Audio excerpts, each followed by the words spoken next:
coming through. This is going to be hitting for super effective versus this win champ. You can hear the crowd so wild. They know what's happening. He's going to go ahead and scoop the game.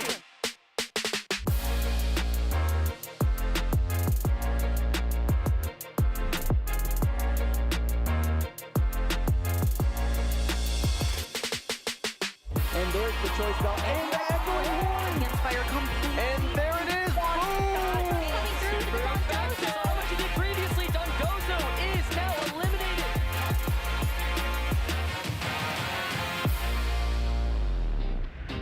Hello, Pokemon fans, and welcome back to the Pokemon Regional Championships here in Pittsburgh. We got to see so many talented players play their way through our day one competition, and now we're getting to the best of the best as we have just a handful, I feel like at this point, of players competing to try and get that coveted regional championship title, as well as our first invite of the 2024 season. So exciting stuff ahead of us. My name is Sierra Dawn, and I am joined here in the lounge by Len and Evan. Day 2 already. We're at round 12 right about now, and wow, the field out there is frankly stacked. Yeah, it has been an incredible weekend of Pokemon already, and there are just so many top trainers out in the field. The battles this weekend have been so hot, they could melt steel. It's wild how good they've been. Even just starting from our first round that we broadcast, round 3, we saw the top 2 and 3 players in North America from last season meeting in round 3 in Pittsburgh. Wild stuff. Yeah, and it didn't slow down from there all day. We had top matches between top players, and that's continuing on into today. Yeah, and I know there's a Steelers game tonight, but this is where the real competition happens. This is where the real matches are happening. So it's going to be such an exciting day of competition. Of course, this is just our first competition of the season, our 2024 season. We have such a long journey ahead of us in some fantastic locations. Of course, if you weren't able to make it out to Pittsburgh, there are so many events ahead of you. I honestly can't wait for just this entire season ahead of us. Yeah, we have a stacked season full of incredible Pokemon action. You can see the North American circuit is taking us across the entirety of the United States and Canada, going into Toronto and Vancouver, some regionals I'm very excited about. Vancouver specifically is very close to my heart. I love the Vancouver area. I love the regionals. The first place I ever cast Pokemon in. Love to see it still on the schedule, and excited to see some of these matches. And of course the international championships, Latin America, Europe, and North America at the end of the season, all of which are going to be incredible. 100%. That's going to be the top of the toppest players around the world to try and make their way towards their World's Invite, which of course this season, well, they got a task ahead of them. We're now looking at 500 championship points. If anybody is looking to get that spot here in the NA region, and of course around the world, different points for different areas. There is going to be locals as well, opportunities to get those points. As well, a big change going into this year. If you just win a regional, like it's that easy, right? You can just get your World's Invite from that. Yeah, super easy. It's, winning the regional, you get your invite, or you can go through the gauntlet and try to score 500 championship points. And we do have, Len, you did qualify for the World Championships last year, where it was only 300 points to qualify. About how many tournaments did that take you to get to? Yeah, I think it took 7 or 8 tournaments, so getting it done in one would have been a relief. And I think I ended at 490, so 10 points short of this year's threshold. So that's going to be a difficult gauntlet for players, and that's the reason that those automatic invites, like the one we're going to give away today, are so valuable. You should have gone to more ICs. There's so many points there. That's we made your first mistake there. But hey, there's definitely some opportunities for players that are playing today to get those championship points, as we have so many talented players here in Pittsburgh that are in our day 2 looking to be making that run. So talking a little bit about what we got to see on day 1, I mean, we got to see just the best of the best here. Looking through these names, I feel like every name is like, yeah, no, I know them, and they have all of these accomplishments. Well, you definitely know a lot of these names if you were watching the broadcast yesterday. Each and every round that we featured, we saw someone who is here in day 2. Our undefeated player, Riley Factura, there at the top, we saw on stream. We saw Aaron Traylor win his win and in on stream. Chuppa Cross won the first match of the day on stream. We also had Baby Sang win against Jody Azzarelli on stream, who is also in day 2. basically everyone that we featured on stream you saw now makes it into day 2. Like James Beck's there as well, Kyle Livinghouse as well, all players that we saw on stream yesterday, and joined by some really powerful trainers as well. Yeah, some of the top players, we have former world champions in the field, Brendan Zhang in the juniors division, and Wolf Glick, of course, also there in day 2. Yeah, and even just players that were up and coming last year, or even just were already known, but also had fantastic seasons last year, being able to really make their way through this field. So that already is telling the way for a fantastic year of Pokemon ahead, if this is what our competition's looking like. And with that top tier of competition, I mean, we got to see top plays coming out from yesterday. Of course, this is not our first Regulation D event. We did get to see, of course, our Worlds format, but a lot of inspiration taken there. And going on to one of the matches from one of the top players we got to see, we're actually focused on our last one of the day, looking at James Beck's match, because he brought this Brambleghast, of course, coined by Emilio Forbes in the World Championships, making a great top 16 run, and Brambleghast is still putting in work. Yeah, Brambleghast was kind of a rogue pick in the World Championships itself, but has solidified in this Pittsburgh regional. We saw it twice on stream from 2 different players yesterday, having a big impact on the match. It can be difficult to take off the field because of its ability and immunities, and then can deal so much damage as long as it hits those power whips.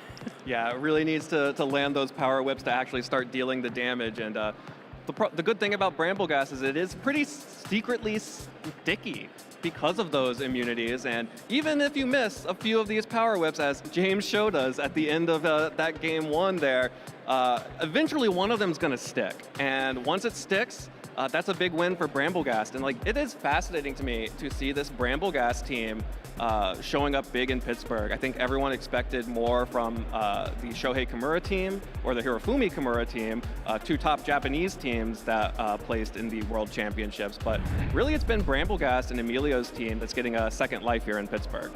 Yeah, and of course, too, at the Brambleghast, I mean, with all of the misses, you still have utility like Strength Sap to regain some health and lower the attack of the opposing Pokemon. So in a case where you do miss 3 power whips in a row, like, you still have some sort of out. And James Beck even talking about the worst part of the team just being the moves that can miss. Other than that, the team is fantastic. So it's really, really cool to see that it's still being able to make its run here today. And not the only thing, because there is a couple of Pokemon that we did get to see at the World Championships are just so strong on a couple of these teams. So looking at our round 7 match, this one coming out from Aaron Trailer with a couple of Pokemon that are pretty familiar for anyone who's been in this game for a while. Yeah, Cresselia and Heatran have been 2 dominant Pokemon since maybe the 2013 season, 10 years ago, and it's great to see them having so much success here. I think we're going into round 11 is playing right now, and going into that round, every player who is 9 and 1 or better had a Cresselia on their team. It's just having a really strong performance in this tournament. And that kind of demonstrates 2 different mindsets about the pace of this format. It can be a really offensive format with Tornaduses all over the place. We saw them next to Brambleghast, but also next to things like Regidrago in these clips. We also saw the format being slowed down with Cresselia, with Heatran, playing a much more bulky game, and getting crucial survivals like that from those bulky Pokemon, with the Rillaboom hanging on at 5 HP there to take the win. And those really represent 2 different mindsets about how to move from the world's winning teams in 2 different directions. Yeah, it's really surprising that we didn't see as much Cresselia at the World Championships as we are here in Pittsburgh. It's a Pokemon that has consistently been good. It's one of those Pokemon, Cresselia and Heatran, I both think about as if these are good Pokemon in the meta, it's probably a pretty healthy meta. That means there's a lot of options for you to play with, and I think a lot of people seeing the results from the World Championships, not seeing a lot of Cresselia or Heatran, maybe reacted that maybe this isn't as healthy a meta as they hoped it would be. But I think that we're seeing here in Pittsburgh that maybe they just weren't fully developed at the time of the World Championships. And like we saw from Aaron's team there, being able to survive those big dragon energies from Regidrago with the Cresselia and the Iron Hands, and in game 1, the Assault Vest Heatran able to survive all of those big attacks, you can slow the pace of this meta down just a little bit, just enough. Like it was not surviving 2 or 3 attacks, it is surviving just the 1 and then getting into good position, but sometimes 1's all you need. Yeah, exactly. That wasn't going to be able to sustain against Regidrago forever, but it sustained against Regidrago long enough to deal the crucial damage to take game-winning KOs. Yeah, which is the impact that is needed at that point. So it'll be exciting. Aaron Trailer's been doing great on day 2 so far. So it'll be exciting to see that team still make that run going on forward. Of course, though, we do have our competition close on the horizon, but first, we do need to dive into a couple of tweets sent out talking about the event. This one, first off, coming from Overload Event. This is round 1 of our day 1. This does include all of our competitors. This was not just for the video game. We got our TCG brothers and sisters, we got Go players, but wow. First event of the season. It's amazing to see a hall as packed as this. Yeah, it's the first event of the season and people are excited. There's nothing else to say about that. Like, it is just always so inspiring, and it feels just electric to walk into one of these convention centers where we have Pokemon Go, we have the trading card game, we have the video game championships. Everyone's coming together to compete at the same time over our shared love of Pokemon and competition.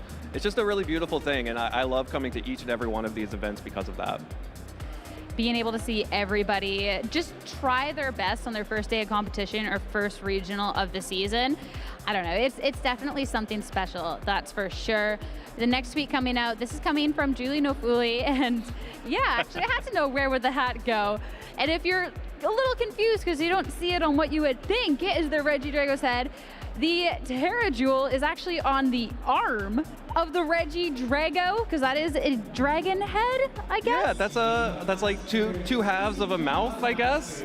Yeah, you can see the ears. That's clearly the head. Are those ears or horns? Oh, one or the other. Oh, Both that things is go going on to be the head. next debate coming out. That is its own question in itself.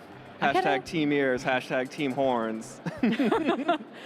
That's so good. But yeah, now you just, Regidrago, I mean, it's so strong as a dragon type, and now it has 2 dragon heads on it, one stacked on top of the other, so. Yeah, we heard you like dragon heads, so here's another dragon head for your dragon head. Dragon head.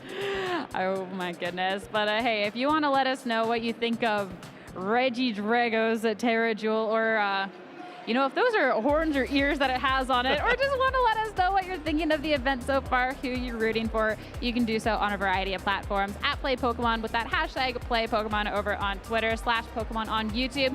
Make sure you catch up from all of the matches that we had yesterday. As said, every match that we featured had someone who made it to day 2, so you're definitely not going to want to miss that. And of course, for the Facebook and Instagram users out there, /Pokemon with that hashtag Play Pokemon over on Instagram. But hey guys, I think we have a competition to start kicking off here soon. There's a competition happening right now?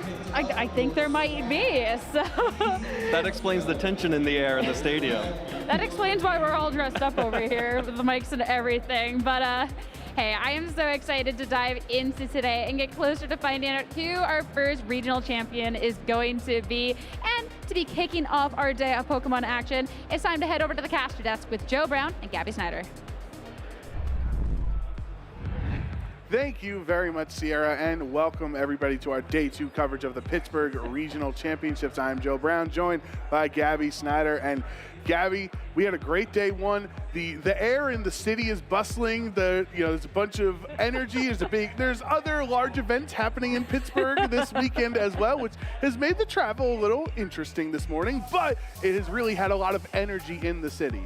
Yeah, it's infectious. I think a lot of people are excited for the various champions that will be crowned here today in the city of Pittsburgh. Obviously, we're excited to crown our first VG regional champion of the season. The trading card game will be underway shortly, at least stream-wise. I believe they're already playing this morning.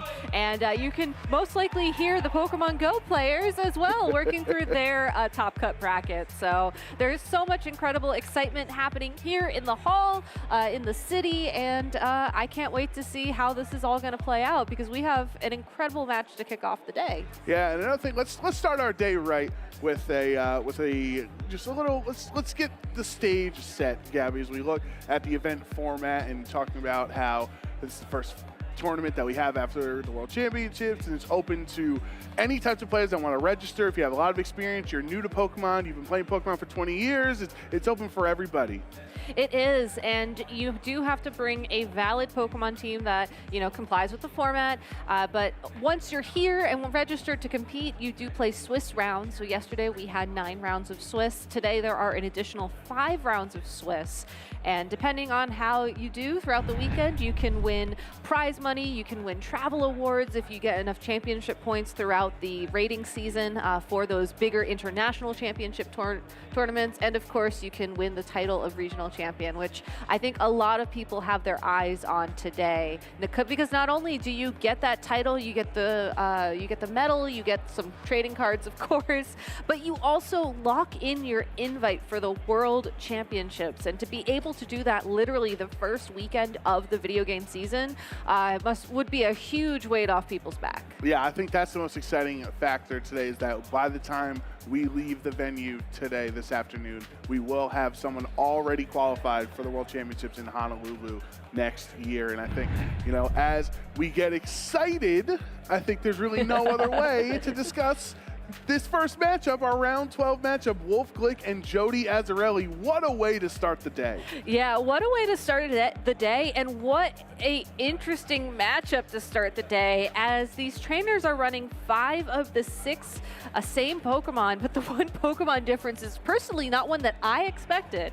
So Wolf opted to run the Urshifu Rapid Strike form, which, as you may have noticed, it's very popular in the format right now, but Judy actually opted to put a Cresselia in that spot, which plays very differently. Yeah, the Cresselia, as Evan and Len and Sierra were talking about, a very bulky Pokemon who has much history throughout the years in VGC, and it's something that if you need to ensure you just survive one turn to get a certain attack off, or clicking Trick Room or something like that, it's one of the best Pokemon at the format at being able to take one hit. Yeah, Wolf Glick, no stranger to the stage, winning the 2016 World Championships with that Kyogre Raichu team that was really meta-defining at the time, opting to run what I would classify as a meta-defining team right now, of that Amoonguss, Chi-Yu, Fluttermane, Iron Hands, Urshifu, and the Landorus Therian form.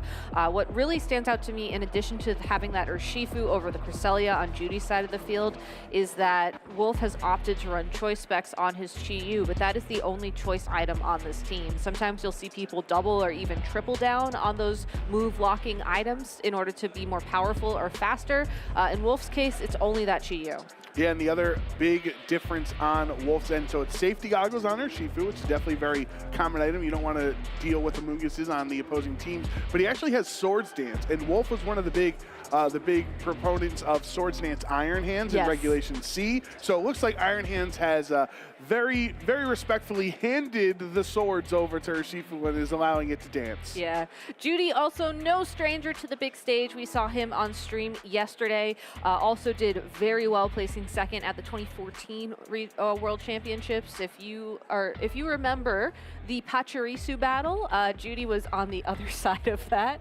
But it looks like he is a little bit stressed, waving to the camera for a moment there.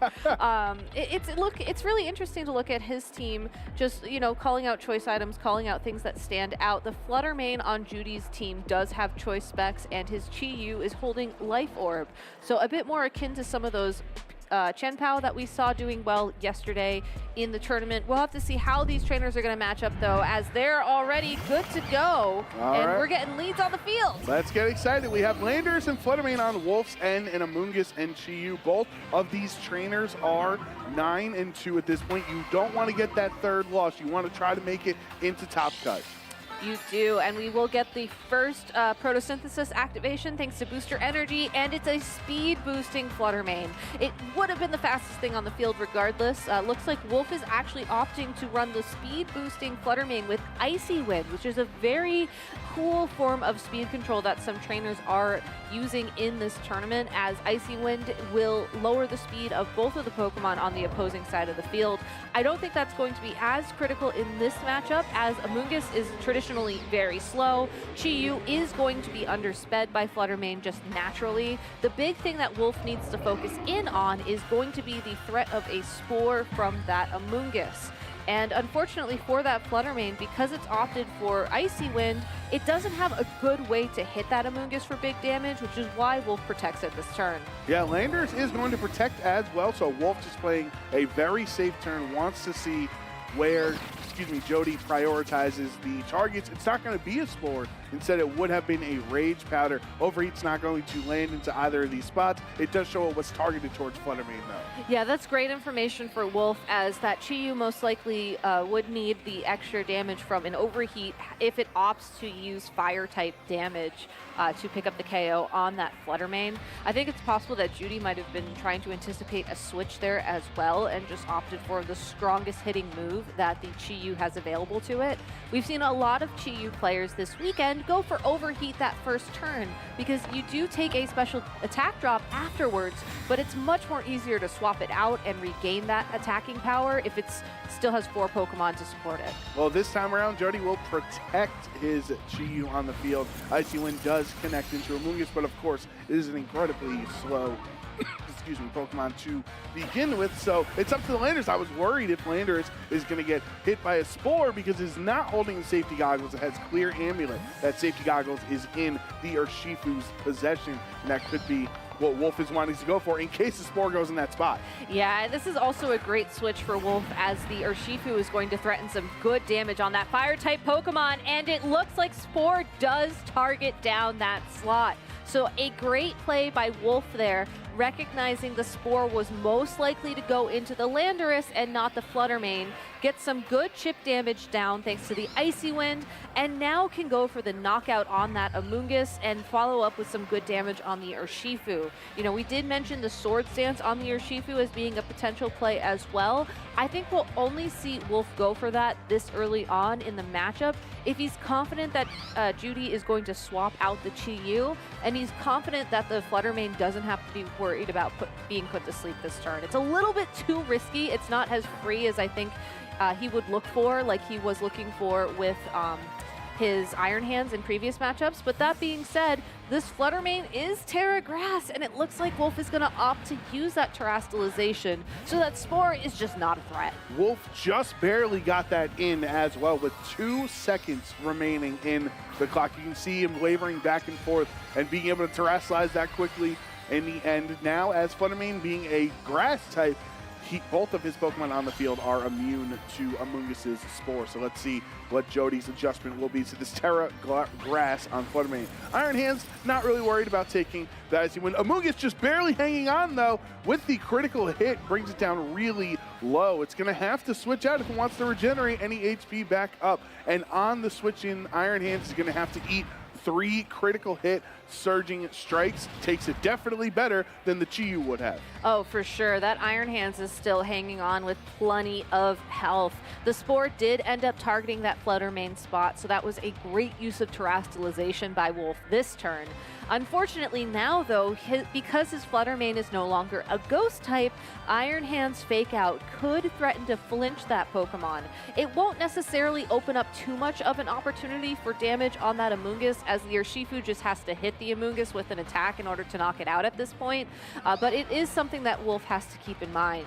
I think he's also going to want to utilize his Urshifu to target down the Iron Hands. Because Iron Hands has an Assault Vest, those special attacks aren't going to be doing a lot of damage, so it's better to just hit it on the physical side of things, and that is one way to increase your attack power. That Urshifu has a sword. Well, I was going to say, the Fake Out went into Fluttermane's like, oh, I get it, you're not a grass type anymore. But that's just a free Sword Stance for the Urshifu, and yes, Pollen Puff being able to heal Iron Hands, but now you have to deal with a +2 Urshifu that will create, and you can't protect in front of it. This is absolutely ridiculous, and to Wolf's credit, it looks like he was just debating going for yet another Sword Stance, which would be an absolutely insane read to make. Again, a little bit too risky when there is an Iron Hands on the opposing side of the field, but hey, maybe this Urshifu is trained to take at least 1 Wild Charge. Hey, we're going to find out, especially since you don't have to invest as much in offensive presence on Urshifu since you have access to the Sword Stance. But that is going to be the first Surging Strikes, and if you see, it looks like he's actually just barely going to miss the... Oh, no, he got it! He got it right there. It looked I saw, unless I'm crazy, Gabby, it looked like Iron Hands was going to barely hang on, but it looked like a high roll. Yeah, it looks like he low rolled the damage and then got a higher roll of the damage, as the overall damage a Pokemon does is variable to a certain extent. That was just exactly what that Urshifu was looking for. Now with the Sword Stance +2 attack boost and access to Aqua Jet, which is a +1 priority move, this Urshifu can knock out the Chi-Yu in one hit or go straight for damage on that Flutter Mane as it's holding Choice Specs. It can't use Protect. Yeah, this is a really strong spot for Wolf and his Urshifu to be in, and we know it is one of the most prominent Pokemon in the metagame right now, and if you can give it a free Sword Stance like that, you don't care about speed tiers when you're +2 with an Aqua Jet, it's just really tough to deal with. Yeah, a lot of people opt to run Close Combat as the third move on an Urshifu alongside of Surging Strikes, Aqua Jet, and Detect/Protect, depending on if you worry about Imprison or not in your life. I think that it's a little bit of a risk to leave that fighting type coverage behind. There are some interesting rock or normal type Pokemon or Hisuian Arcanine, which can be a little bit of column A and B that you can hit nicely with Close Combat. But in this particular situation, I think the synergy between Aqua Jet and Sword Stance is just too good. Yeah, so let's see if Jody can respond here. The Dazzling Gleam from his Flutter Mane is not going to hit the Flutter Mane on Wolf's end or Urshifu, as they both protect this time around. And then, as we saw, Terra Ghost is the choice for Jody here, getting rid of that fire typing against Urshifu. Yeah, I wish we would have been able to see a little bit of how the Flutter Mane speeds would interact here. I think that because Wolf's own Flutter Mane hasn't left the field since the Booster Energy activation, it should be the fastest thing on the field. So we see the Aqua Jet go into that Flutter Mane. Not enough damage. That's great information for Wolf going into Game 2, but doubling into that slot as the Flutter Mane's Dazzling Gleam would have done the most possible damage to the Urshifu in the turn. Yeah, that is going to take down Flutter Mane, but Wolf will take that trade every time since Jody is down to his final Pokemon in there. And that's crazy that the Aqua Jet, that's a neutral hit into Flutter Mane, still did like 90%, and Jody, or I should say Wolf, playing correctly because of that Choice Specs. Flutter Mane was not able to protect you, just double target that slot. Yeah, I do know a lot of trainers in the metagame right now do train their Flutter Manes in particular to be able to take an Aqua Jet from an Urshifu. The fact that Flutter Mane was able to take a +2 Aqua Jet from that Urshifu is definitely something to be noted by Wolf as we end Game 1 with him 1 game in the lead for this set. Judy does have some options that he can make here to adapt. I think ultimately he gave Wolf the opening for that Sword Stance, and that was just where Wolf kind of ran with the game from there. You know, we saw just how much damage the Urshifu did to the Iron Hands prior to the Sword Stance. You know, being able to stop the Spore thanks to the Terra Grass was also really important as well. I think overall, just Judy was unfortunately just had those couple of turns where the board state just opened up for Wolf, and because of the Sword Stance in particular, he was able to take it and run with it. And I'm just giggling to myself over here, Gabby, because Jody's trainer icon is a bunch of Pachirisu running around, and you gotta respect his commitment to it. You know? I think specifically it was the large Pachirisu and the small Pachirisu from the size classifying trainer in the Megazoa area. So for Jody, I think one of the adjustments is I feel like Amoonguss is maybe not as strong in this matchup because we saw Terra Grass, Flutter Mane, and Safety Goggles, Sword Stance, Urshifu. Yes, no, 100%. You know, I think that Amoonguss is a fantastic Pokemon overall, but a lot of trainers are bringing Terra Grass plus Safety Goggles in order to ensure that they have a mode where they just can ignore the Amoonguss. And that's exactly what we saw play out there as well for Wolf, and that did ultimately lead to that Sword Stance opening. I think, though, if Judy wants a bulky support Pokemon on his side of the field to help make maneuvering and switching around a little bit easier, it doesn't have to be Amoonguss. He can bring that Cresselia.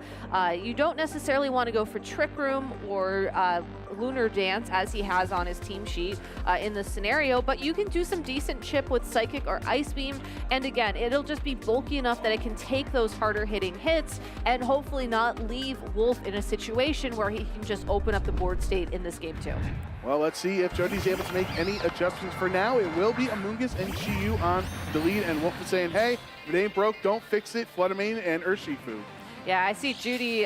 He's either vibing to the music, which is a bop for sure, or he's shaking his head. He might have been expecting Wolf to swap up his lead a little bit. If we go back to game number 1, we did see the Amoonguss go for a Rage Powder turn 1. I don't think that's something Judy's going to go for again. I think if he can catch Wolf off guard, maybe assume that he won't lock in his terrestrialization turn 1 of the game. That's a very safe assumption to make. I think it's very, very risky for trainers to just commit to the terrestrialization so early on in a matchup. He can go for an early Spore into the Flutter Mane, and then maybe that'll open things up a little bit more. Chi-Yu does still have to be afraid of this Urshifu, as Swords Dance or not, it's going to be able to knock out that Pokemon. But knowing that the Urshifu has safety goggles as well, it's not like that attack can be redirected. And that Chi-Yu will switch into Iron Hands like you saw in game 1.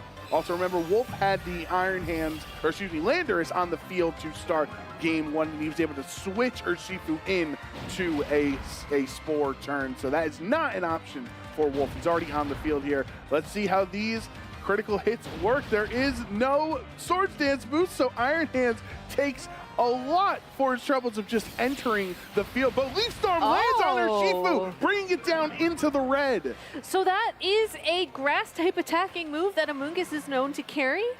We've seen a lot more Grass Knot in this tournament.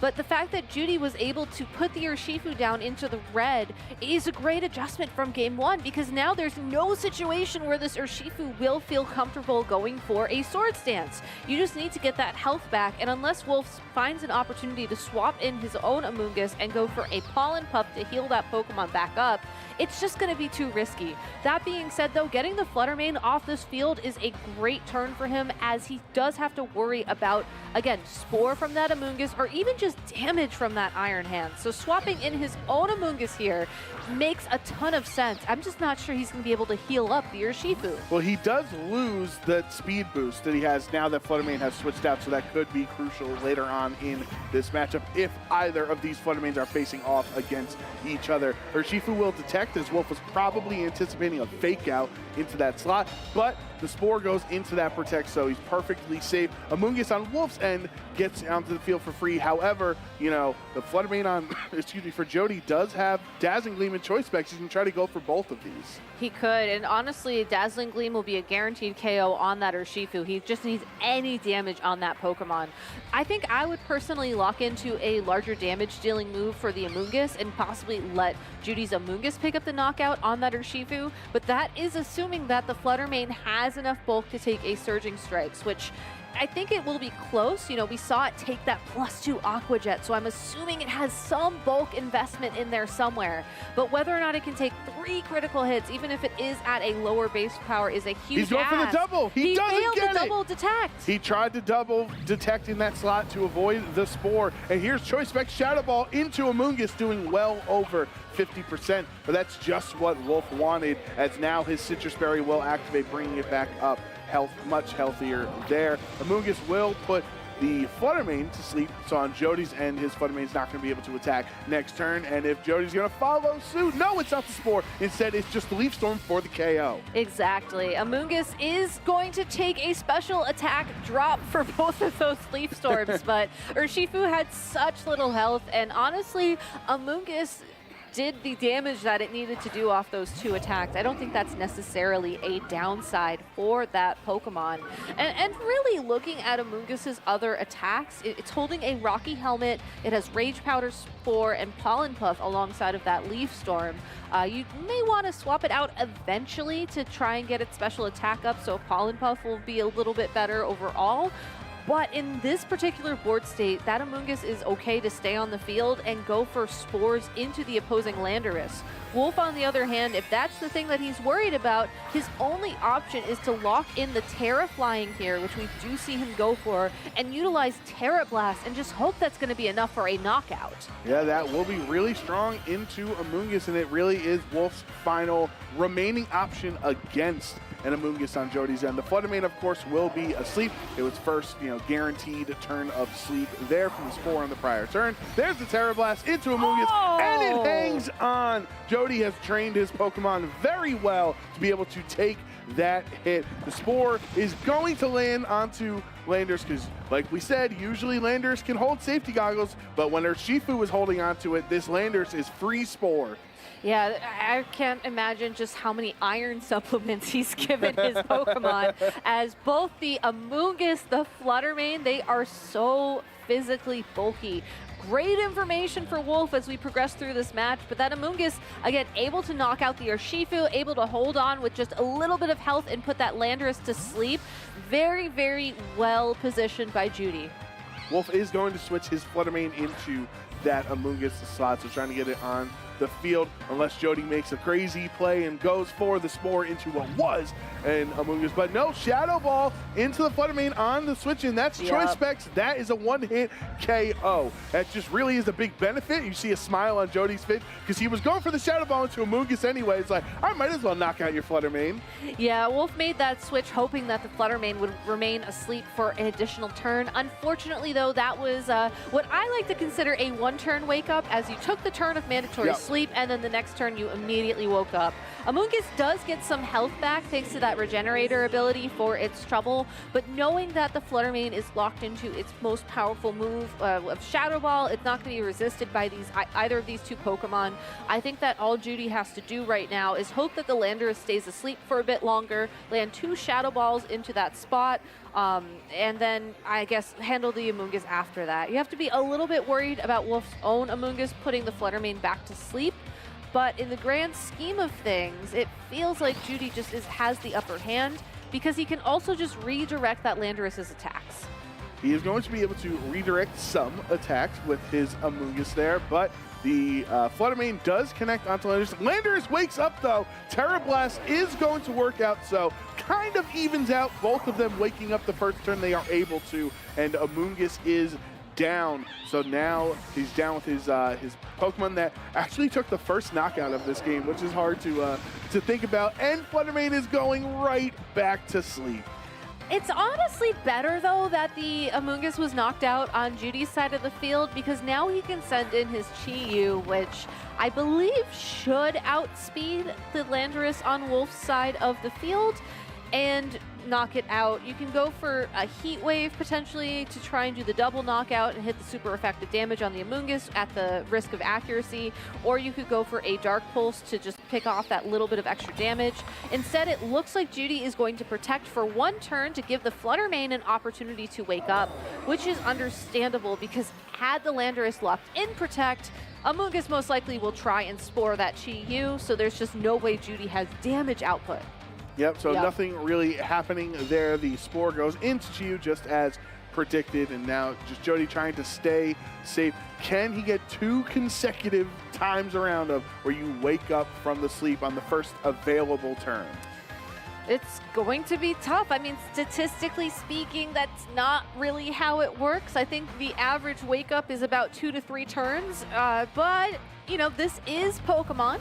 It sure is. So this, you know, maybe Spore wake-ups or sleep wake-ups is the new rock slide. You know, where there's a Spore, there's a way. where there's a wake-up chance, there's a way. But Jody is going to terrestrialize his Chi-Yu yet again, just like Game 1, turning it into a Ghost type. And Amoonguss will redirect attacks towards its direction. The Fluttermane stays asleep on his end, so it's not going to be able to get a Shadow Ball off here. And it's just the Heat Wave. But Landorus avoids the Heat Wave. That would have knocked out Landorus. It takes down Amoonguss, but Landorus gets to stick around here. And the question is, which target does he go for? It's going to be the Terra Blast from Wolf. He can only hit one of these 2. It's into the Chi-Yu, and that will be enough to knock it out. So the benefit, at least for Jody, is he has 2 Pokemon left in this spot. You do have Iron Hands, who has access to Fake Out.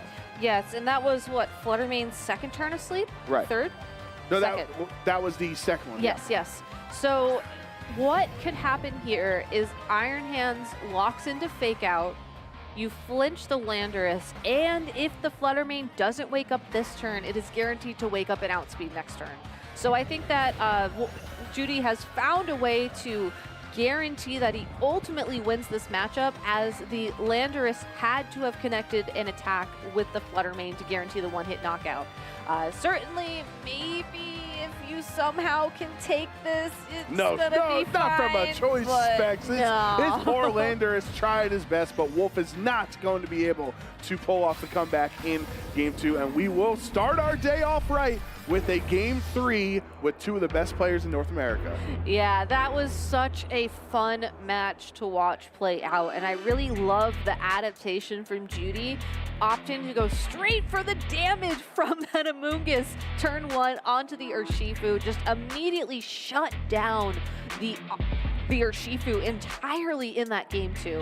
It was able to still do decent damage for sure. I mean, it's an Urshifu. Rapid Strike is always going to do good damage. But without that Swords Dance in particular, you know, we saw this play out. We saw that it just barely missed the knockout on the Iron Hands, and the Iron Hands was able to remain in play with that much health for the rest of the game. Well, right, yeah, if he was able to get knocked out before, he's not available to fake out later on in that game. And that turn 3 sleep might have been way more impactful. Obviously, the whole game plays out differently, but look at this. Leaf Storm, Amoonguss out here taking KOs in this game. I'm very curious about why Judy picked Leaf Storm over something like Grass Knot, which we saw the other day. I'm curious if there is like a damage calc somewhere where having Leaf Storm is more advantageous compared to Grass Knot. Maybe we can talk to him about that later on just to answer our own questions, but still, these sleep turns just came in so clutch for both these trainers throughout the matchup. You know, we saw that the Fluttermane woke up very early, was able to do some good damage. The Heat Wave miss as well here, unfortunately, just meant that Landorus had to stick around for a couple more turns before Judy won.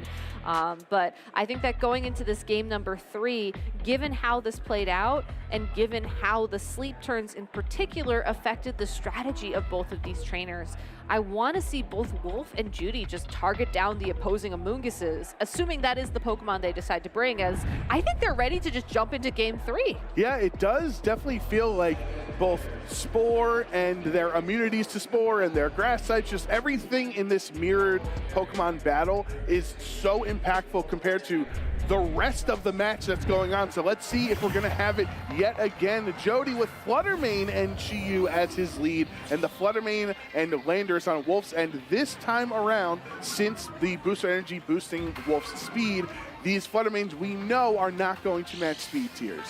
Yes, and I love the Landorus swap up from Wolf in particular, as that is a Pokemon that can handle that Amoonguss so much better than the Urshifu, going straight for like a Terra Flying Terra Blast. Knowing that it's actually Chi-Yu on Judy's side of the field does, I think, open up a bit more damage for the Fluttermanes in particular. I think that because of that, both of these trainers have to go straight for a KO on the opposing Fluttermane, which is why we see Judy make an early adaptation to swap in his Assault Vest Iron Hands, who could take a Moonblast or a Shadow Ball from Wolf's own Fluttermane so much easier. It's going to be the Terra right away on turn 1. Wolf is not messing around. You're thinking, you know, Landorus did a pretty good amount of damage in that last game with this Terra flying on its end, so might as well go for it here. There's the Icy Wind, which will land onto both of Jody's Pokemon. Importantly, onto the Chi-Yu, which now lets Landorus outspeed it since Chi-Yu's speed has been dropped by 1 stage. And just like Game 2, Jody's really worried if this Terra Blast is going to be enough. No, it's into the Iron Hands, the Fist Pump. If that Terra Blast went into Chi-Yu, that might have been a knockout. The Heat Wave will connect onto both and bring them down under half. I love the adaptation of the Iron Hands from Judy, as now Wolf has to play around the potential of fake out this turn. I think Fluttermane could still go straight for a KO on that Chi-Yu, assuming that that Icy Wind did enough chip to make Moonblast a KO. It would be close, I think. You know, Chi-Yu, especially with the Beads of Ruin ability active, will be taking a lot of damage from that attack, which is, again, I think why Judy makes this pivot.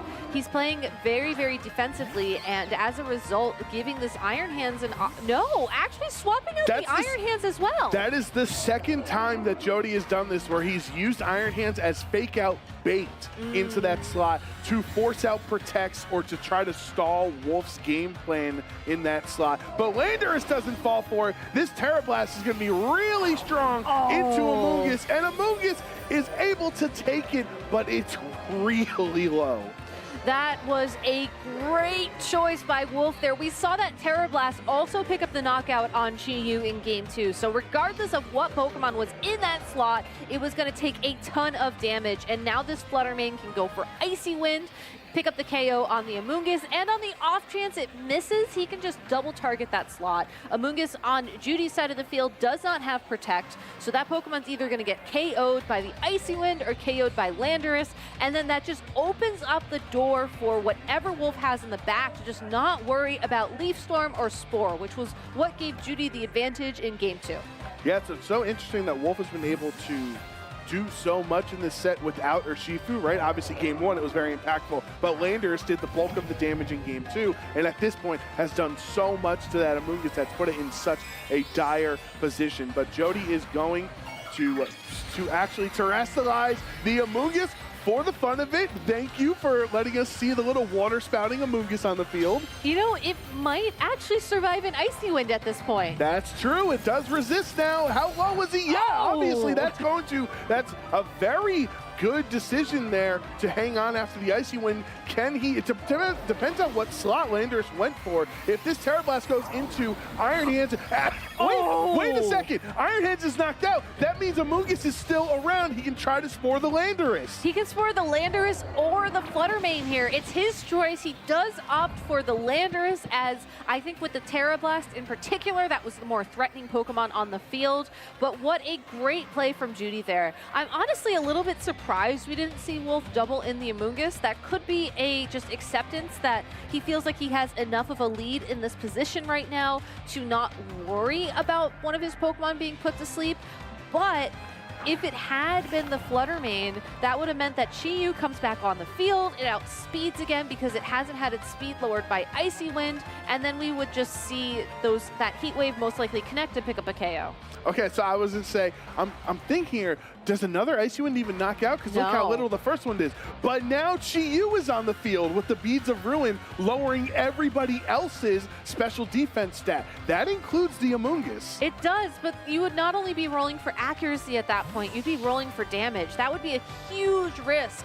I think the safer play would be to just accept maybe the Fluttermane gets put to sleep and then go for a KO on the Chi-Yu, but instead swapping in a Pokemon that doesn't have to worry about sleep or fire type attacks. But did Judy call this? The Dark Pulse goes into Fluttermane's Protect. Is there a Leaf Storm into this slot? No, he's just playing it safe. Pollen puffing the Chi-Yu back up to full HP. A definitely respectable play from Jody. Yeah, I think it would have been too big of a read to go for Leaf Storm into the Flying Terra Pokemon, as that would have been resisted damage and you would have taken a special attack drop as well. But still, I think that Wolf has the opportunity now to go for a Swords Dance if that's something he wants to try and squeeze in.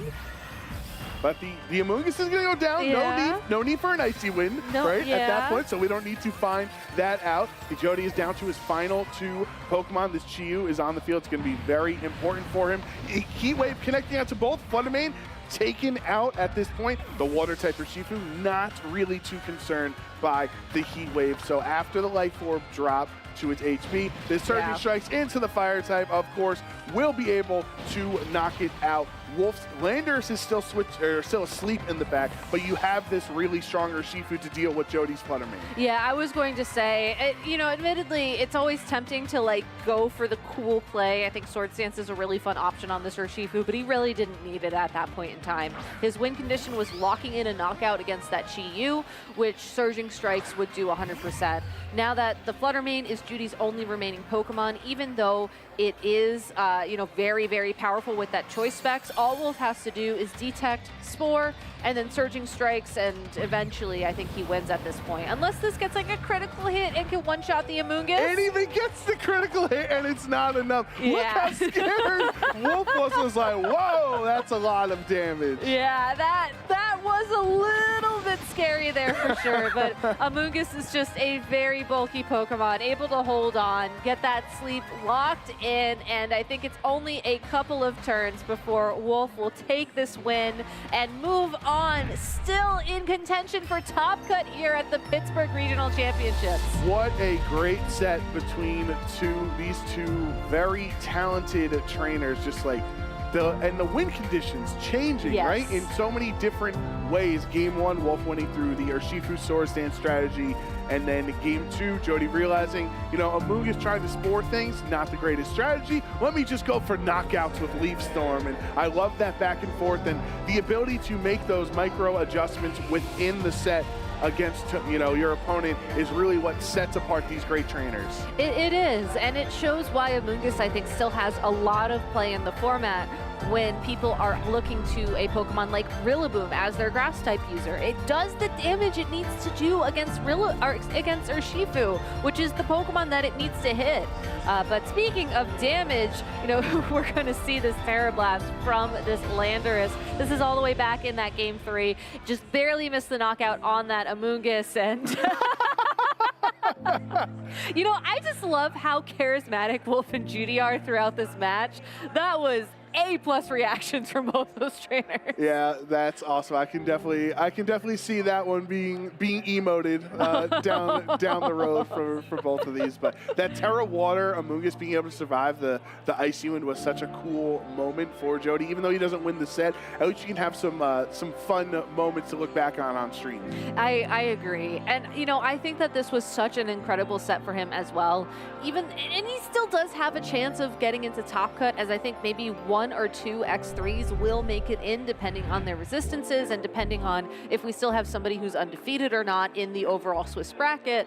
But like, if this was the match that knocks you down to the X and 3 point, you know, I think he did a fantastic job of bringing it back in game 2, and he made some really good plays in that game 3 as well. I just think ultimately he was a bit too passive with all the switching he was doing, and Wolf was able to just find the alignment he needed and make those big plays to give him that advantage. And obviously the elephant in the room is we don't know how Cresselia would handle this matchup differently, as it had safety goggles, right? So if it was access to Lunar Blessing and safety goggles to stop Wolf's Amoongus, who knows what would have happened. But instead, Cresselia was dancing around on the bench, rooting for the team.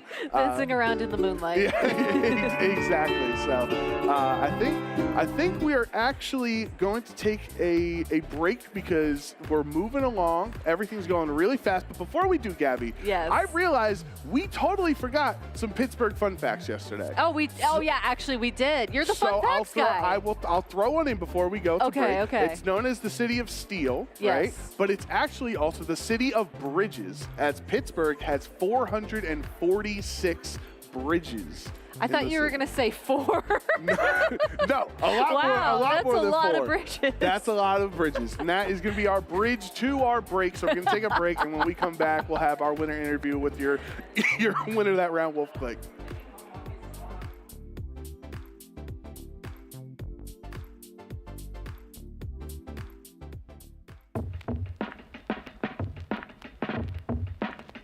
I'ma tell you about the come up, how I learned the game. Every challenge that I faced, how I earned the name. Nobody said that it was easy going for the gold. You gotta take risks, you gotta be bold. But I'm here to run the race, yeah, I'm here to go far. Here to take names, here to be a star. And when I finally make it, I'll be at the top. Best of the best, yeah, I'll be walking where legends are alive. I'll be walking, I'ma be right there by their side. I'll be walking where everyone can see. I'll be walking that I'm the best to ever be. Forging my path, just a matter of time. You better get yours, cause you ain't getting mine. Learned every lesson in the hardest way, but that's the path that I chose, that's the hero's way. Yeah, they said I couldn't do it, but I proved them wrong. At the top of the mountain, right where I belong. And now I finally made it, yeah, I'm at the end. Best of the best, yeah, I'll be walking where legends are alive. I'll be walking, I'ma be right there by their side. I'll be walking where everyone can see. I'll be walking that I'm the best to ever be. I'ma walk the road with pride. I'ma hold my head up high.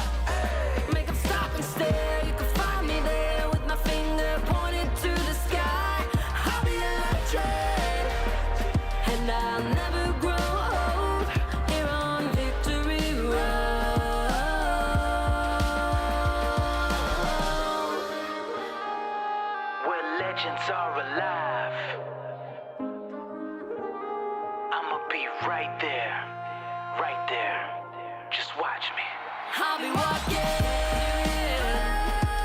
where everyone can see I'll be walking. Then I'm the best to ever be. I'ma walk the road with pride. I'ma hold my head up high.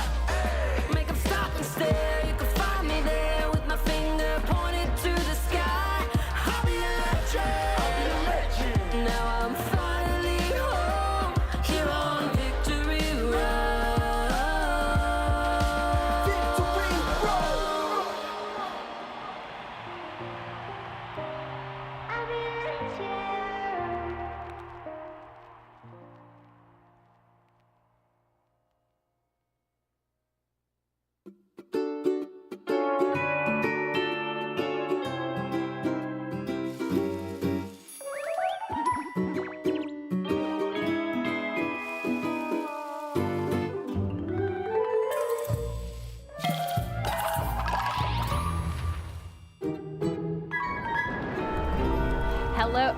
Hello everyone, and welcome back. I am here, the winner of our round 12 here in Pittsburgh, Wolf Glick. Our next round's live, so we're gonna keep this short and sweet. Get a quick word from you. First off, that game 3, that turn 2, and you turn to the camera. Like, let's go. After getting that Terror Blast into the Amoonga swap, Reed, things going lucky. How's like what was that play? You know, to be honest, like I don't normally, I'm not, despite my most famous play probably being one where I reacted quite a bit. I feel like I normally keep like a pretty straight face when I'm playing. But Jody was celebrating. Like at the beginning of the turn, he makes a switch and he's like, "Okay," into the camera, and I'm like, "Why is he making it okay?" Or like a thumbs up, and then he like the turn continues and he sees Fluttermane protect, and he's like, "Yeah, I got it."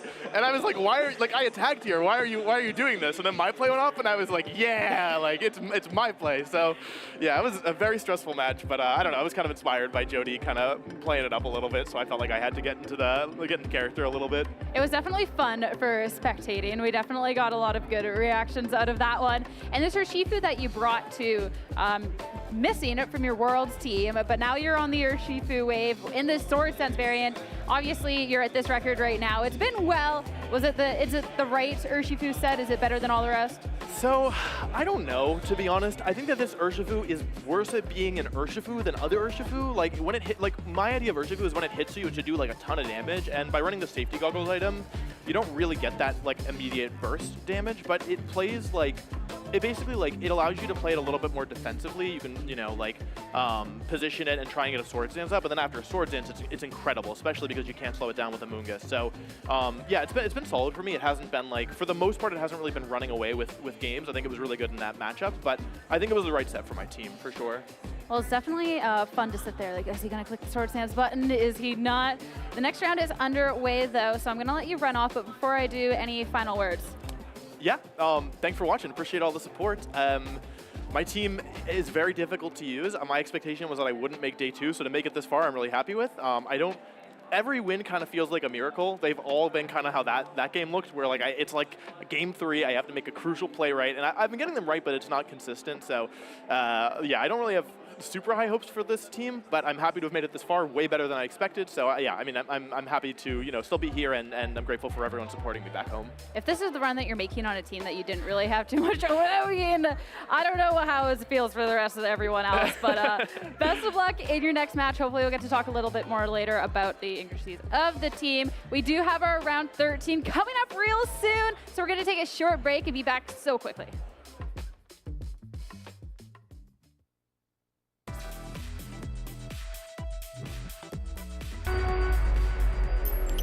Eh, 私の名前は木村翔平です。東京出身です。 Pollen Puff will take out the Jianpao, and all Michael Kelsch has remaining in this matchup is a sleeping Dragapult. Now Dragapult is in a very nasty situation as Shohei still has 3 Pokemon remaining. Michael throws in the towel, and Shohei Kimura will be your 2023 Pokemon World Champion. まだ実感が湧いていないです。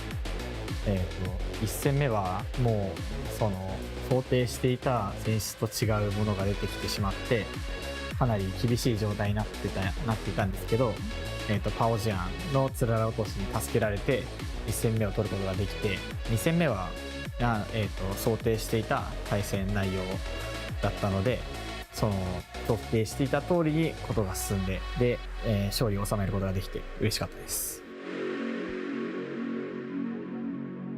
相手のパーティーのリキキリンとウーラオスをどのように倒すかが鍵となっていて、それらに対抗するためにテラスタイプを変更したモロバレルが、鍵になると考え、臨みました。なんだろう、勝利することも大事ですが、その対戦相手がいることによって、得られる、友情だったりコミュニケーションが僕の中では一番、このゲームの大切なところだと思っています。次の大会も、参加して、もう一度2度目の、ワールドチャンピオンを目指して頑張ります。Hey everybody, we're here at the Pittsburgh Regional Championships for the new season here in Pokemon. I'm Joe Brown. I am joined by the Pittsburgh legend himself, the Players' Cup champion. Why don't you introduce yourself? Hi, my name is Santino Tarquinio. I'm a Pittsburgh native, like Joe said. Yeah, you probably know me best as the champion of the Players' Cup, one of the Players' Cup 25th Invitational. So, this is your hometown. How does it feel? First time Pittsburgh Regional Championships. What's it feel like having a regional in your hometown? It feels really great, you know. I actually don't live in Pittsburgh anymore. I actually moved out last year, but I've born and raised here for 25 some years. So having the first regional being here and having it be the start to the season, and this event also being my first event back since like January, it feels really good to be back. So obviously you have a lot of success in VGC. That was in Sword and Shield. We're in Scarlet and Violet now. How are you liking Scarlet and Violet VGC right now? I'm liking it. I really am. I feel like I kind of have this reputation as like a Dynamax kid nowadays, but I'm really liking the new mechanics, the translation mechanic. This is, I've only played one other event back in January at San Diego, so, coming back after 8 months, it feels good to be back. All right, and then last thing for you, you love Pittsburgh. What is one of the main reasons that you love Pittsburgh?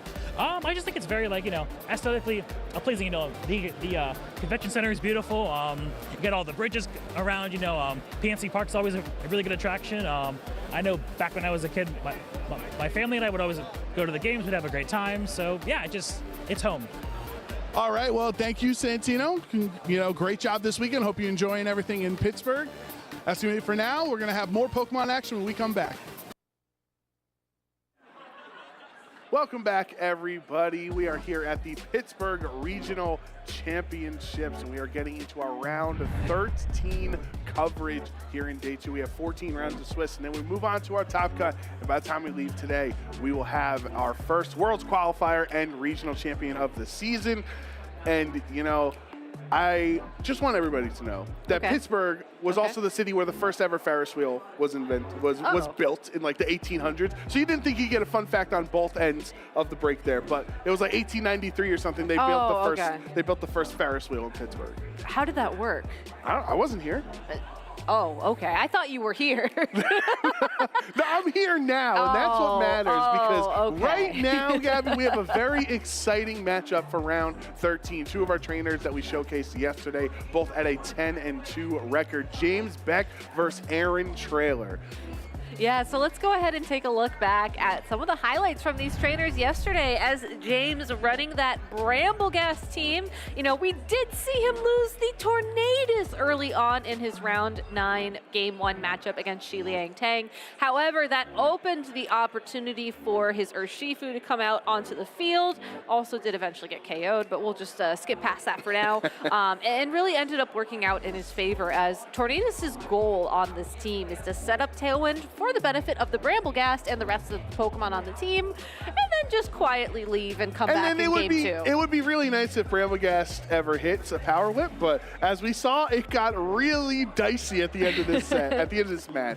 Yeah, there's an interesting conversation to be had here about the optimal play of Strength Sap versus Woodhammer. I believe Len, one of our co-commentators this weekend, was backstage trying to figure out, when do you go for the health versus when do you go for the attack. in the end, it didn't matter, as Power Whip did eventually connect to pick up the KO there. So it was a really fun match to watch for sure, and I think highlighted Brambleghast's both strengths and unfortunate weaknesses in terms of accuracy.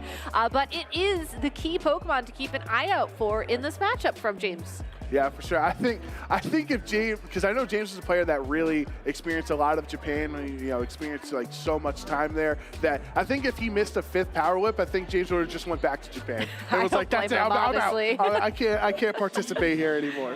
I could use a vacation. So right? You would need a vacation after a stressful moment like that. Yeah, for sure. And I think we do also have one other set of replays for James. So if you want to go ahead and take a look at those.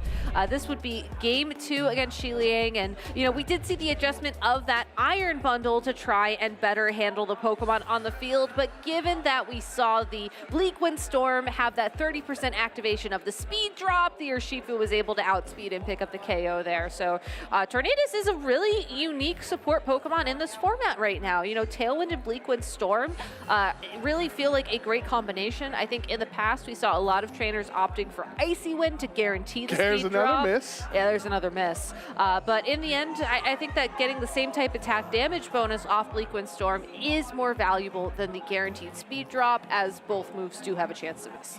Yeah, and you see the Brambleghast with that Focus Sash. Remember, it was able to get back up to full HP in that one moment. But Terra Fairy Heatran was so crucial in the set, and we saw just how great of a trainer Shi Liang Tang can be. This Rock Slide connecting on to both of them, but look at that Dark Pulse into Heatran, not enough for the knockout, even with a Life Orb boost. Just shows how great it was. Shi Liang did end up winning this game, but of course James won the set there, so really great back and forth. That's as much as you can really ask for out of our round 9, our most important winning in that we have on day 1 here, Gabby. So, but for one of our other day 1 players was Aaron Traylor, who we got to see really impressive throughout his tournament run yesterday. For sure. Also running a Heatran, but pairing it with that Cresselia that is on a surprising number of players' teams competing today. We did see him go for a Focus Sash activation on the opposing Tornadus, not something that he has to worry about in this matchup.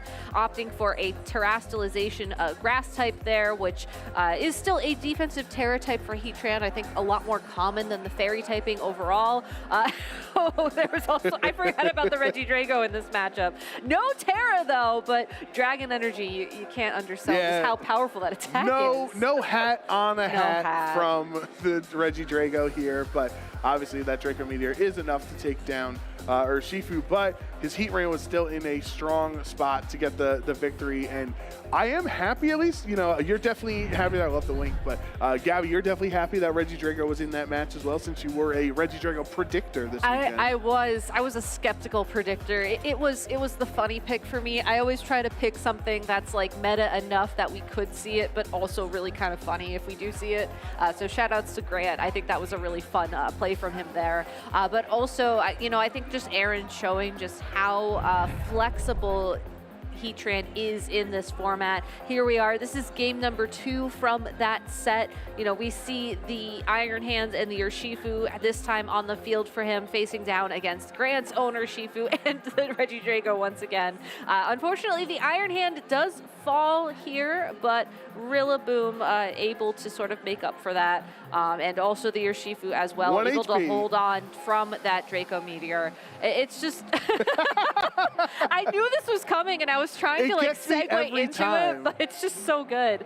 I think that Aaron just had the right preparation he needed for this set overall, given that he was able to just take these attacks with enough health remaining to come back and deal the damage needed to secure those KOs. And I think as we talk about, more forward-looking, looking into his matchup coming up against James Beck, I think that kind of defense is exactly what he's going to need to face off against his team with that Brambleghast, with the Chi-Yu, with the Flutter, with the Golden Go as well. There's just so many Pokemon on James's side of the field that can deal big damage to Aaron. That's something that he's going to have to be be mindful of. But, you know, that being said, these trainers are still just kind of getting situated, getting ready for the battle. So I don't want to go too much into detail about the specific matchup until they're ready to go. But just a little sneak peek. If you're watching at home, you can look at those, look back and reflect, and maybe try and forecast like we're doing to see who you think is going to win this upcoming match. Yeah, for sure. I totally agree with you that Aaron's going to need those clutch survivals yet again, like he got yesterday in this upcoming match. But if you're wondering how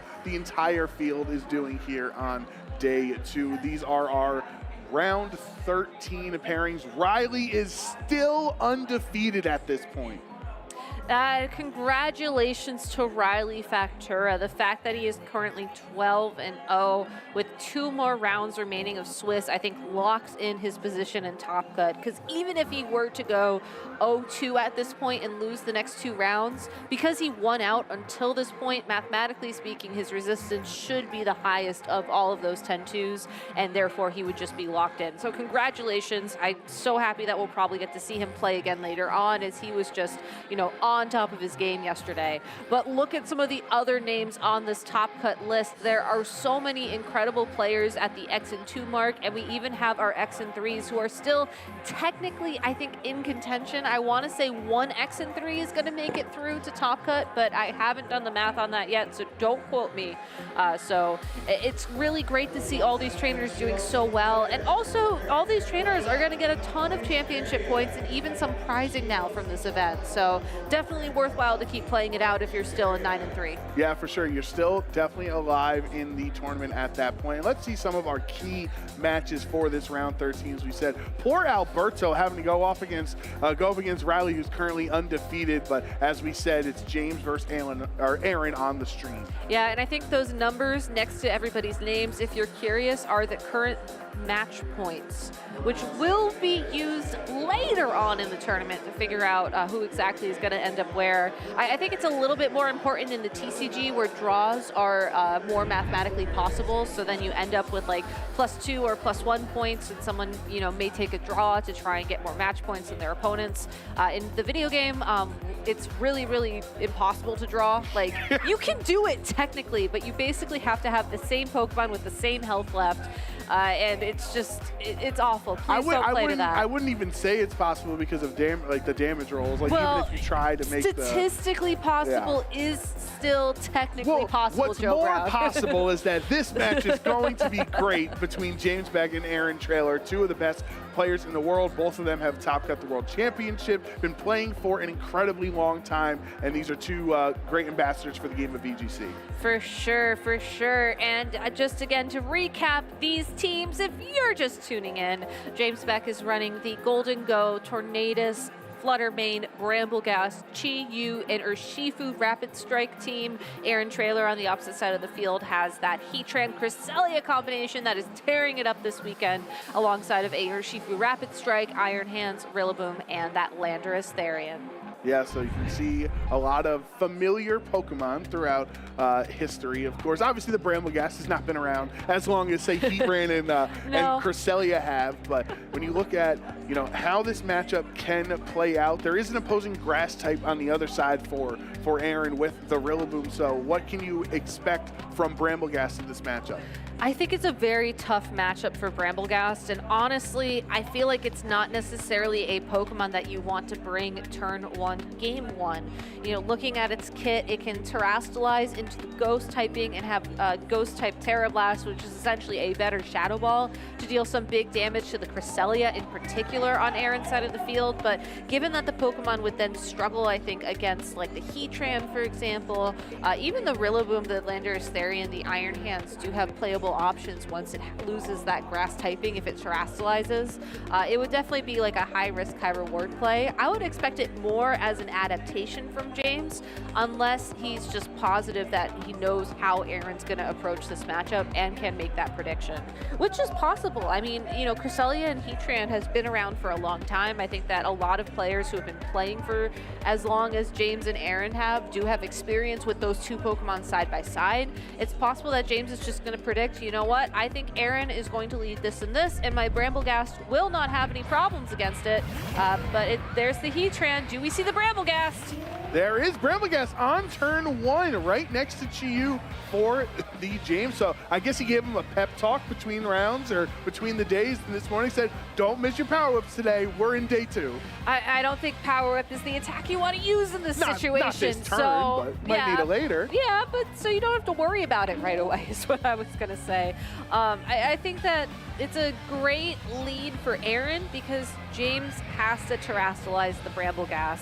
You don't fake out that slot. I think if you want to try and flinch your Pokemon this turn, you go for the fake out into the Chi-Yu, but that does open the door for this Heatran to really double down and do some damage. Aaron's Heatran in particular has access to Earth Power and Heavy Slam in addition to Heat Wave and actually Terra Blast. It's an Assault Vest Heatran. So this Heatran could go for big damage into the Chi-Yu with an Earth Power, or it could possibly try and get some damage down onto this Brambleghast with like a Heavy Slam, I think would be his best option, assuming no terrestrialization. But we did see James lock in the Terra Ghost here, so you know it's going to be going for that Terra Blast and probably hoping to at least do 50% to that Heatran. Yeah, just trying to get some really solid damage. It's not going to be super effective or anything like that for James, but he knows if Brambleghast is not going to be able to stick around for a long time in the matchup, maybe just get as much damage as you can. And Landorus on the switch in gets taken out because of that overheat landing there, and Landorus is gone for the rest of game 1. Aaron's in a really tough spot because his Iron Hands does not have the Assault Vest since Heatran is holding it, so he wanted to switch it out so he doesn't get knocked out. Here is the Terra Blast into Heatran. That's not even close to the 50% he was hoping for, as Heavy Slam does bring Brambleghast down to under half. Yeah, the nice thing about Heatran and Chi-Yu, at least, is that Chi-Yu really can't deal damage to Heatran, but unfortunately for Aaron, that overheat was more than enough damage to pick up the KO onto the Landorus Therian, or possibly even the Iron Hands, depending on how it was trained. So James gets a very early lead thanks to that overheat connecting. He does have to swap out his Chi-Yu at this point in time. The combination of taking the special attack drop and the Urshifu being revealed from Aaron, I think should scare it off the field for until later on in the game, but that's okay. You still have that Brambleghast to threaten Power Whips against the Urshifu. You still have the opportunity to possibly go for a second Terra Blast as well into either of these Pokemon. So it's a great early lead from James. Aaron could recover and try and get some damage back, but I think it's going to be tough just given that James also has his own Urshifu now on the field. And Aaron will terrestrialize one of his 2 Pokemon here on this side. It will be the Urshifu, who's one of the best Pokemon, of course, Terra Water, to maximize the amount of damage you can do with your Surging Strikes and your Aqua Jets. Just makes it even more difficult to deal with. Here's the Aqua Jet with the priority, making it go into the Brambleghast slot and knocking it out. James has lost his terrestrialized Pokemon for the rest of this game, but we knew going into it that Brambleghast was not long for this match. Exactly, but that is a great KO for Aaron to take to try and start finding his way back into this matchup, as well going for Earth Power into the Urshifu slot, which would have done great damage regardless of if it was a Chi-Yu, an Urshifu, or a Flutter Mane, which we now have confirmation is James's last Pokemon in this matchup. We do see that Photosynthesis activate once again with the booster energy. It is a special attack boosting Flutter Mane, but I don't think it necessarily needs a speed boost, as between the Tailwind options on James's team and also the fact that it just happens to be the fastest Pokemon on the field right now, he can use that to boost his special attack instead and just make it a lot easier for him to deal damage to the Urshifu. Heatran is something that James has to worry about here, but I think worrying about it in this situation means you just go Surging Strikes directly into the Heatran. It can't protect because it has Assault Vest. Assault Vest doesn't boost its defenses at all. It's only the special defense that gets that boost, and you're going to do 3 critical hits as well. So that's a pretty easy and safe play for him to make here. Oh, that's a critical hit. Aqua Jet, not Surging Strikes. Surging Strikes is the one that always crits. That's a quote-unquote natural crit from Aaron's end. Urshifu will get knocked out thanks to the Moonblast, though. So very huge for James to hang on with such low HP on the Flutter Mane. There's the Surging Strikes. Of course, the big thing, since Urshifu on Aaron's side terrestrialized, Heatran could not become a grass type here to resist the Surging Strikes. Exactly, and Aaron did need the extra damage from that terrestrialization so that Urshifu could get a potential knockout there on that Flutter Mane with Aqua Jet. He needed the critical hit in addition to a slightly better damage roll, I think, in order to guarantee that. And had he did knock out that Flutter Mane there, then the Chi-Yu would have come back out onto the field and he would have been in a much more favorable position. So he did a great job of playing to his out after he lost that Landorus Therian so early on to that overheat in game 1. It was just unfortunate that the Flutter Mane still was able to hold on through that critical hit and give James a pretty safe path to a victory in game 1. What's really interesting with that matchup as we look at it is Heatran is great at, it's essentially anti-Chi-Yu, anti-Flutter Mane, especially when you're holding the Assault Vest. And James was like, okay, I will just target down everything except the Heatran and make it very difficult for you to play this game. Exactly, and the fact that he was able to consistently do that, even though he brought his Bramble Gas in this matchup, goes to show, I think, his confidence playing into the Heatran. It's not necessarily a situation you want to be in, but given your Wind Rider ability, given that this Heatran only knows Heat Wave as a fire type attack, it's a playable option for him, and it worked out very, very well. I'm not sure if Aaron is going to give him that opportunity in game number 2. I feel like Aaron has to make an immediate adjustment to something that can handle the Bramble Gas and the Chi-Yu as a lead going into the second game. But you have to look at his options for that, and it seems pretty tough. You can lead, something with a fake out maybe to try and stop the Chi-Yu and actually commit to the fake out this time rather than making that swap. But then that still leaves the Bramble Gas open to go for the Terra Ghost plus Terra Blast to deal big damage to the Iron Hands in that situation or the Heatran. Yeah, and I think the other issue as we look at on Aaron's end, as I'm just having a conversation back here, Gabby, between the games, is when you see his Iron Hands does not, so it doesn't have Assault Vest, which is like the most popular held item, and it does not have Fake Out either. The Fake Out's actually onto the Rillaboom slot. Yes. Oh right, I missed that. Thank you. So Rillaboom, sure, you fake out Chi-Yu the first time around, but then you're still really threatened by an overheat on the next turn. Yeah. Yeah, no, overheat on Chi-Yu is such a powerful attack at the end of the day. It's really hard to have switch-ins. Like, we kind of joke about it, like, do you have a switch-in for a fully invested special attack? Beads of Ruin, overheat, there's no sun. Usually that joke has in the sun in it, right, to see how much it is. But, like, what is your answer? Because your answer is Heatran, and Heatran was already on the field. It was not able to try to switch into that slot to eat the hit. Yeah, well, that's your adjustment then. You don't lead the Heatran.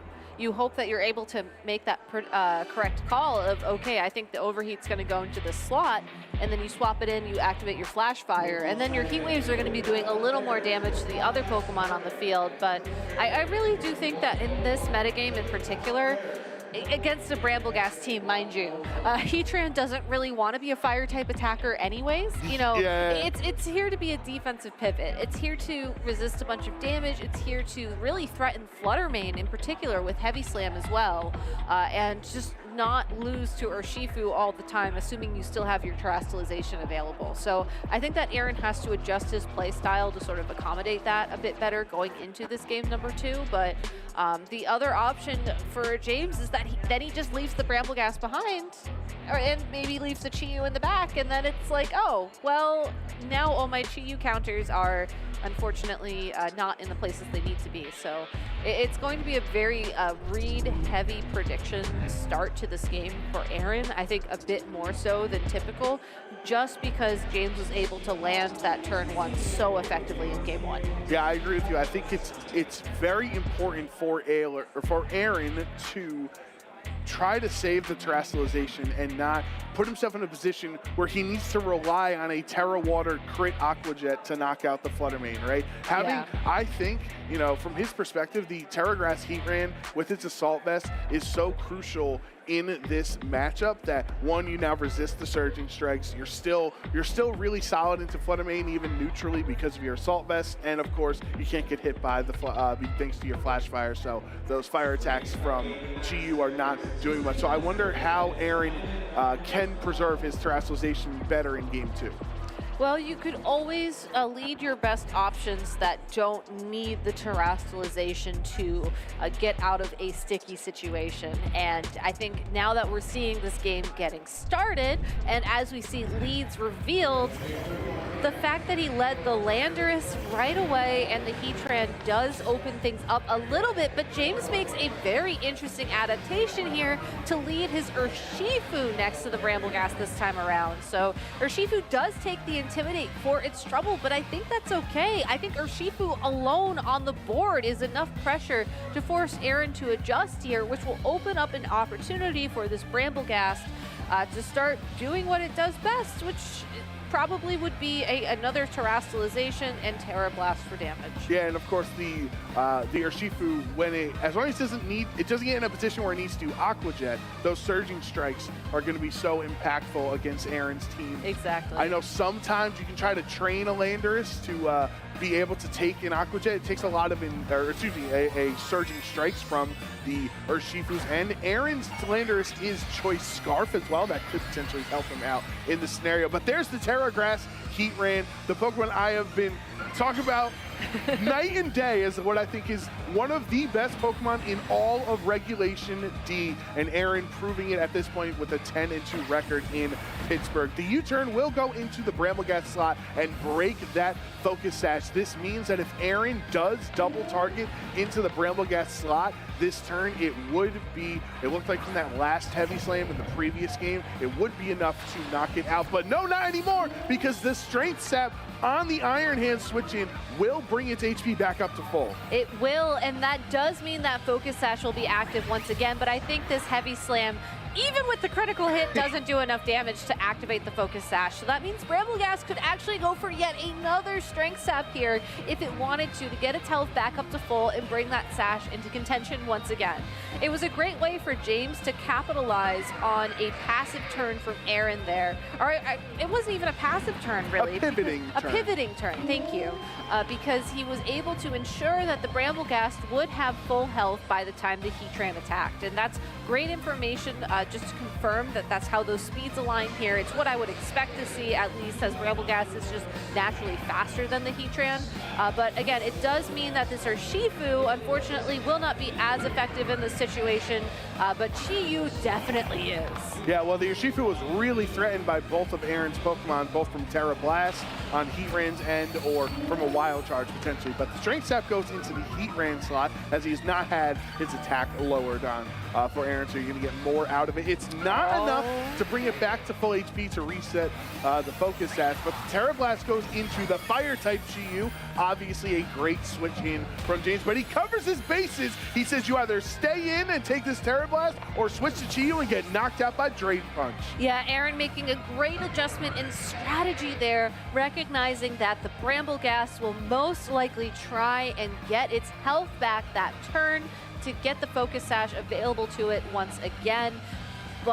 And then doubling into James's other Pokemon. It could have been a knockout on the Urshifu, and then the Drain Punch probably would have just gone nowhere, as the Brambleghast would have been taking damage from that. But instead, just a very great switch for him, knowing that he was able to catch the Chi-Yu with that Drain Punch instead. So I think James just trying to make a little bit of a pivot there so that he could go on the offense this turn, in particular to deal big damage against that Iron Hands with the Overheat once again. Did not work out though.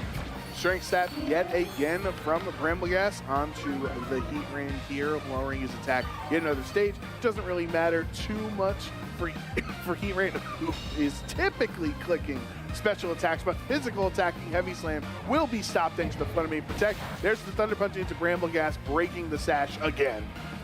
This poor Brambleghast is trying to hold on to that Focus like, I'm Sash. safe, I'm not, I'm safe, I'm not. It's interesting because I think that James is limiting his damage output by trying to go for that. And on the one hand, Like, I understand wanting to make sure that you can utilize the items that you have available to you, but on the other hand as well, I question the Brambleghast's ability to really do much in this situation otherwise. It's true that Aaron is consistently targeting down that Pokemon to ensure that the Focus Sash isn't available, and I feel like that alone is enough to give James an opportunity here with the Flutter Mane in particular to deal some really good damage. But I think that he's going to have to start going on the offense with this Brambleghast in order to make sure that he's able to keep the momentum he has currently. And being able to Terrasilize into a Fairy type on that Flutter Mane for some extra Fairy type damage definitely will help. And the special attack on the booster energy as well. It's essentially neutralizes Heatran's Assault Vest, so it takes some solid damage. Power Whip finally connecting first try. James has to be incredibly happy here that 90% accuracy came through, and Landorus is knocked out on the switch in. But because of those 2 strength saps before, Heavy Slam is not enough to knock out Flutter Mane. Yeah, and that is great news for James there. He's not out of the woods yet, as he does lose his Ghost typing on the Flutter Mane, which means that this and the Urshifu as well has the Aqua Jet. So I think it's pretty safe for Aaron to go Aqua Jet into the Urshifu and then have the Heatran go for a, I guess it would still have to be the Heavy Slam into the Brambleghast. I don't think Terra Blast, even without the attack drop, is going to do more damage. But instead, it looks like Aaron will be taking the opportunity to see how James is trying to find his way out of this situation, which is an interesting play here. I thought this was an opening for him. The Protect from Urshifu will make sure it doesn't take any damage, and then no critical hit helps Heatran stay relatively healthy, just under, it has fallen under 50%, so eventually these Dazzling Gleams will really start to stack up. But there is the Terra Blast from Heatran into Flutter Mane. Flutter Mane hangs on with 5 HP, notoriously bulky on his special defense side. Flutter Mane pulls out that hit. That was a clutch survival from the Flutter Mane, forcing Aaron to use Aqua Jet to pick up the knockout here, which does give this Brambleghast an opportunity to try and land another Power Whip against the Urshifu. The biggest question here, though, is just how much damage can Heatran do to this Pokemon? Urshifu actually able to take that hit.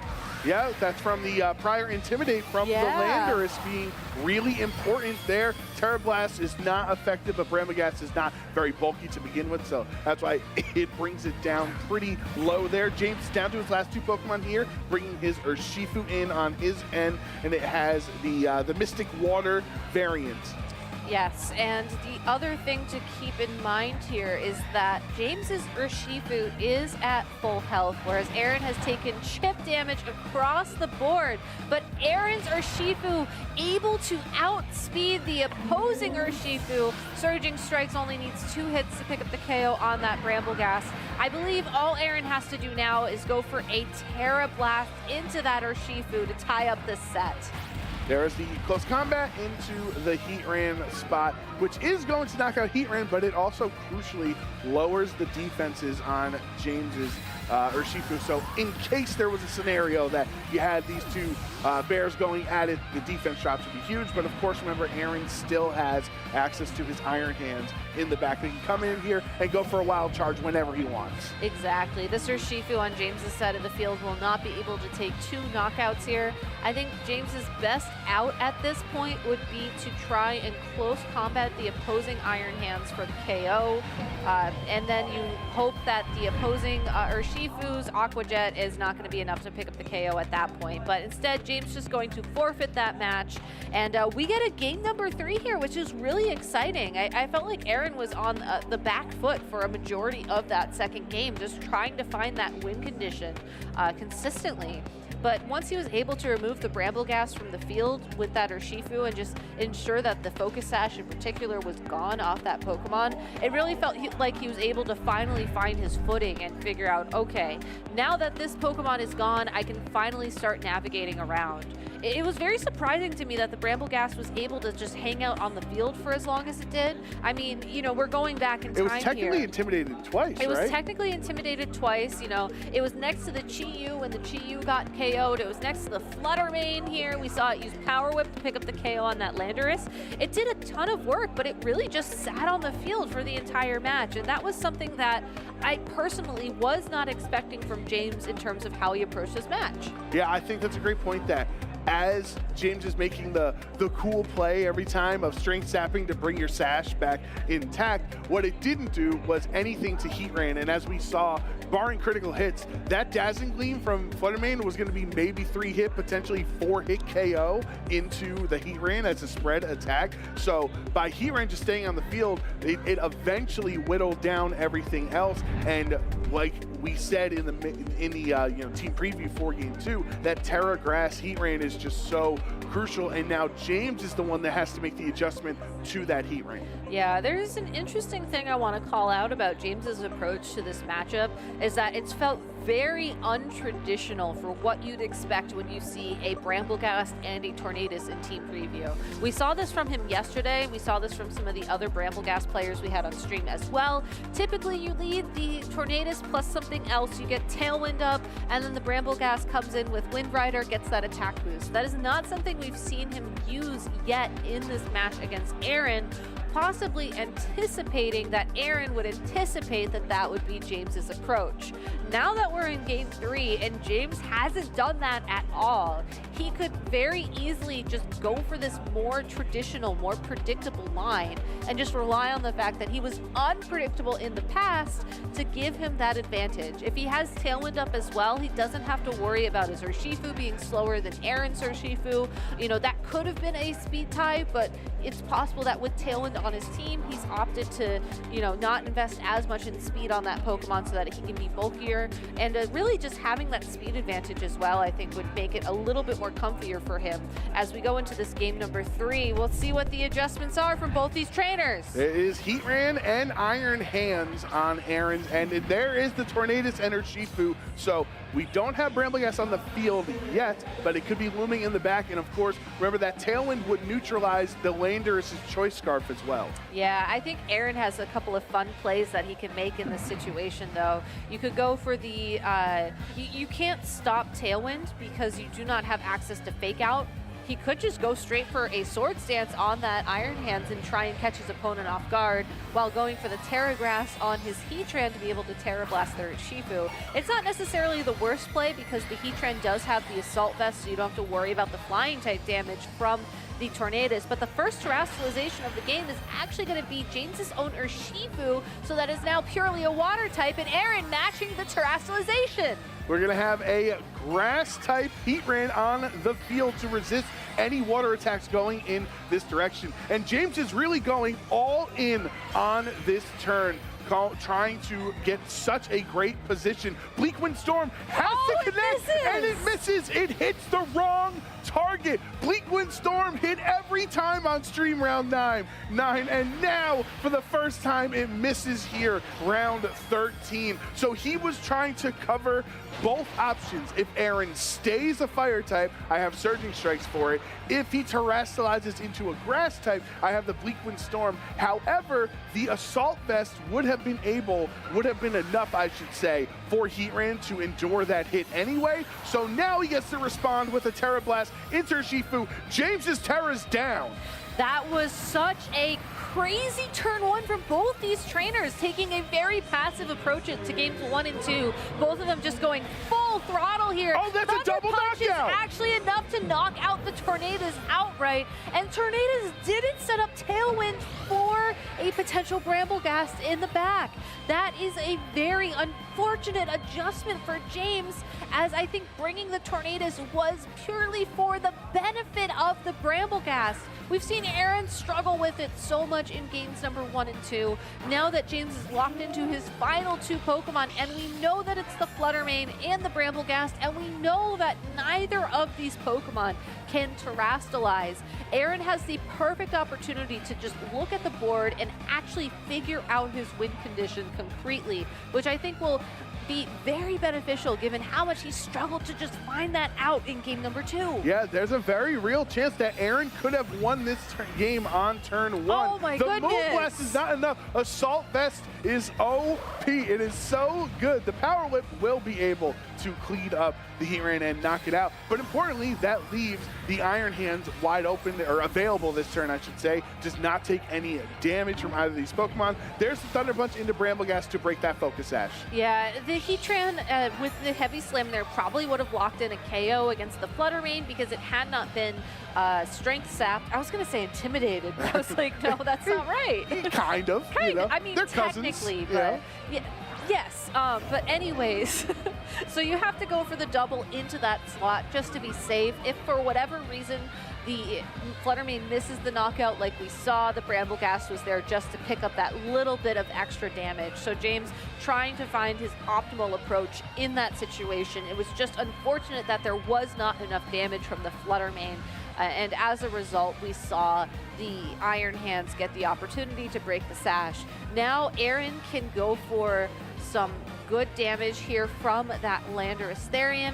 Can't rely on the flying type Terra Blast like we've seen him do, but this Landorus Therian on Aaron's side of the field is holding a Choice Scarf, and I don't think that's something that we've had a chance to highlight just yet. And if you have a Choice Scarf and there's 2 Pokemon on the field and you're going to struggle to hit them and deal damage, you can U-turn. That is actually probably the safer play. I was going to also say you could try and look to your spread move of Rock Slide to just slowly start chipping things away as well. But I'm happy that we get to see Aaron's last Pokemon in this situation at least, because now we know that the Aqua Jet should be enough to settle things up just a little bit in this matchup and later on. Urshifu's got a lot of attack there, Yeah. so Brambleghast going all the way back up to full HP, and now the Thunder Punch going in to Flutter Mane's Protect there. So the U-turn was not enough, as it is a neutral hit into that spot. It was just not enough for the knockout, I should say. Or I should say it's just not enough damage, meaning it just hangs on. And now the Flutter Mane is still fully healthy. I thought maybe he could have had a stomping tantrum into the Flutter Mane spot, but he wants to save Aaron wants to save Landorus for later. Yeah, it's interesting that he wants to save the Landorus for later, but given that it is Choice Scarf, it is his best option to outspeed that Flutter Mane, barring a priority attack of some way, shape, or form. So great preservation on his part. The Urshifu, this is going to be a read. I mean, we've seen what James has locked in here. If Aaron is trying to play as safe as possible, I think you go for the Detect on that Urshifu, and then you attack with your Iron Hands. But Aaron making a prediction here, no Detect on the Urshifu, instead it's the Iron Hands. And that attack drop really shows Aqua Jet does not do a lot of damage. The Moonblast from Flutter Mane will go into the Detect, so Iron Hands is going to stay safe. But Power Whip into the Iron Hands as well, so it was a double target into that slot. A perfect Detect from Aaron. Exactly. So Aaron was able to predict that James would assume or predict that the Urshifu was the one that was going to Detect that turn. As a result, by doubling into the Iron Hands with Detect, which is a move that Iron Hands doesn't typically carry in this format, he was able to get a little bit of free damage there from that Aqua Jet. You're absolutely right that the Strength Sap is paying off for James, as I believe now Aqua Jet is a 3-hit knockout on that Flutter Mane instead of a 2-hit knockout. But still, Aaron is in a tougher spot, but that free damage really helps open things up. I think now all he has to do is maybe swap out that Urshifu into the Landorus, hope that you can try and get the Urshifu back on the field when Strength Sap is no longer a threat, and then handle things better. So both Flutter Mane and Urshifu will keep themselves safe this turn. Power Whip does avoid yet again onto the Iron Hands. He has been intimidated once on James' side, so it's not going to be the most effective amount of damage, but of course you want to do more than 0. Exactly, and that Thunder Punch could have been enough damage to put the Flutter Mane into the Aqua Jet knockout range, which is what Aaron is looking for here. It's tough that we're seeing these Detects play out so linearly on his side of the field, as that does mean he's either going to be forced to double Detect here, go for big damage, or swap in the Landorus Therian to take damage for one of these Pokemon. But instead we see Aaron just commit to the Detect other partner attacks, Detect other partner attacks strategy, bringing Flutter Mane down into the yellow. Yep, so Flutter Mane is very low at this point. The Dazzling Gleam will protect from the Iron Hands, I should say. So just trying to keep it healthy. Urshifu going down, not the end of the world for Aaron, as he does get the free switch into the Landorus later on, or on this following turn, and that Straight Snap cannot lower his attack thanks to Detect. Exactly. So now Aaron and James are down to their last 2 Pokemon here.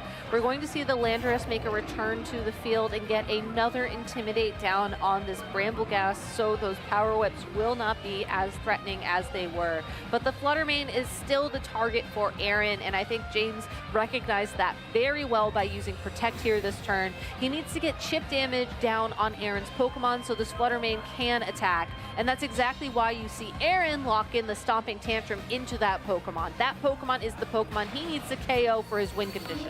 And Straight Snap is going to lower Landorus' attack. However, the Brambleghast is already at full HP. So the Swords Dance say, you want to lower my attack? I'm just going to bring it back up by 2 stages. It is a little bit risky to use Swords Dance in front of Strength Sap, but he's already full health, and that means that Aaron probably should just ignore the Brambleghast at this point in time. And we see the Fluttermane go for a double Protect. It's unable to get it. So now Aaron forced to target down the Brambleghast, but that's okay. It is the only Pokemon remaining. It is opting to continue to lower the Landorus' attack, as that was the Fluttermane's best option of making it out of this turn. But knowing just how much damage that Thunder Punch did, Aaron just had to attack one more time to win the game. Yeah, that is the forfeit, and Aaron Traylor will win round 13 here in Pittsburgh. What an incredible match between both of those trainers, so back and forth. For a set that, looking into it, we really thought Brambleghast had a difficult position to potentially sweep, right? We were kind of right on that end, but it was still a very effective bring from James, but not effective enough in the end. I think the thing about the Brambleghast in this matchup, and I want to say that I think we may have undersold it initially, because I was always assuming that we'd see the Brambleghast next to the Tornadus, just because that is how it wants to be played, and I think that is what feels optimal for that Pokemon. But, you know, knowing that in Game 3 we did see this Tornadus, it was unfortunate that it missed that Bleak Wind Storm, and that having that Heatran gone earlier certainly could have changed this matchup significantly. But it just wasn't able to set up the Tailwind, as it was just KO'd this turn by Thunder Punch. And then the Brambleghast just couldn't really go on the offense. I think that was okay, because we saw James in Games 1 and Games 2 use the Brambleghast defensively, relying on Strength Sap, relying on Power Whip to just chip damage where he can. But overall, just wasn't able to utilize that offensive part of it, even though this was the game he tried. And I think that was, again, what opened things up for Aaron. That being said, though, I mean, James lost 2 Pokemon turn 1, and yet this game still went on for a significant amount of time. I'm thinking. The game felt like it was decided after that turn 1, after the Bleak Wind Storm missed, and he still brought it back so close and made the game last for so long. Aaron really had to work for this victory in Game 3, positioning the Landorus, bringing it in yet again to intimidate one more time, and the Choice Scarf proving crucial against this Fluttermane that was a special attack with the booster energy compared to speed. That meant the Choice Scarf was actually impactful in the matchup. Yeah, and I think that if you are running Tailwind, you can use booster energy to boost your special attack, as typically you have that support from that speed control. It was just, again, James lost that Pokemon turn 1. He opted for Bleak Wind Storm instead of Tailwind, anticipating the Terra Grass, and then it just didn't work out. You know, had that Tornadus been able to set up some more consistent speed control, especially against the Choice Scarf Pokemon that Aaron had, I think we'd be looking at a much different matchup. But very well played from both those trainers. I think the fact that the win conditions just kept shifting turn after turn after turn made it very difficult for them to sort of navigate, and it felt like they were just they were playing very responsively to each other, which is always really fun to see, but does make it, you know, a bit of a slog. Yeah, for sure. We also have some other highlights throughout the rest of this set, because there was just so much that happened early on. This overheat landing onto land just huge. Shows the potential why Chi-Yu is in the top 6 in usage in day 2, why it's such a strong Pokemon. But then the Aqua Jet on Aaron's end. It's nice that we got to see both trainers terrestrialize their Urshifu in this set as a water type. But ultimately, Game 1 went in James's way. It did, and I think it was the fact that he was able to surprise Aaron with that knockout. I mean, we saw Aaron just shake his head multiple times. I think also, just reacting a little bit harshly there to the terrestrialization noise, but still, it was a very tough spot for him in that game one, and I think James did a great job of catching him off guard, and I think that he tried to go for a similar approach to game number two, but Aaron was more prepared for it this time around, having seen that he brought the Bramblegast and the Chi-Yu, but not the Tornadoes. Yeah, and then the big adjustment from from Aaron in game two is not terrestrializing Urshifu. Instead, the Terra Grass Heatran, my favorite terrestrialization in this format, and it proved crucial for Aaron in the entire set. It did. It gave him some really interesting play against that Bramblegast in particular, which was core to James's overall strategy. We saw James try and make up for the lack of damage, I would say, against that Pokemon, trying to go for the Fairy type Terra boosted Dazzling Gleam there, but overall Terra Blast with the Grass type boosting, I did barely miss out on this KO, but overall was able to just make this positioning so much easier for Aaron throughout this game too. Yeah, so he was able to finish the Bramblegast off. Very pesky in game two, honestly. Aaron had to spend so much time re-breaking the focus sash, and going for double targets into that slot. And even though it was very frustrating to deal with, he persevered. He kept his composure, Aaron, and see the relief on his face in that match. And then, of course, that very dramatic turn one in game three for Aaron to win the set. And you got to feel confident if you're Aaron going into the last round of Swiss. I think so. I mean, I know that Aaron is hoping for some big results here, James as well, and being able to defeat, one of the most powerful Pokemon trainers competing here this weekend in such a back-to-back set, I think certainly goes to show that Aaron is ready to go and ready to win. And I would love to see Cresselia Heatran honestly take the title here in Pittsburgh, as not only is it a throwback to a bunch of formats that I enjoyed playing back in the day, but they're just so good together. And, we didn't get to see Cresselia really support the Heatran in this matchup, as Bramblegast alone, I think, kept it on the bench for the turn, but still a lot of fun to see, and some really creative team building from both these trainers. Yeah, those were the days, the good old days with Cresselia and Heatran. Before us in our old age woke up with back pain every day. Now back in the day, our only pain was dealing with chalk mirrors. But for now, we're actually going to head over to the lounge to speak with Aaron Traylor. So Sierra, take it away. Thanks so much, you two. I am here with Aaron Traylor after that fantastic win. We got our next round up shortly, so we'll keep this short and sweet. You're obviously doing fantastic so far this tournament. Your team is fantastic. This Bramblegast has been running around everywhere and causing havoc for people. How did you feel going into this match in particular? Yeah, so first off, I knew James is like a fantastic opponent, and what makes him even more challenging to face off against is that he worked with Emilio Forbes, the inventor of this team. It is like one of the coolest teams out there, and so I knew that my work was going to be cut out for me, and so I had some chances to practice against this team. I started doing a tournament circuit for myself, and I just invited people to it just to get practice in weekday after work hours, and I played against a bunch of copies of this team there. I was like, oh man, this is actually kind of a problem for my stuff. So I workshopped it there, and it was really cool to be able to use some of the game plans I have, but not all of them. In those matches. So I'm really proud of how that went. Hopefully we'll get to see those game plans come to life later. So we still got some more tournament ahead of us and another round of Swiss. So I'm going to let you run off to that real quick. But before I do, if you have any final words for anyone watching. No, I want to win. I just like being here, having fun with my Pokemon. It's a lot easier to have fun with your Pokemon when you're winning. But I'm just so proud of my team, and so I'm just thankful for all the support that I have from my friends. It has definitely been such a pleasure to watch you play your matches so far, so I'll let you go and win, okay? Thank you. Well, I'm going to go to the bathroom first. Is that okay? Bathroom and then win, all right? Okay, in that order. All right, for us, we have our final round of Swiss coming up. Our last chance for players to get qualified for our top cut. Stay tuned.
名前は海老沢空で、来たところは福岡県から来ました。 Can it get through this one turn against the Amoongus? This is the question. Does Amoongus have the oomph in order to get the knockout here? It's only really got that pollen puff or the clear spell, but it gets the knockout. Sora Ebisawa is your 2023 Pokemon World Champion. 家族に恩を返せて、観客の人も盛り上がっていたので、僕的にもとても嬉しかったです。主な選出を決めて、このポケモンはこのポケモンに有利だなっていうポケモンを、なるべく選んで使ってました。場所によるけど、行けたら頑張ってまたチャンピオンになりたいから思います。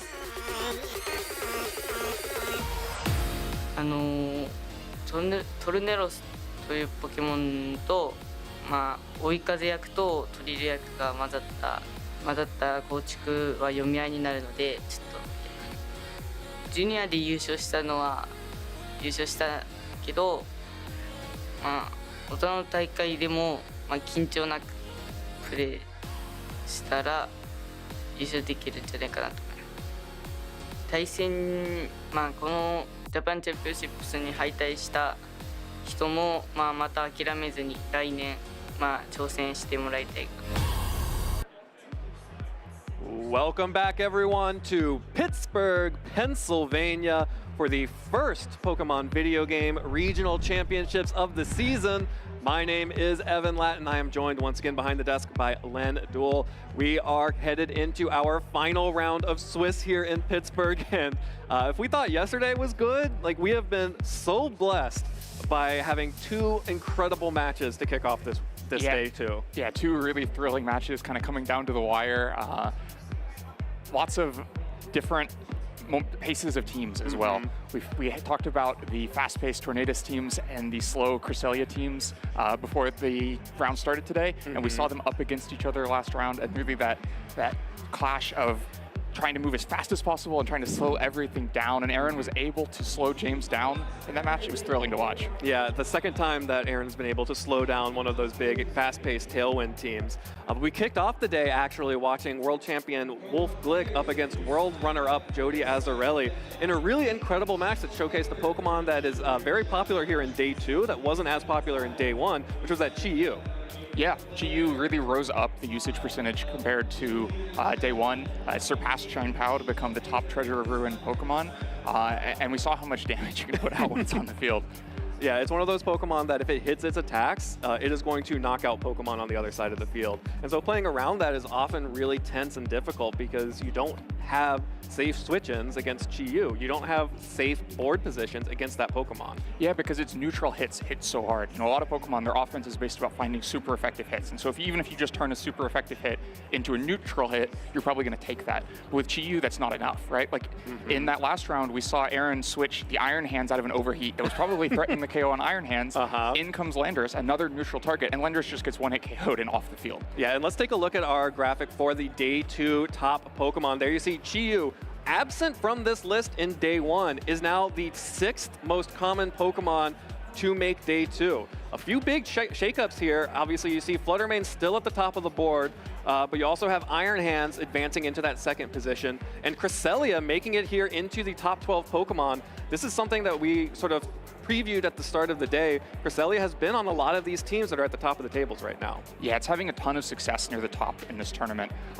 It's a Pokemon that's been the favorite of top players for a long time in the game. Would always have higher usage percentage at the World Championships than in tournaments leading up to the World Championships. In this case, though, it's actually getting higher usage percentage post-Worlds than it did during it. Goldango kind of creeping into the top 10 here. That's something I think we've seen consistently happen since Reg C, about when it might not have had the pick usage in Day 1, but it tends to see a lot of success from the players who build around it well. Yeah, it's a Pokemon that definitely takes some investment in your team building process. You don't just put a Goldango on a team and think, oh, I'm done, this Pokemon works. It requires a lot of investment, and the players who do invest in it and who do work to build around Goldango, as you say, regularly are making it into these Day 2. And this is a Pokemon that we have seen pretty regularly paired up with the Chi-Yu, so I'm not surprised to see Chi-Yu raising in the ranks and bringing Golden Go with it. Yeah, because it has different ways it plays, and when it's up with that Chi-Yu, it's all about choice specs, tons of damage coming down. You get like choice specs, Terra Steel, Make It Rains, with the Beads of Ruin active. We hear a lot about the overheat coming out from Chi-Yu, but sometimes the partner Pokemon can do just as much. Oh, absolutely. Yeah. It's really about both for Chi-Yu, and it's why that pressure can be so high when Chi-Yu's on the field. Yeah, and of course the Fluttermane being paired up with both of those Pokemon pretty regularly. Our last match, we actually saw 3 Ghost-type Pokemon on one team. Yeah. James brought the Brambleghast, had the Golden Go, and had the Fluttermane, so really unsafe for any, you see Cresselia still being at the top 12 Pokemon being used here, while you have a bunch of these really powerful special attackers that can hit it with super effective damage pretty easily. Yeah, those Ghost types, and of course Chi-Yu itself with the Dark moves as well.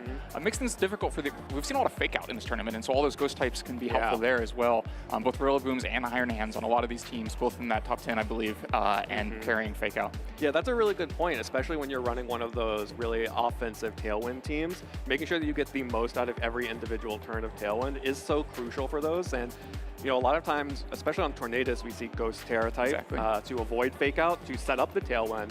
But, Fake Out is also really good, and some of these top players have gotten really good at positioning their Pokemon in and out so you can get free Fake Out turns. Like we've been seeing with these Tailwind teams, there's a lot of times you get stuck with a Tornadus on the field and a partner Pokemon on the field that's doing the damage. Getting a Fake Out user in to be able to stall out one more turn of Tailwind for that damage dealer can be really clutch. Yeah, Fake Out also, its usage is paired with Urshifu's, because Fake Out next to an Urshifu is so much stronger than Fake Out in any other situation.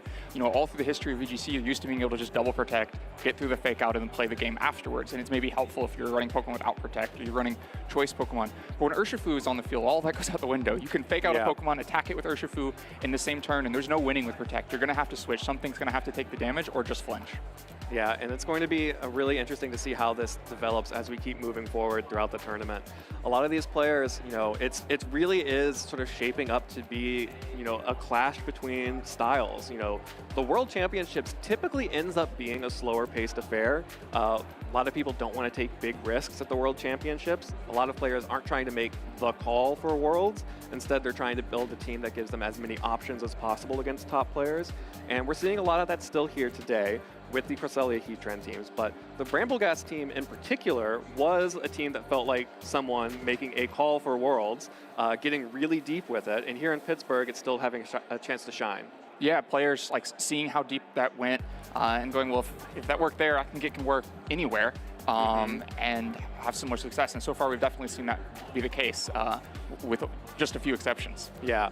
And it's going to be really, really interesting to watch as we head into our top cut. Again, this is our final round of Swiss, which means that we will only be playing one more round of Swiss, and then we'll be cutting to our top 8 players who will compete in a single elimination bracket.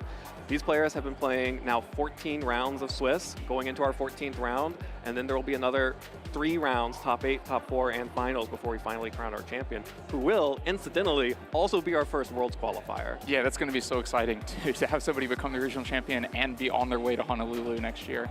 But first, they've got to make it through this 14th round of Swiss.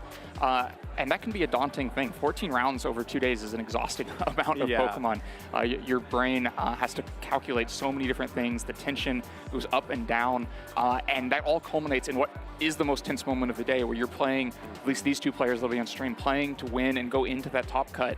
And so the pressure is fully on. Absolutely. Well, we're going to take a quick break. We have the players out in the field. We are working to repair the bracket to make sure that we get the highest level of play possible here in our final round of Swiss. Because it's so important, these players are competing for a chance to get into that top cut. So when we come back, we will have our final round of Swiss. Stay tuned. Hey Pokemon trainers, welcome to Pokemon Championship History, a series where we showcase important matches throughout the history of competitive Pokemon. Let's flash back to the 2017 North American International Championships. This was the final event before Worlds, so it was the last chance for trainers to earn an invite. We turn our focus to round 3 of day 1. Giovanni Costa is a West Coast VGC trainer that had one simple phrase: "Believe in Eevee." For the entire 2017 season, Gio played a team revolving around Eevee and its exclusive Z move, Extreme Evo Boost. But at the start of Game 3, Gio's Eevee plans fell through as Tobias gets a perfectly timed poison.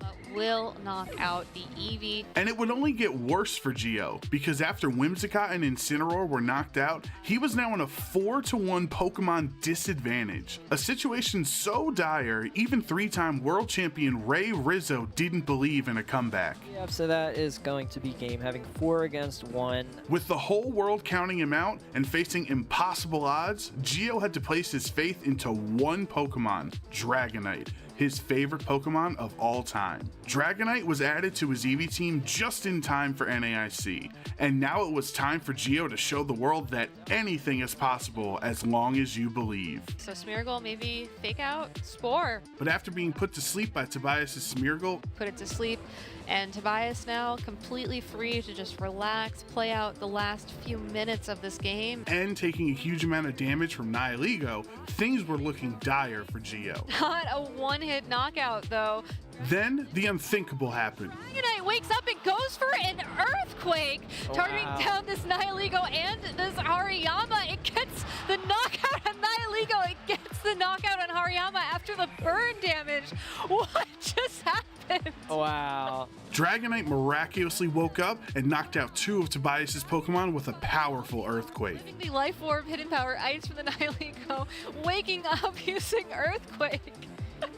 Tobias was down to his last Pokemon, Smeargle, who still couldn't knock out Geo's bulky Dragonite. The tides had turned, and Tobias could see the writing on the wall. I don't think Smeargle's able to pick up that victory. So, wow, what a comeback there. Oh my man. Okay, Geo defying all the odds. He believing in Dragonite. And with that, Giovanni Costa's Dragonite delivers one of the greatest comebacks in VGC history. Geo proved that truly skilled trainers can win with their favorite Pokemon. Thank you for watching, and let us know some of your favorite moments in competitive Pokemon history by using the hashtag #PlayPokemon.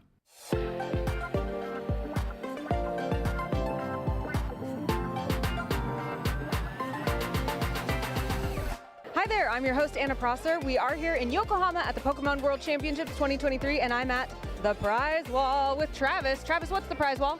The prize wall is a wonderful wall of prizes we have this weekend for players participating in our side events. We've got, again, Go, TCG, and VG side events to sign up for. Players can have a great time this weekend and come redeem even more fun prizes. So tell us exactly how it works. Someone plays, then they get what, and then they... So a player will go, they'll sign up for one of our many side events. After they've completed the side event, they'll receive prize wall tickets, and once they've accumulated however many they're wanting to save up for, they can come back to the prize wall and claim one of their fun prizes. There are so many things here that I already am like, I want that, I want that. There are a few exclusive world things here, right? What are those? Just a couple things this time, but we have the World's Playmat exclusive to the Yokohama tournament, as well as a few copies of the World's Promo available for players to get as well. But a lot of fun, mainly Japanese Pokemon Center prizes this time, so that's a lot of fun for a lot of international players. Which one's your favorite? This time I'm going to go with the Butterfree Umbrella. It's so cool. It comes with a Metapod carrying case. Gotta love it. It's so cute. It made me squeal. I'm gonna go squeal over some more things. Thank you so much, Travis. We'll be right back with more from the Pokemon World Championships.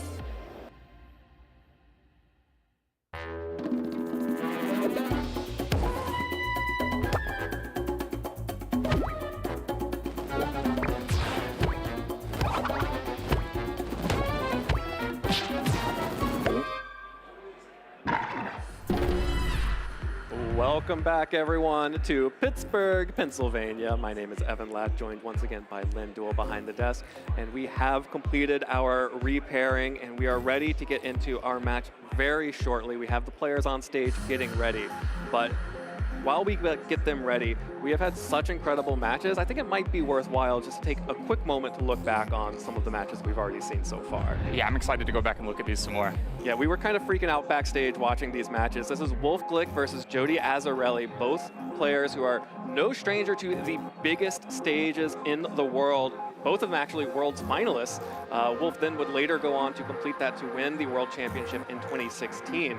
But we see here this Grass Fluttermane and the Safety Goggles Urshifu coming up really big for Wolf here, neutralizing this Amoonguss throughout that entire game one. Yeah, really letting him play 2-on-1 next to the Amoonguss while it slowly went down to Icy Wind, just kind of mitigating any effect it could have on the game. Yeah, an incredible set there to make sure that this Amoonguss couldn't do much of anything, which freed up the Urshifu to get sword stance off to start just picking up big KOs left and right in that game one for Wolf to take game one. But of course, it doesn't all end in one game. There are multiple games that you have to go through to actually win a set here in Pittsburgh. Yeah, and that gives time for players to make adjustments and find new ways to try to win. Yeah, again, we have the Amoonguss come out from Jody in this game two, but this time without the terastallization on Fluttermane, Wolf is not able to protect against spores coming out, but more importantly, can't protect against the Leaf Storm, which did big damage to that Urshifu, but not pick up the one-hit KO like you might expect. Yeah, but it prevented that Urshifu from having time to go for a sword stance, and with that bulkier training on Urshifu, it couldn't pick up the damage without those boosts. Yeah, it did finally pick it up with that second Leaf Storm after the fact, which made sure that that Urshifu was not going to be able to be a threat throughout the rest of this game. Again, huge survivals. We are seeing so many clutch survivals, these well-trained Pokemon in all of these matches there. That Amoonguss holding on with just one hit point, which allowed it to fire back a Spore onto the Landorus. You almost always expect Landorus to pick up that KO with the Terra Blast flying there. Yeah, it looked for a moment like this Terra flying Landorus might just move through Judy's team, dealing so much damage. But it met the Amoonguss. The Amoonguss lived with 1 HP and stopped that momentum and really gave Judy the game. Yeah, and being able to pick up big damage with that Chi-Yu's Heat Wave, pick up the KO on the Amoonguss, left this Landorus up against both the Chi-Yu and the Fluttermane. Able to pick up the Wake Up here, safe because of the Iron Hand switch in the back, pick up the KO with the Shadow Ball, and forced a game 3.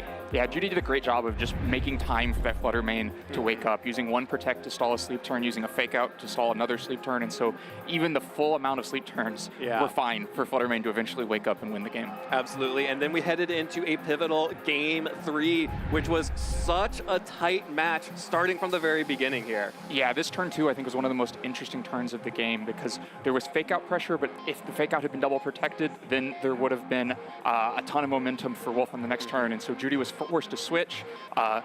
Wolf caught that switch and hit Amoonguss down to 1 HP, and it looked really difficult from there. It looked like everything was in range for KO from Icy Wind and Terra Blast, but then Judy found the one thing, the Icy Wind was not going to KO even this low health Amoonguss when it had the Terra Water, and that gave him a shot back in.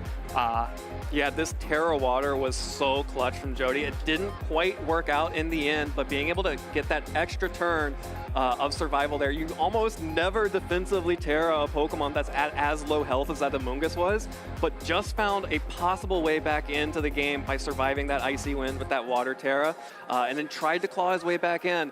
Even with these crits on the Amoonguss, it wasn't enough because that Urshifu got rolling. Yeah, the crit was nearly there, but it wasn't quite enough damage. And yeah, found with that Terra Water just the one little sidestep, the one thread back into the game that made it a really interesting endgame. Yeah, and then Wolfglick took that match and continued on. He is still competing in the tournament. 1 win away, I believe, if I remember correctly from the standings that I saw previously. 1 win away from locking his way into top cut. We are going to have a pretty tight top cut here. We may have a number of people who have 3 losses who are going to make it into the top cut, so could still drop that match. I believe Jody is also still in it in that sense as we move forward into these final rounds of Swiss. You'd much rather have the X&2 record and have a little bit of breathing room. But yeah, the X&3 players, like the ones we're going to see on stream here, still have a shot at it. Absolutely. So let's take a look at some of the players out there in the field. Here are our key matches. We will be watching Joe Ugarte versus James Evans. Both of them sitting at 10 wins right now. Really want to get up there to 11 wins with this final match here. Ofemezi Amel versus Kyle Livinghouse. Ofemezi is at 11 wins right now. A win there would guarantee that he makes it into top cut. We have a number of other strong trainers here. As you see, Jody Azzarelli versus James Beck are 2 players who we saw lose on stream. Both still in it with a shot to make it into the top cut if they win this match, as well as Justin Karras, Stephen Mea, George Tifferman, Rajan Ball, Andrew Ding, and Megan Hyman all out there competing for a shot to make it into top cut. Yeah, like we mentioned a moment ago, this can be where the pressure is on with 10 wins, trying to get that 11th and give yourself a shot to get into top cut, but both players are in that position. Both players desperately want that 11th win, and only one is going to get it. Yeah, and we are going to see a really interesting matchup here. We have Joe Ugarte versus James Evans, 2 players who, if you have been watching the streams from last year and for a while now, you will recognize both of these names, and you'll actually recognize these teams. They're actually very similar teams to one another. They work together. I believe James built the team, offered it to Joe. Joe took the team, saw, oh, you know what, I don't like this Landorus. I'm going to put Fluttermane on the team. Made some small adjustments to the team here, but instead of having the double intimidate, opted for more special attack pressure. So now in the mirror, we get to see who was right. Yeah. Well, to see who, whether the adjustments came out on top or they just messed with a winning formula, and maybe who has a better idea of how to play this mirror match.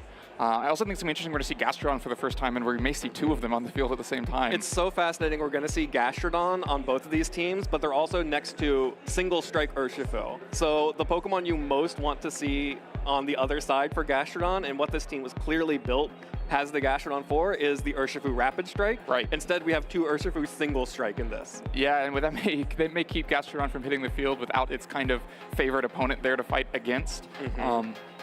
But yeah, two teams that really have a lot of offense going for them. That single strike Urshifu will be a big threat to the Cresselia that both teams have, but then both teams have the Terra Fairy on Cresselia to try to then mitigate almost any damage Urshifu can do, resisting both the dark and fighting moves and threatening back with now same type attack boosted Moonblast to go after those Urshifus. And so really interesting mirror here in that both teams have Pokemon built to counter things that neither team has, and have Pokemon that are built to counter things that both teams do have. Yeah, this is actually really interesting because one of the most common Terra types that we've seen all tournament long and in the World Championships was water. That was often the most common Terra type for a lot of players. In both of these teams, we see 3 Fairy type Terras. James is running the Terra Fairy on Cresselia, on the Hisuian Arcanine, and on the Gastrodon, while Joe is running on the Fluttermane, on the Hisuian Arcanine, and the Cresselia. That normally, you know, Fairy is a decent defensive typing, but it's most commonly known for being the offensive Fluttermane Terra. When you have Urshifu Single Strike on both teams, Fairy suddenly becomes a lot better of a defensive Terra. Yeah, maybe it's a little bit of that bias when you're beating people with Single Strike Urshifu, clicking Wicked Blow all the time. You start to think, maybe I need a way to stop that for myself. And so this team has it in spades, and it's going to be challenging to find safe moments to go for that Wicked Blow, but it also means once that Terra is spent, a lot of those Wicked Blows are going to look a lot more safe. If one of these players spins their Terra and then has the Cresselia on the field against Urshifu, that Urshifu is going to be looking at an easy target. Absolutely, and we are just about ready to hop into our first game here. Really exciting matchup here. I am excited to see some of these Pokemon that I love that we haven't really seen a lot so far, and actually no wrong Urshifu on both the teams, but Gastrodon still coming out for James, but unfortunately we're going to have that turn 1 disconnect, and we will get back into this game shortly. Yeah, we got a bit of a preview of both players' mindsets there, but they will have a chance to reset to different leads if they'd like to. Yeah, Gastrodon probably still has a place to play because of the Arcanine that's on both of these teams, right? Can threaten it with 4 times super effective Earth powers, and it's just a kind of generally bulky Pokemon. It's not easy for Iron Hands to fight against. It's not easy for Cresselia to fight against. And if you have switch-ins or safe Terras to help deal with the Urshifu, it could find a good place in the match. Yeah, and Gastrodon does have the Yawn attack here, which is one of the most disruptive status effects in the game. It's not quite like a Spore, it's not quite like a Sleep Powder. It sets you to Drowsy, and then at the end of the turn, the next turn, if you don't switch out, you will fall asleep. So it really exerts a lot of pressure on your, on the opponent to make decisions of oh, do I actually want this Pokemon to fall asleep, or am I going to try to switch out and protect it? Yeah, it creates interesting moments, because do you actually make the extremely predictable switch to save your Pokemon from sleep, or do you think that maybe you'll catch them off guard if you go ahead and attack that turn and then fall asleep? Of course, the other comparison to Spore or Sleep Powder it has that it can still hit grass types or safety goggles Pokemon. So this Cresselia can still fall asleep to a Yawn when it wouldn't have been able to fall asleep to a Spore. Yeah, one of the cool interactions for Yawn there, and why Gastrodon still has a place even without Urshifu Rapid Strikes out on the field. The Hisuian Arcanine and Gastrodon leading off against the Fluttermane and the Arcanine again. We will try that one more time to get these players out on the field. Yeah, these Arcanine are too strong. Yeah, both players sticking to their initial mindset, but gonna have another chance to change that mind. The Arcanine, both players using Choice Band Hisuian form Arcanine. That's generally the most common item on it. It opens up a lot of damage from now both of Arcanine's same type attack boosted types.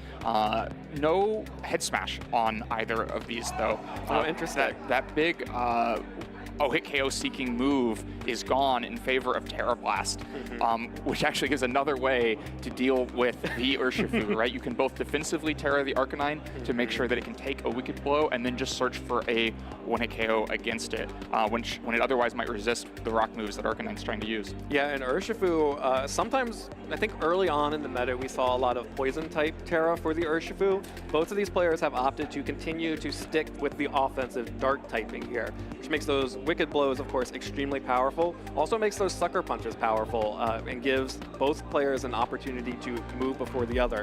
And I think that's also going to be a really critical part of this game, especially when you have very similar teams. They're not the exact same. They clearly started from a similar idea, but have made some adjustments to them. Seeing which Pokemon are actually going to be able to outspeed each other, if they can do that consistently, is a huge part about these mirror matches. Yeah, you never know when your friend's taking your team and up the speed by a couple points here and there just to maybe change matchups. They weren't even thinking about the matchup against you, but can still come in and be important. I think the Terra type on Urshifu is, we haven't seen enough Urshifu Dark in the metagame for it to be like very contentious point of conversation, but I think it's a really interesting decision because the poison type Terra is all about playing more slowly, more defensively, having outs to different situations, where the dark type Terra is all about just pressing the damage. And usually that's matched within an offensive item, something like a choice band, so that you can go for the choice band, Terra Dark, Wicked Blow. That 1-hit KOs nearly every Pokemon. Yeah. But both players opting for something in the middle here, using the Focus Sash to give a chance to still take a hit, to play yourself out of difficult positions, but also having the offensive option of the Terra Dark. Yeah, it gives so many different options for that Urshifu, and I would not be surprised if we saw it show up in this game. Both of these players now have to make some decisions here because it's such a tight matchup here. You think about things like the Cresselia, which obviously is extremely threatened here, but has the Trick Room option, which is the principal method of speed control, at least for James. Joe actually, by bringing in the Flutter Mane, has opened up other lines of speed control by using that Icy Wind on Flutter Mane, which may give Joe just a few more options to deal with this mirror match. Yeah, exactly. Icy Wind, dropping both opponents' speed is even more valuable when you're looking at very similar speeds for all the Pokemon across the board.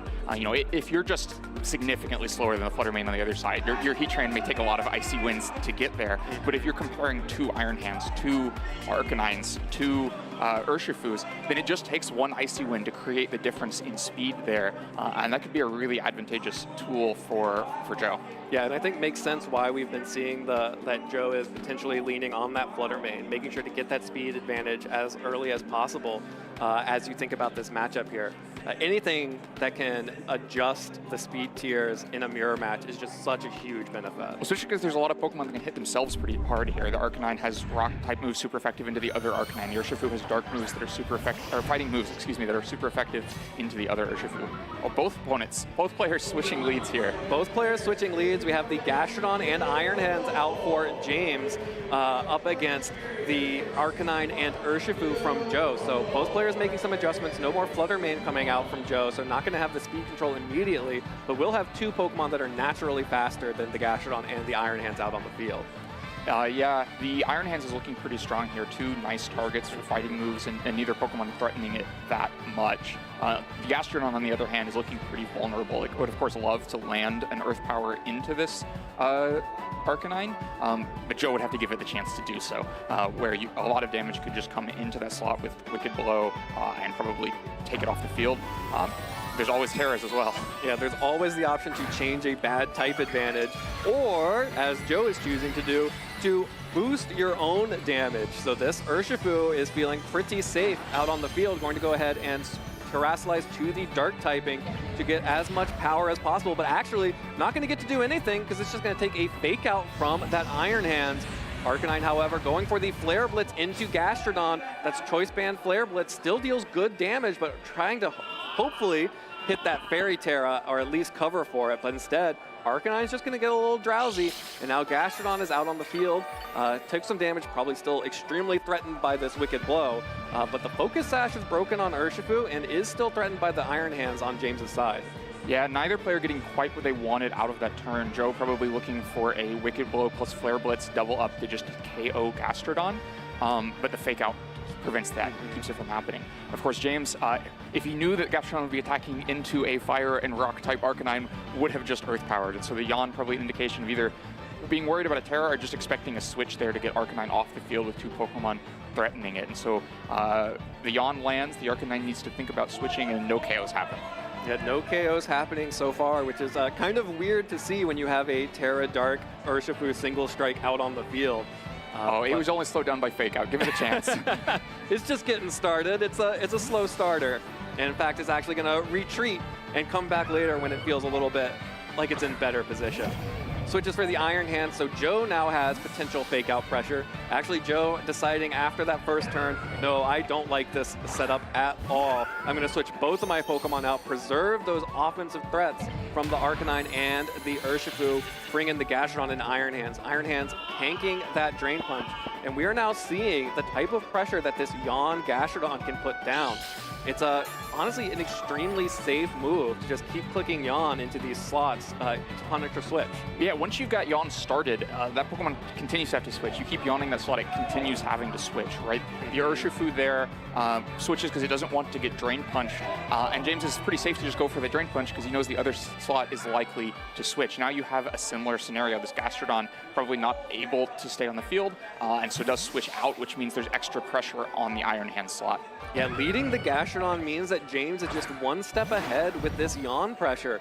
Joe can't really catch up as easily, has to expend the fake out to finally break the Yawn lock, but Urshifu will take this Drain Punch on the switch in. The Intimidate coming up pretty big from that Arcanine, which means that Urshifu does not go down in one hit from the Drain Punch on James's side, but will go down to a second. Right, that's some really important health bars spent there for Joe. He, in situations like we saw a moment ago, he could have traded the Wicked Blow into Gastrodon for one Drain Punch into Urshifu that doesn't pick up the KO. Maybe that's a trade you're willing to make. Now that trade is much more dangerous because it would actually mean Urshifu going down. And you don't really want to be the player behind the Urshifu in this match. I don't think that either player wants to make a Gastrodon for Urshifu swap and then try to play the rest of the match. Yeah, it is not quite worth to trade your Urshifu for Gastrodon, even if this Gastrodon is being as disruptive as it has been so far. Urshifu will just go ahead and protect itself from the Drain Punch out of James, and Joe continuing to try and bait out this Fairy Terra from the Gastrodon, but James is not falling for it, instead going to go ahead and keep the Yawn lock coming. Hits the Iron Hands with the Yawn, and this Gastrodon is just exerting so much pressure against some of the most offensive and powerful Pokemon in the meta right now. Yeah, we have a near replay of turn 1 where Urshifu accomplishes nothing. Gastrodon takes very little damage because it stays its original type, and then the Yawn comes into Urshifu's partner, which puts extra pressure onto Urshifu. The Drain Punch is probably coming into that slot again. If the Iron Hands doesn't switch, it will be falling asleep. Joe's faced with the same decision. It's going to have to make it a similar way, maybe with a double switch, but at least the Iron Hand's going out this time. Urshifu's staying on the field. Yeah, Urshifu staying on the field, Iron Hand switching out so that it does not fall asleep. And finally, Joe is going to be able to land one of these Wicked Blows into Gastrodon, picks up the KO on that Pokemon, which is in his own Gastrodon now, which means that Joe may have seen what James was doing and said, that seems like a good idea. I would like my Gastrodon to start doing that now. Yeah, it'd be ironic if we saw a similar set of turns as the Gastrodon on the Urshifu on James's side has to fight against a Gastrodon on Joe's side. But eventually Joe having to accept the trade that we were talking about there. The Gastrodon goes down, the Terra Fairy is not spent to try to save that Gastrodon. Instead, it is just traded for Urshifu. But like we said, we think that's probably a trade that's in James's advantage. This Intimidate comes in against Iron Hands in a pretty useful way too. Yeah, and this is, you have to imagine, part of why James was so reluctant to use the Terrestrialization on the Gastrodon. This Choice Scarf Landorus, it's kind of a Terra Hog. It really wants to be able to have at least the option of using the Terra Flying to boost that Terra Blast, which means that Gastrodon was very much not trying to waste that Terra early. Maybe, but Stomping Tantrum is looking excellent in this match. Terra has already been spent on Joe's side. That means the Arcanine in the back is going to stay 4 times weak to Stomping Tantrum. The Iron Hands is going to stay weak to Stomping Tantrum. And Gastrodon won't love taking very many Stomping Tantrums either. This Lander is positioned pretty well if it can avoid taking an Ice Beam from Gastrodon to really pump a lot of damage out onto the field. Yeah, so going to see the Terra Flying actually coming out from the Landorus, but like you mentioned, probably less about the Terra Blast and more about protecting from this Ice Beam from Gastrodon. Of course, Joe does have the option of threatening with the Fake Out on that switch-in, but does not do so. Instead, just tanks the Stomping Tantrum. Not quite enough to pick up the KO, but James's Iron Hands is right there behind Landorus, gets the KO itself. And now this Gastrodon is going to be able to fire off 1 attack into this Landorus by Terastallizing, got rid of its 4 times weakness, and now that looks like a 3-hit KO on that Landorus with Ice Beam. Yeah, and 3-hit KO is not fast enough with how much this Landorus is threatening Joe's side of the field. The Iron Hands was pretty pinned there. It has the Assault Vest, could not protect itself. And Arcanine did not want to switch in and take that Stomping Tantrum instead. And so a ton of damage goes into that slot. And then we saw James's Iron Hands move first. We don't know if that's going to be consistent, but it might have been pretty impactful there because it meant that the Iron Hands on Joe's side went down before it was able to move. Ooh, and no Urshifu for James, bringing in the Cresselia, which is looking so good against this Hisuian Arcanine that has now locked itself into extreme speed and the Gastrodon. So Joe will be going to continue to try and yawn on James's side this time, but Cresselia is just fine to sit there and tank damage while this Iron Hands tries to take some of these pieces off the board. Yeah, we talked about how Yawn's like the only way to put Cresselia to sleep when it has the safety goggles, and Cresselia could otherwise Lunar Blessing away any sleep that landed on any other Pokemon.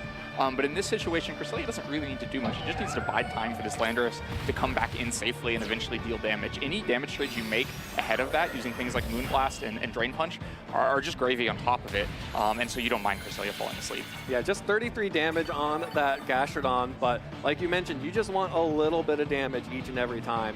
So Cresselia will fall asleep at the end of this turn while James knocks out the Arcanine with that Drain Punch and heals up a little bit.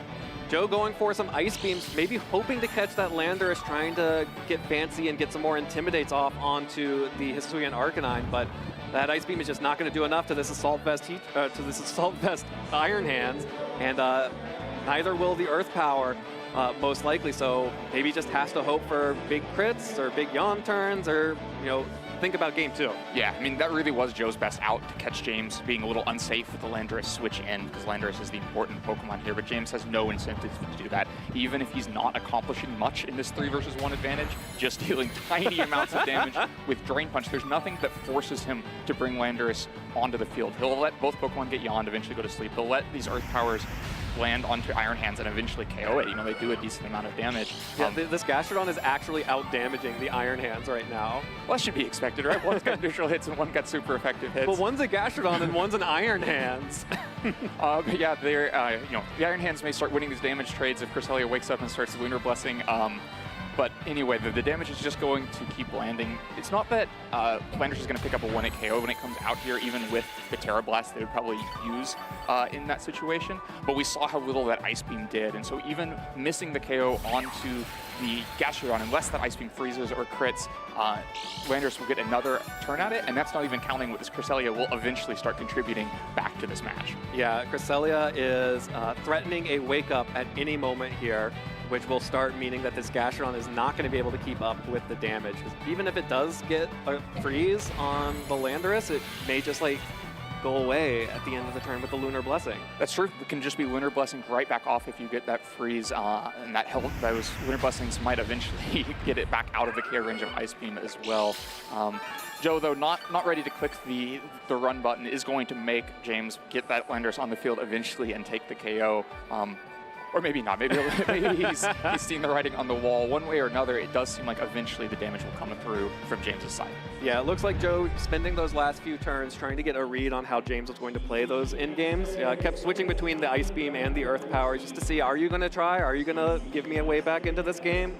When he saw that James wasn't going to, or maybe after Joe had finished thinking about how he wants to approach game 2, he decided, all right, let's go. Yeah, exactly. That's always one thing to think about. You don't want to just click run immediately because you've lost a match. That is time that you have, especially in a kind of a prolonged in-game like that. It could have really taken nearly as long as Joe wanted it to take. Yeah.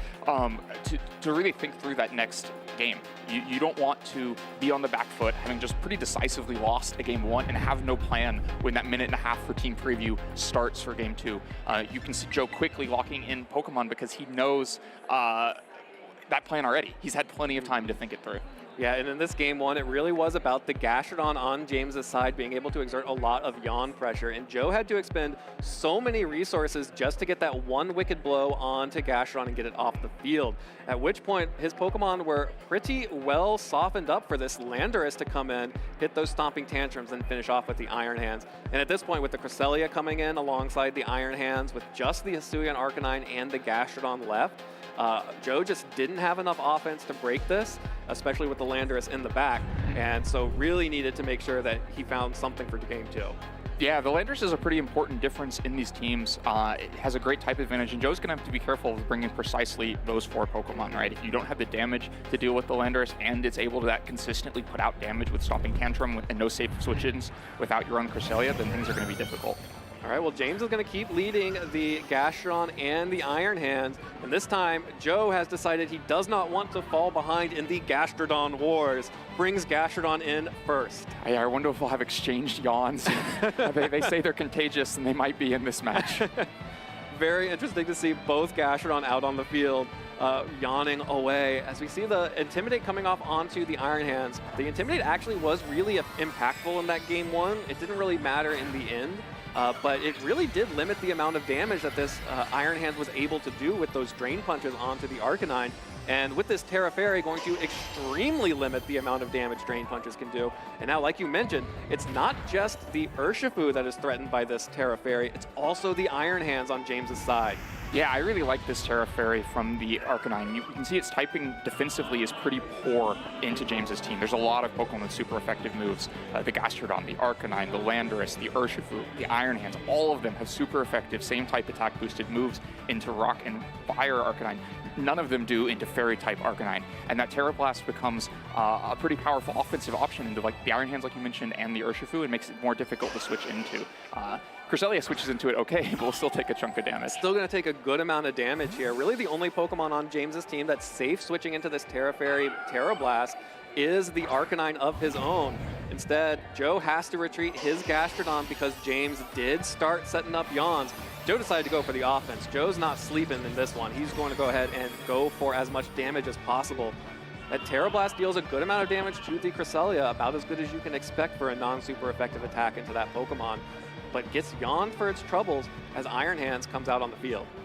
Yep, so the yawn chains have started again. We saw Joe escape this for a moment in the last game by faking out the Gastrodon while switching out of yawn.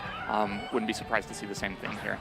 Yeah, switches the Terra Fairy Arcanine out for his own Gastrodon, and it looks like James is predicting this, going to switch the Cresselia out as well, bringing the Landorus in here. Another an Intimidate off onto the Iron Hands on Joe's side. So gets the Landorus in relatively safely here, but that relative safety is kind of tempered by the fact that this Gastrodon does carry Ice Beam, which will either force a Terra out of that Landorus or a switch. Yeah, and you can always cover for a Terra as well with an electric move from Iron Hands. We see James get a little bit out of this fake out to stop the yawn chain turn, but not nearly as much as you got in game 1, right? On the turn where the fake out blocked yawn, in game 1, a Drain Punch landed into Terra Dark Urshifu and really took away its ability to be present on the field. This time it's just the free switch in for Landorus, and we're not even confident that's a strong position for Landorus to be in. Yeah, and here is the big change up from Joe, protecting the Urshifu, leaving it in the back, but on the switch in, just getting U-turned by the Landorus. So James is not going to waste the Terra just yet, not going to take an Ice Beam from that Gastrodon, instead going to U-turn out to the Iron Hands and bring back the fake out pressure. And here comes Joe's Gastrodon going for a yawn on James's Gastrodon, getting the yawns back and forth. Like you mentioned, Len, these yawns are getting contagious. But hey, here's a way to break the yawn cycle. Yep, they're both forced to switch, and the yawns might be done for a moment, or maybe you try to sneak in one more yawn and think your Gastrodon can deal with the sleep turns. I think that Iron Hand's U-turning onto the field is actually really powerful here. I think the Intimidate is now gone on it. The U-turn chip onto the Urshifu Dark may mean it's in KO range for a Drain Punch. This is definitely a dangerous position for the Urshifu to be in. That said, if you think that Gastrodon is switching, there are two great Wicked Blow targets in the back. That would be either Cresselia or this really impactful Landorus coming on the field and taking a lot of damage from a Wicked Blow. Even if it is the Gastrodon staying on the field and letting itself fall asleep, that's also a pretty useful target for Wicked Blow. So you have to be thinking about making that trade. We'll see if it happens. Yeah, all of the resists for James and that Wicked Blow are on the field already. So either Gastrodon Terras to protect from the Wicked Blow, or it just takes it here. Looks like the Wicked Blow is going to come out. No Terra, just big damage onto the Gastrodon, deals about 50% damage. We'll trade another Drain Punch into that Urshifu. Big Intimidate coming out from that Arcanine on the switch-in, with that Terra Fairy feeling really safe to switch into these Pokemon. But James is going to let his own Gastrodon go down, but not without spreading one more yawn to make sure that Joe is going to be a little bit on the back foot. Yeah, has to have his Gastrodon fall asleep here, but probably that's the right decision because the Wicked Blow was played into that safe slot. in the back. Nothing was safe there, and so that's the Gastrodon is the thing you'd most like to have take that damage. And you still got the trade out of it, right? It wasn't the KO because of the Intimidate coming back in, but we saw last time how impactful just getting the damage onto the Urshifu is. Now it's in KO range for things like U-turn or Earth Power from the Gastrodon in the future, or of course it always was from the Moonblast on the Cresselia. Well, Landorus is actually switching in from the Gastrodon slot on James's side. I love having this Terra Fairy and the Urshifu out on the field at the same time. The Wicked Blow covers a switch on the Iron Hands, and then this Terra Blast from the Arcanine will cover just the Iron Hands staying in here. So Joe trying to pick up a big KO here onto this Iron Hands. Not quite enough damage though. The Intimidate was exactly what James needed. Mitigates the damage from the Terra Blast, allows Iron Hands to stay on the field. That Drain Punch recovery from the previous turn also really helping to keep it on the field. And so once again, the first Pokemon that's knocked out in this match is Joe's Urshifu. And crucially, this Arcanine has fallen asleep. So James lost his Gastrodon to the yawn, but Joe lost a major offensive threat to the yawn. Yeah, exactly. We talked about those gambits where you decide, I'll just let something fall asleep because maybe my opponent won't be expecting the damage on that turn. Tried to land the Terra Blast into Iron Hands and pick up what would be a really impactful KO, but because the Intimidate comes in, he misses it, has the Arcanine fall asleep, and loses the Urshifu on the same turn. Meanwhile, Landorus is here, it's on the field, it's full health, it's not drowsy, and it's ready to fight. Yeah, this Landorus is ready, but Iron Hands switching out. Joe actually switching out the Arcanine too, especially seeing that Landorus and Iron Hands are the two major offensive threats left on the field, preserving that Intimidate for the future. But would have been safe to just try and blow a sleep turn here as James goes for the U-turn on the Landorus to bring out another Pokemon from the back. Yeah, just continues to pivot around, gets Intimidates reset, gives the chance for some recovery. The other thing to consider with the comparison of the yawn sleep sacrifices, you know, Gastrodon is in the back having not spent any sleep turns yet, but if at any point it's on the field at the same time as Cresselia, Cresselia can outspeed, Lunar Blessing, heal that sleep, and Gastrodon will be free to just attack on that turn. There's no similar option to wake up this Arcanine. It has full turns of sleep ahead of it, and it's going to have to spin those or be knocked out. Yeah, it's going to have to spin them or be knocked out or be satisfied with only being available for Intimidates in the future. Trades of fake outs here, so we have sort of a détente here as both players just go ahead and flinch the partner Iron Hands Pokemon. Joe is getting a little bit of recovery from this Gastrodon, but like you mentioned, it does feel like it may be pretty safe to bring that Gastrodon in and try to get a Lunar Blessing off and wake it up. Yeah, and for that reason, Cresselia may become drowsy itself soon to try to stop those Lunar Blessings. Joe's going to have to find some way to get damage off, right? The Urshifu, the main attacker, is knocked out. The Arcanine, the secondary attacker, is drowsy. There's not that much damage left on Joe's side of the field. Okay, well, no switch here, and Cresselia is just going for the Lunar Blessing to heal that Iron Hands and itself. The Lunar Blessing plus this Drain Punch may just be enough recovery to survive an Earth Power from this Gastrodon. Looks like it might be pretty close. I think it might be able to, but this Drain Punch coming out from Joe's Iron Hands. Joe's Iron Hands going second, getting some big damage and getting that recovery. Definitely putting Gastrodon into, putting that Iron Hands into Earth Power range, but the Yawn is the choice. Like you mentioned, needs to get this Cresselia asleep so that the Yawns will stick to the rest of James's team. Yeah, because otherwise they're just going to be healed off. This Iron Hands on James's side of the field is having such magnificent staying power.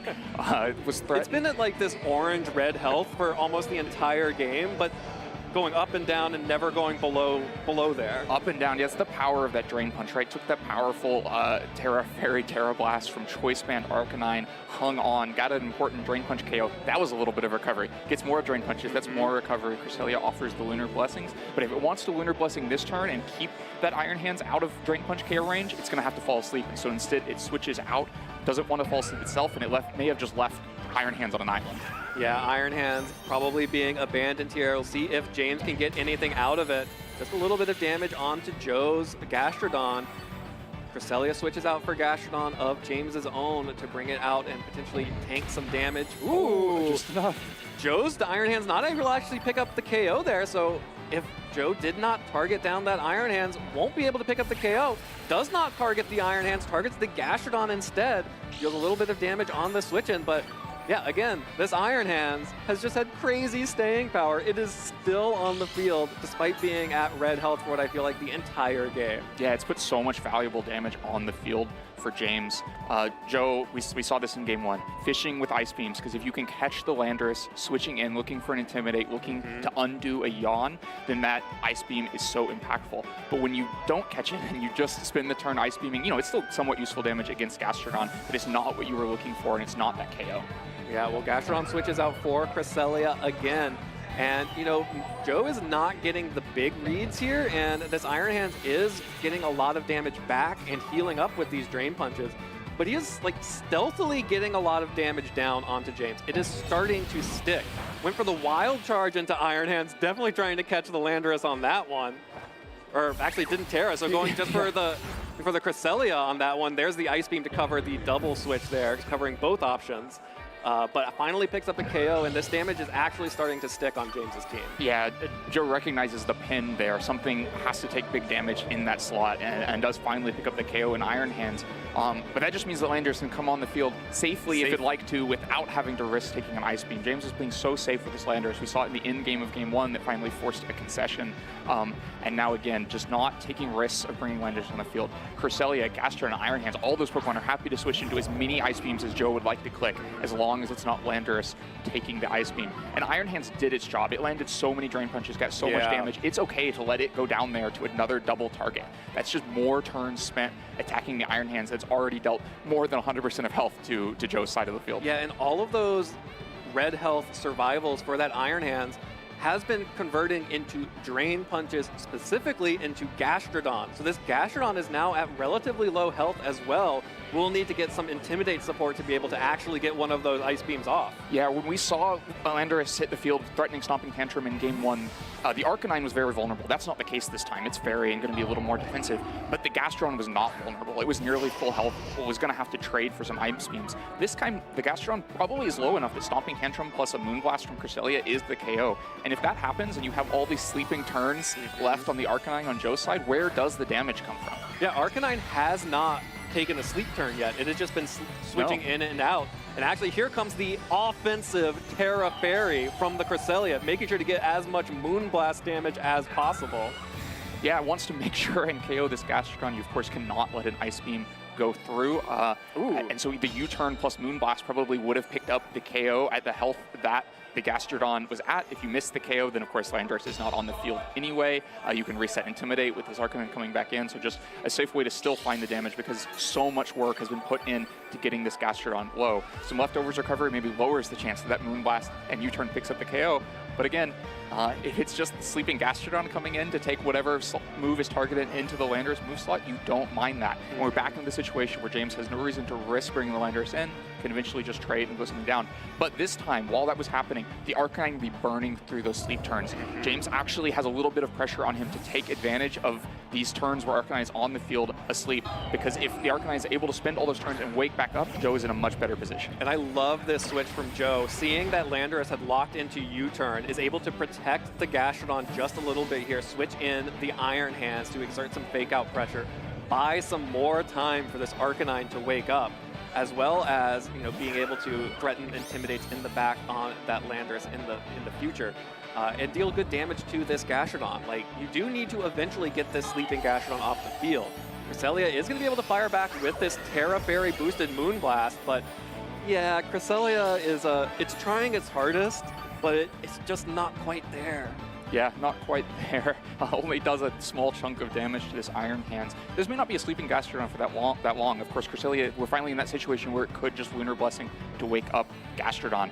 The Iron Hands, though, can just fake out Cresselia to make sure that doesn't happen. Gastrodon hasn't spent a sleep turn yet, I don't believe, and so it would also just have to sleep through this turn. Arcanine would have a chance at waking up, but otherwise you're at least burning another sleep turn of Arcanine. That's something that has to be a priority for Joe, because you aren't going to win the game off Gastrodon and Iron Hands damage. You need to get back to the Arcanine somehow. Okay, well, James is trying to get some Intimidates out.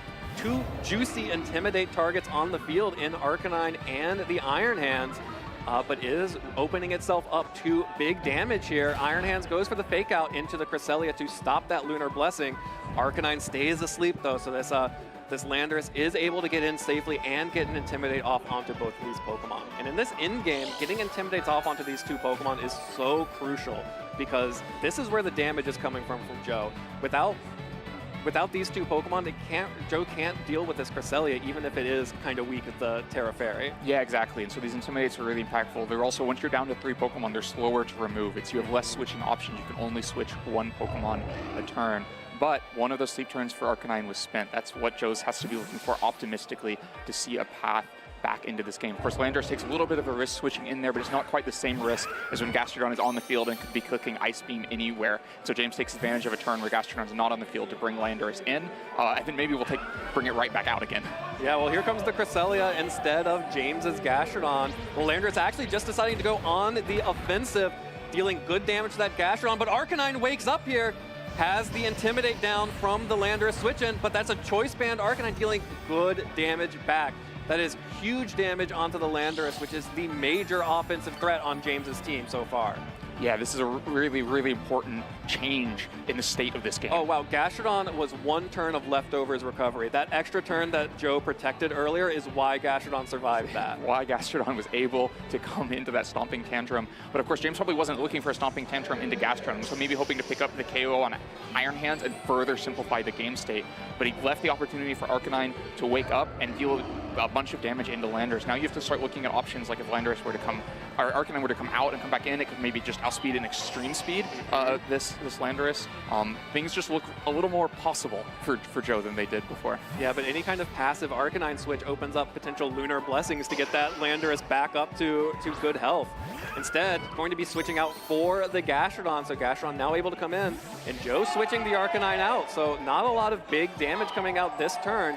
Joe just trying to reset the Intimidate on his Arcanine, brings in the Iron Hands, and there's the Lunar Blessing, healing up both the Cresselia and the Gastrodon, and crucially meaning that any status effect, like sleep, would be gone from that Gastrodon.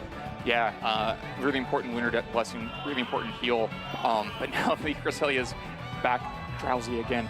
What it's also doing is, as Gastrodon gets back to full health, we talked about how important it was that James was landing damage onto Gastrodon to eventually be able to take that KO, because it's such a difficult KO to get.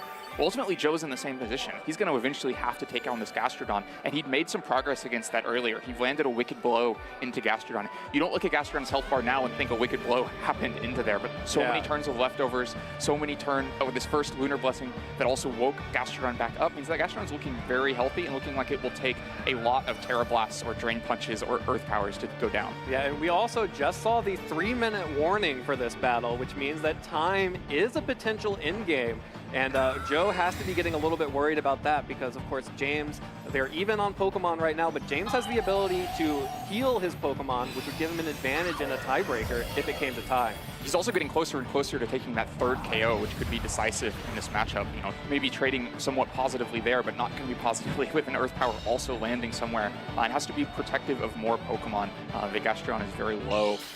James in a kind of familiar position of just being able to protect the Landorus in the back and play with the Pokemon that are out here. Not a lot is happening, but it does seem like if we just stayed in this 2v2, and no switches happen, that James would take the first KO, and so they're going to be up on time. So that's probably not something that Joe can let happen, which means the onus is on him to do something in these last 2 minutes. Oh, this is so tight because the Cresselia has just fallen asleep because of the yawn. The Gastrodon stalled out that yawn turn with the Protect and got another turn of leftovers recovery, which means that James can only really threaten it with the Earth Power from his own Gastrodon to try and pick up that KO, and I don't believe that the Earth Power is enough on the Iron Hands itself.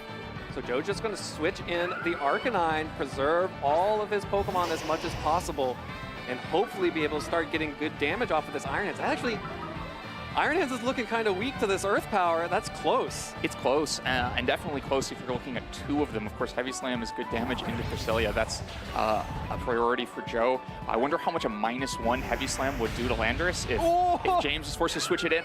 Iron Hands. 2 hit points. 2 hit points. So many clutch survivals here. But now Arcanine is on the field. It found its way in. It is now looking like the big offensive threat. Now it's looking like the thing that can take a KO with such little time in this game. And because it's Terra Fairy, it's not threatened by this Gastrodon. We're not running the risk of an Earth Power just coming in. It'd be difficult to take the Arcanine off the field. If we get traded KOs, we'd be back to just a health comparison here. And tricky to say who would win that one. The Gastrodon is so low in the back for Joe, but James is kind of taking damage across the board. Yeah, Joe was protecting that Gastrodon from having to take an Earth Power potentially from James, but definitely sticking that Iron Hand still on the field would be a KO from the Earth Power out of the Gastrodon. This is going to be so tense, so tight. I don't know the health bars for all of these Pokemon. All right, so it looks like we probably are going to get that -1 Heavy Slam. -1 Heavy Slam, -1 Terra Blast or Flare Blitz or Extreme Speed from the Arcanine. That is a big, big Intimidate. Actually goes for the Rock Slide. Doesn't pick up the KO. Landorus hangs on, but the Drain Punch is enough to pick it up, which means that Joe is going to take the first knockout. This flinch. Do you flinch this Gastrodon, or does Gastrodon even up the score? We are out of time. There should not be any more turns. Gets the Earth Power. Gets the move off. And we are down to Arcanine and Gastrodon for Joe, and Gastrodon versus Cresselia for James. That Gastrodon's so healthy. This, I think this looks like James is going to be able to take this on time. Yeah, it is very close. The Cresselia very low on the other side, extremely low. The Gastrodon actually got a couple turns of leftovers recovery. He's looking a little more healthy than the Gastrodon, but the Arcanine looking a little less healthy than the... Oh my gosh. Well, we're just gonna have to see what it is. I genuinely could not tell you, because we will be based off of the health of the remaining Pokemon here, and we're just gonna have to see what it is, because I could not possibly come up with a way. Okay. James has just enough hit points to take that game 2 in the absolutely the closest match of the tournament so far. In 2 games, that was not a 2-0 victory for James. That was so close. So just close. Barely inching it. That had to be a difference of just a few hit points there. I'm sure those players will sit and do the math, and we may be able to see on socials later exactly the comparison of percentage there, because that was so close. They managed to, it looked like we might have been frozen at a 3-3, or maybe one player would take a 3-2 advantage and win more decisively on time, but we got that exchange. The Landorus goes down. The Gastrodon does not flinch, gets the Earth Power off, and KO's Iron Hand in exchange, and so it was down to the health comparison. Yeah, that's and especially those types of in-games are wild because you see the 3-minute warning pop up on your screen. Obviously, both of these players have been playing for long enough that they know that they have a time limit. But when you see the 3-minute warning show up, it's a whole different ballgame. You're like, oh no, I actually have to be planning for what happens when time runs out here. Yeah, and so it also changes your mindset of how you play. Like, I don't know that with full time, James might have let the Cresselia fall asleep. Maybe he was just looking to get a KO on that turn and then win. But then when it fell asleep, it was extremely vulnerable. Similarly, Joe might not have protected Gastrodon so carefully if full time was there, but it becomes the objective of the game to just make sure and keep as many Pokemon around as possible. Yeah, this is part of why we saw this game go to time. The big power from the Urshifu Dart, from the single strike Urshifu, gets knocked out pretty early on, and that Iron Hands on James' side stuck around forever, kept healing up with those Drain Punches, but eventually went down, so we were left with this 3v3 that, like you said, seemed like it might be stuck there. We might be frozen there till the end of the game. Until finally, at the end, we saw trades of both Pokemon, the Landorus and the Iron Hands there, as both players praying to see if they have enough hit points to take the win, and James Evans has just enough to win on the tiebreaker. Yes, so amazingly close. I don't think either player could have been sitting there looking at their health bars and been confident that they were the one up on time. No way. Yeah, such a fascinating match. The other thing to look back at there, part of what slowed that game down so much is that Landorus missed some of its opportunities to do big damage, right? It came in, and then just U-turned back out, trying to get an extra Intimidate along with the damage that was needed. Then just landed a Stomping Tantrum into the Arcanine, and so missed a KO there. That meant that neither player really got their big damage. They both brought several slow Pokemon. We saw so many yawns in that game that really just took us through turns. And so when the Urshifu goes down easily, the Arcanine falls asleep and can't have the offensive impact on the game. The Landorus, it has to be too careful coming in because Ice Beam could come at any moment. And when it does come back in, it just quickly leaves again. Just meant there wasn't much offense being played in that match. There wasn't anything you could do about it. And I think one of the best adjustment in that second game was Joe going for the Terra Fairy on the Arcanine. Getting rid of that 4 times weakness to the Stomping Tantrum. And the Earth Power. And the Earth Power made sure that the Arcanine was also a defensive pivot for Joe, was able to switch in and out and not be risking being KO'd in return, which of course, when you got to a tiebreaker at the end, anytime you can prevent a KO is a huge deal. Yeah, it was absolutely crucial, right? Because in that first game, we saw how quickly the situation simplified, where there just weren't any targets Joe could allow those Stomping Tantrums to land into, which meant more Pokemon had to go down. As you lose more Pokemon, you lose more options, and eventually can't do damage. And so the Terra Fairy Arcanine was the right adjustment, played it really well, brought it into such a tight end game. Yeah, and I keep thinking about that. There's so many different turns that could have gone one way or the other when you end up with an end game that close. And James only got a single Lunar Blessing off in that game. Only one. Joe did a great job of preventing them, using Fake Out to prevent them, using Yawn to make them costly when they had to go off. But the one probably was all that was needed there. Yeah, that's a 25% heal to both Pokemon on the field, and when it comes down to health percentage, that's a big deal. Yeah, an extra 50% health across both your Pokemon was more than the gap in that time deciding health. Wow. I'm feeling a little bit like some of the Pokemon that got yawned by Gastron. I'm feeling a little drowsy after that match. That was so close. And when you go to a match in time like that, it's just the intensity of it doesn't let up. Especially when you see the 3-minute warning, it only becomes more intense, and you are spending more energy to stay focused and going through every single possible permutation. Yeah, we talked before the match about how this is the end of a long 2 days of Pokemon, the end in Swiss at least, and how it's the most intense because it is that deciding match of whether you're going to have to be able to go into cut. And so then you also go into time. You also have so many precise turns, so many turns that you have to be careful of. It is a grueling match for those players. Well, we are going to take a quick break here, recover ourselves, and when we get back, you'll actually be able to hear from James Evans about how he was able to stay focused during that extended match, game 2 of that set. We'll be right back.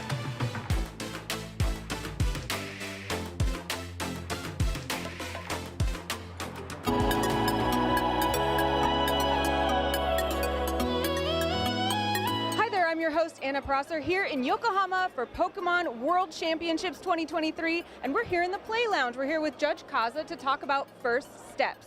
What's first step? ここはティーチングエリアです。カードゲームを最初にやる場所です。If a player is just learning about Pokemon for the first time, what would you tell them when they come here? まずは楽しんでくださいと。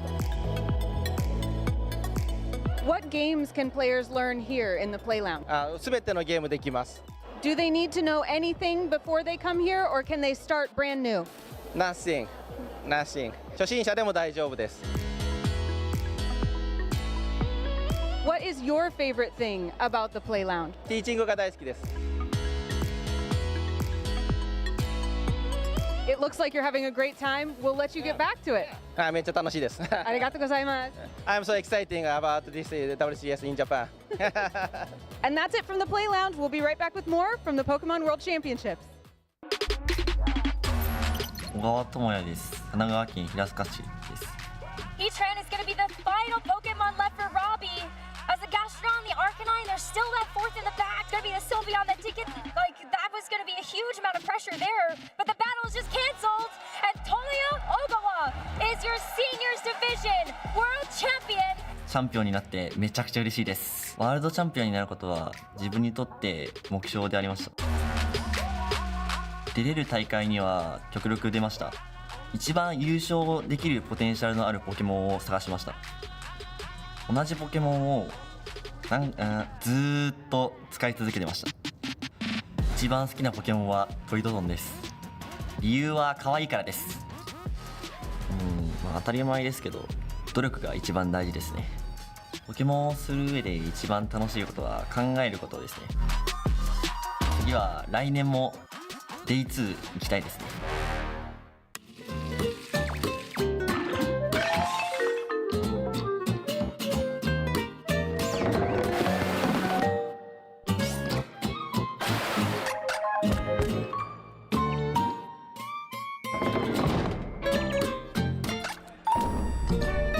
Hello, everyone, and welcome back to the Pokemon Regional Championships here in Pittsburgh. I am here with the winner of our final round of Swiss here on day 2, James Evans. Congratulations. What an insane match, especially to that game 2 right at the end. We haven't had a timer situation all weekend.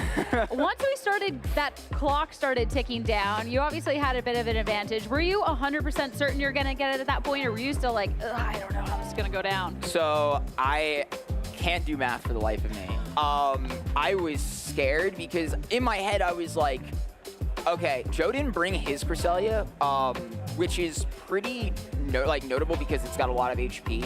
And the way timer, like when your match goes to timer, if you both have the even amount of Pokemon, it basically just is like who has more HP out of their entire pool. But we both still had like a lot of high HP Pokemon. Like instead of Cress, he had Iron Hands, and I just had Cresselia. I felt pretty good, namely just because I was like, as soon as 3 minutes popped up, I was like, okay, I have to find a way to start healing. Like, as long as I keep all 3 on the board, I'm fine. I just can't let him get us like a free knockout onto Lando or Cress, or Gastro. Like, any of those could be really problematic, especially because I think I needed all 3 to win the game. Like, if that doesn't go to time, I think, realistically, I'm going to need all 3 of them to win. But it was just super stressful. I didn't think I was gonna win it first, but as soon as like Iron Hands dropped, I was like, okay, I feel pretty good about it because Gastro is now like full HP. It's just been sitting there recovering like over and over with leftovers. But that was super stressful. I Terra Fairy with the Cresselia, and I was like, oh, I'm gonna regret this. Like. A little bigger, but you got the win, so it was, it ended up being okay. And let's talk a little bit about the team, because we haven't seen necessarily the Gastrodon yet, and I know a lot of players were really stressed coming into this event because they didn't know what to run. I know sometimes, yes, that you can be one of those players that really stresses. So how is it this score of 6 that you decided on?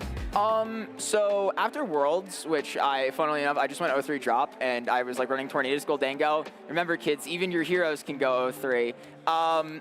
I just completely bombed, did not like the team that I used. It was just centered around Goldango. I was like, you know what, I'll live it out for the storyline. I used Goldango the entire season. Not anymore. I'm free from the reins, and I can confidently say Goldango kind of sucks now, at least in this format. So my first instinct, like when I built the team, was to actually take the Senior Division World Champions team.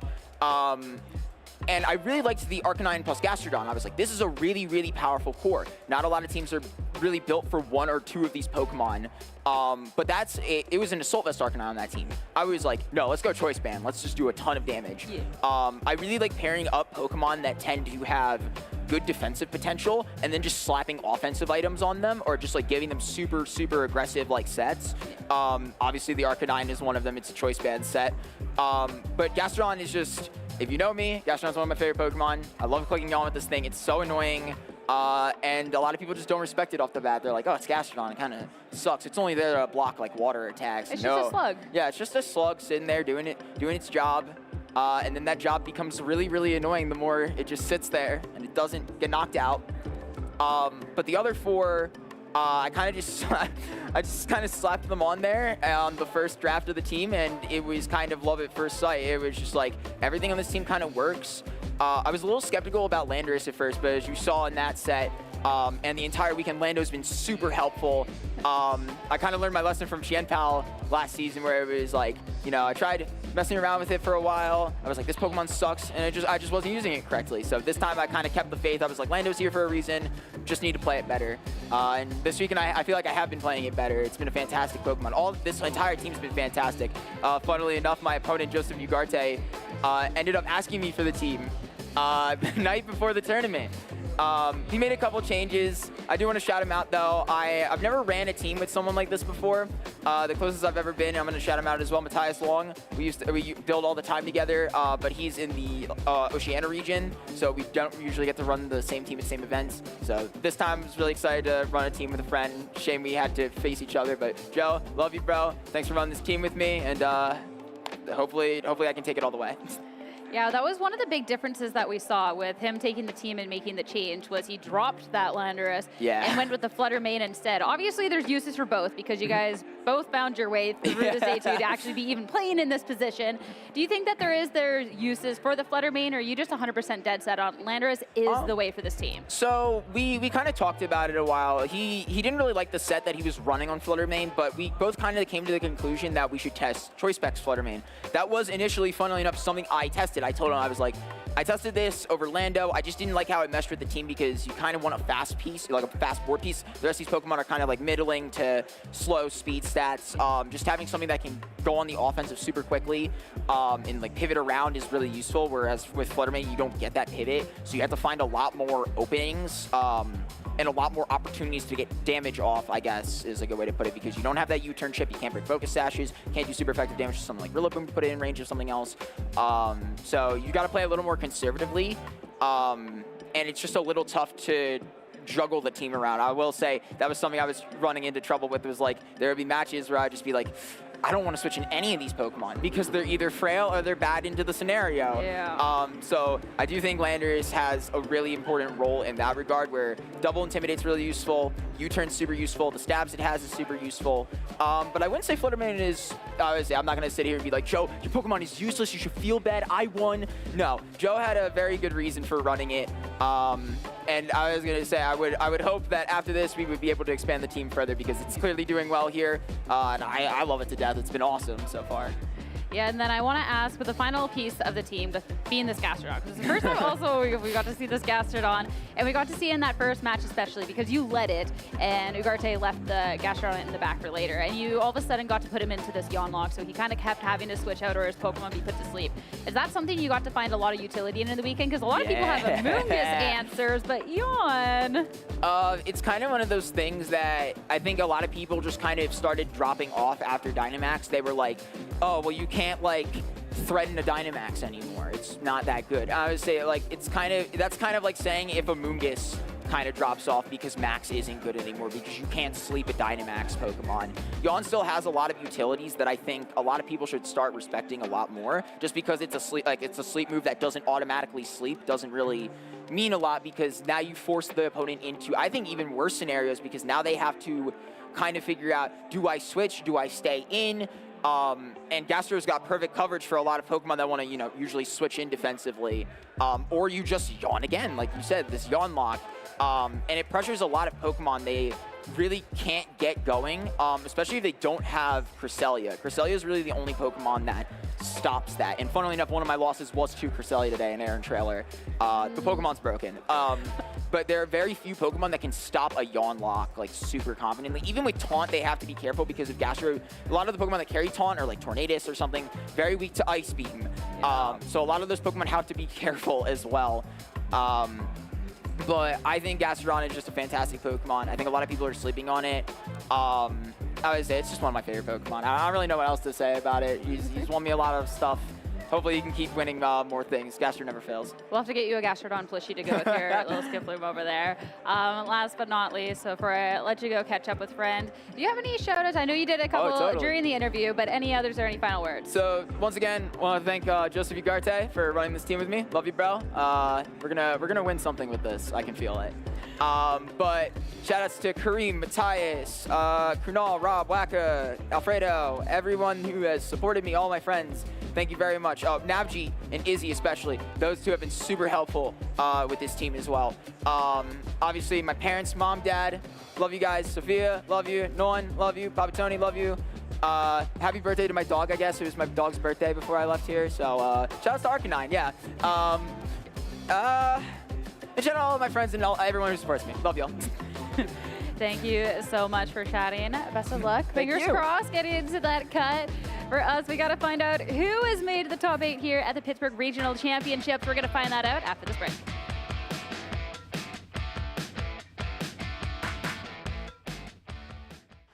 Hey Pokemon trainers, welcome to Pokemon Championships History, a series where we showcase important matches throughout the history of competitive Pokemon.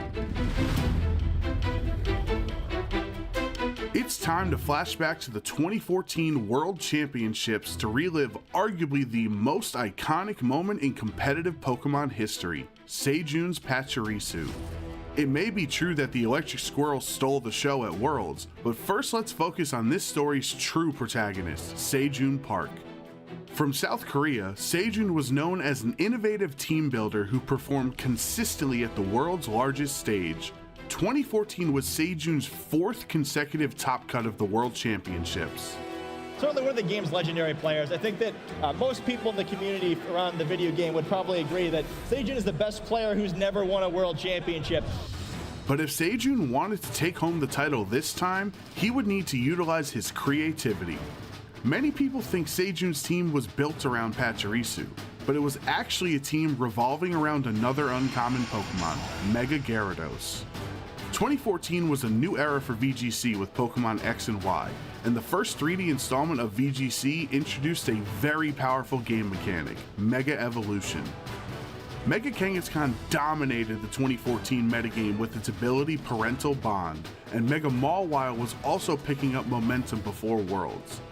Because of the prevalence of physical attackers in VGC, Sejun viewed Gyarados and its Intimidate ability as a great counter that other trainers wouldn't expect.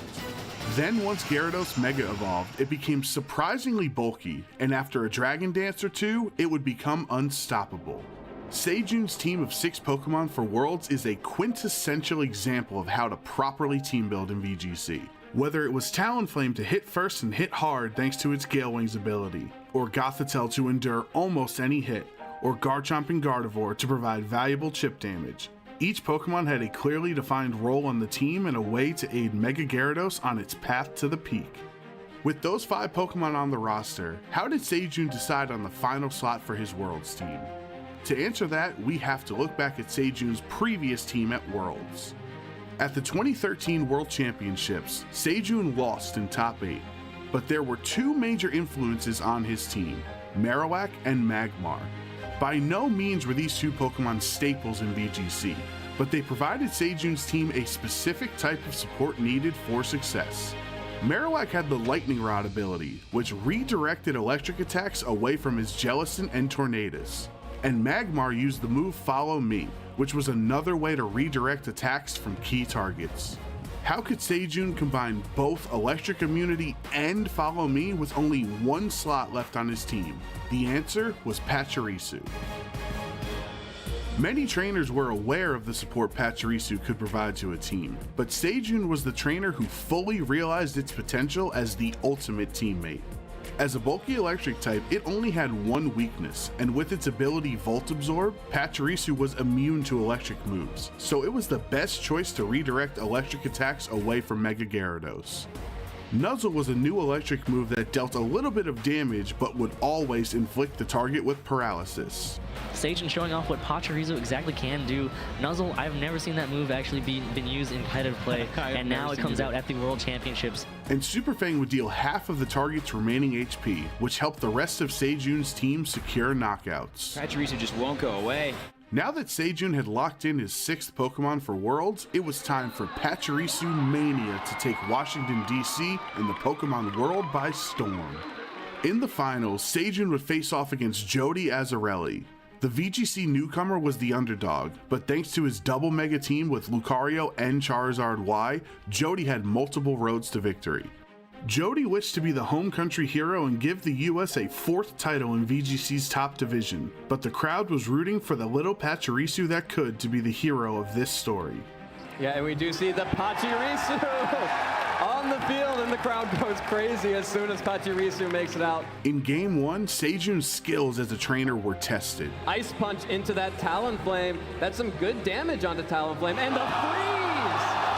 The Ice Punch gets the freeze onto Talonflame. It's stuck in mid-air. An Ice Punch freeze onto Talonflame could have been disastrous.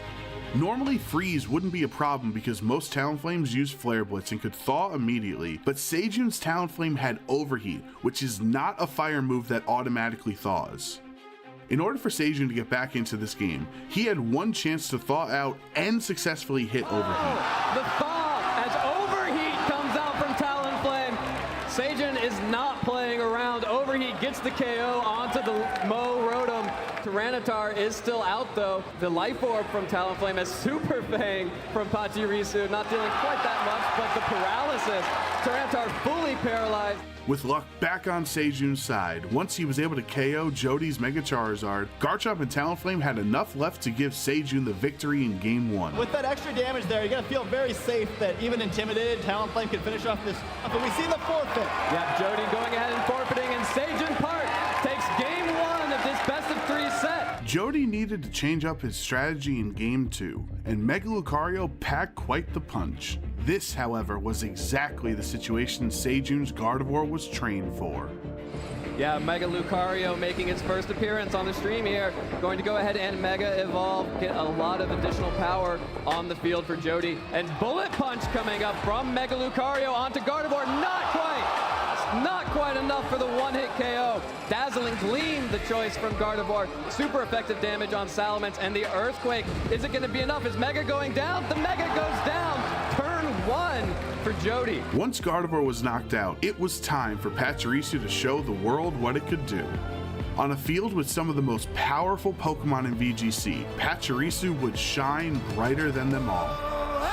The story unfolds and the minds are all drawn. The moment is now to claim your glory. Salamence dropping a Draco and Pachirisu shrugging it off will go down as one of the most iconic moments in VGC history. With just one Pokemon remaining, it was time for the Prince of VGC to finally reign as king. Pachirisu is not going to do any of that. It's going right on the offensive. Super Fang going to take away half of Mo Rotom's health. Dragon Claw right back after a critical hit. A critical hit, and Sejun Park takes down Mo Rotom. And Sejun Park is your 2014 Pokemon World Video Game Champion in the Masters Division. The crowd is on their feet. Let's hear it for Sejun, everybody. Sejun Park and Pachirisu are forever tied together in the story of competitive Pokemon and have inspired countless trainers across the world to play VGC. It takes a well-rounded team of 6 Pokemon to become world champion, and Sejun proved that success is a team effort. Sejun's lasting impact is not that Pachirisu was the greatest Pokemon ever, but instead it was a great Pokemon for the role he was looking to fill. Thank you for watching, and let us know some of your favorite moments in VGC history by using the hashtag #PlayPokemon.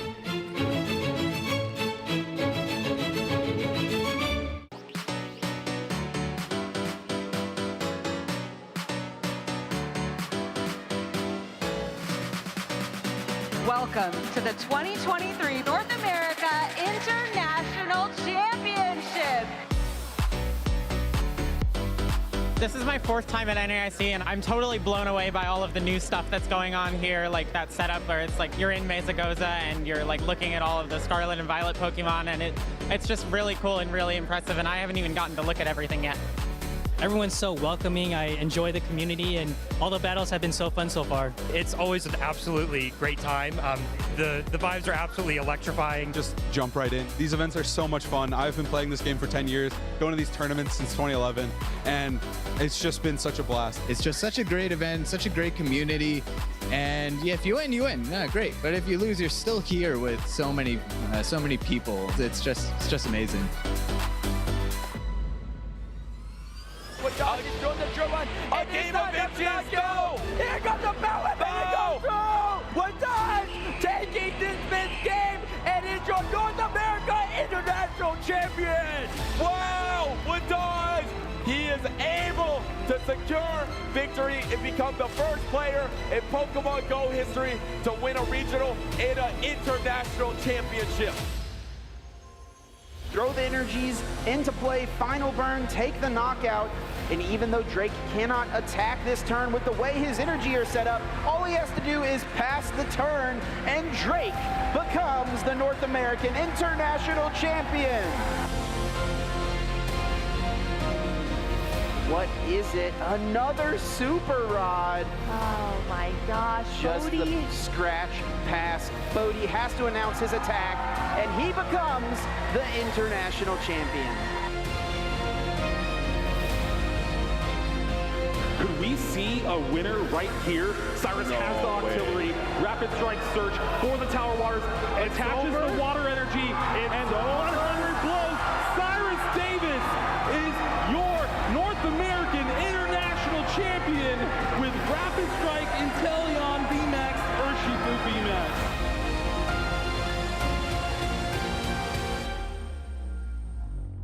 This is going to be massive. The outrage. Dragonite outrages It's into the Fluttermane again. Shadow Ball into the Fluttermane is enough to knock it out.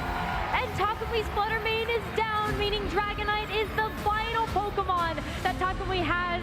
What a choice on the item And that's gonna do it! Major congratulations to Avery, your 2023 North America International Champion!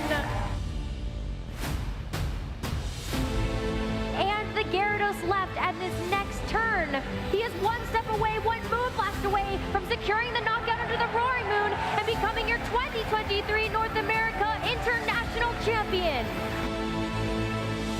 The Iron Hand pretty much at 50% HP. Will the Ice Spinner follow up and knock it out? Sort of ruining Iron Hand's day. Alex has wrapped this up. Flare Blitz into the Dragon Ball, takes it down. Alex is the VGC 2023 North America International Champion in the Masters Division. I haven't won a tournament since 2016, so I feel amazing. It means the world to me to be back. When I was on stage and I won, I was just like really hyped up because it was like a super close game, and I didn't think I was going to win. So when I did, I just kind of popped off. This victory means a lot to me personally, and because it allows me to get the travel award for the World Championships, which is very exciting. Winning feels very exciting. I felt so happy. It feels really great, and I'm really happy that I finally got my trophy set. It means a lot, as this is my last year in seniors, so it feels really good to finally get it on that last opportunity. Winning this event is life-changing. It means everything to me. It means I've left a mark on the history of this game, and it means that my long time playing has all led up to something.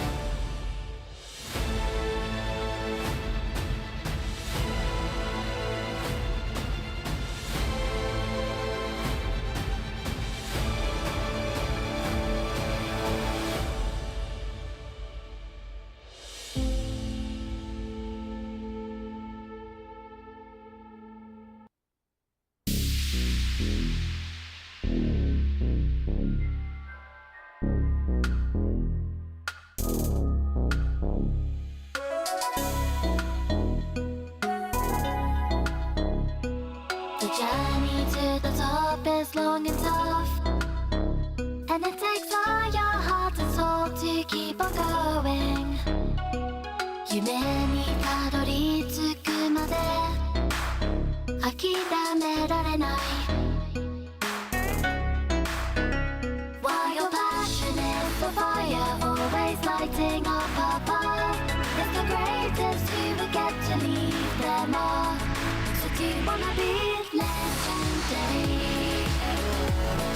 So do you wanna be legendary? Have you got what it takes to win? Have you got what it takes to win? The training has been taking all your life, and you need courage if you want to win the fight. Respect the opposition like a real hero.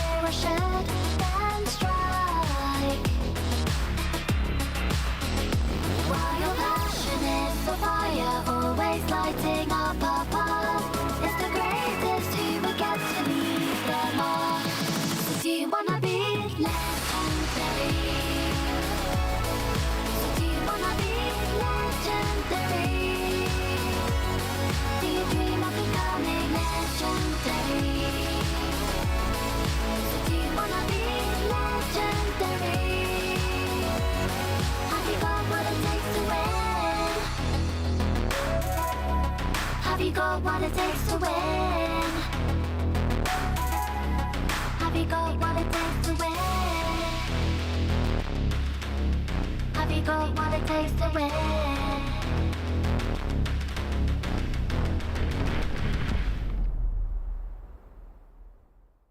Hello and welcome to Yokohama, where we are at the Pokemon World Championships 2023. I'm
Hello and welcome to Yokohama, where we are at the Pokemon World Championships 2023. I'm Anna Prosser, and I'm standing in front of the Poke Center. I have some amazing models with me today. Please introduce yourself, sir. Hi, Spraggles, content cowboy and aspiring magician. Can you top that? Dupe Snacks, the eye on the sky on Eos Island. Now, we are going to find some clothing, some accessories. What are you looking for in there? I'm looking for Pokemon themed things. I've heard there are some of those in there. What about you? Looking for anything in particular? Heard there was a jean jacket. I'm finna sporting that. We are super excited to do some shopping. Let's go.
Welcome back, everyone, to the Pittsburgh, Pennsylvania Regional Championships. My name is Evan Latt, and I am joined behind the desk for our top cut by my good friend, Lynn Duell. Lynn, we have been blessed this whole weekend with incredible matches that have cut to one of the sickest top 8s I've seen at a regional championships. Yeah, what an incredible top 8. Some of the top players of all time really in this top 8 from North America. Yeah, you can see the #1 seed here is going to be Wolf Glick. He is facing off against Rajan Ball, Alberto Lara, and Andrew Dang, also on that side of the bracket.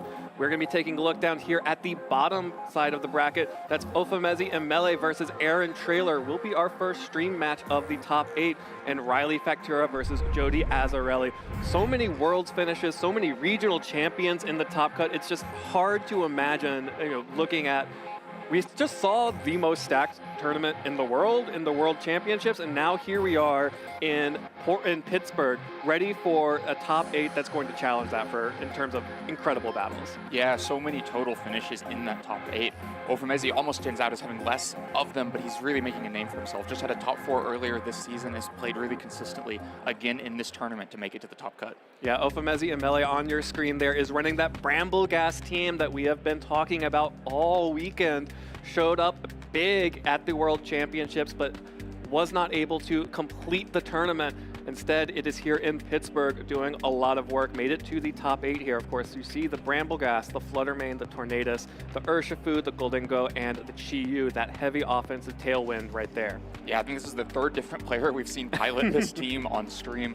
Definitely more Bramblegas than most people probably expected to see. Yeah, he will be facing off against Aaron Traylor, who has a much more longer and more decorated career. Of course, Ofemezi being a newer player coming to the scene last season. You can see his last great regional final appearance was in 2022 in the Utah Regional Championships. He is our 2020 Dallas Regional Champion and has 2 World's Top Cuts to his name in 2019, the top 16, and 2016 in top 8.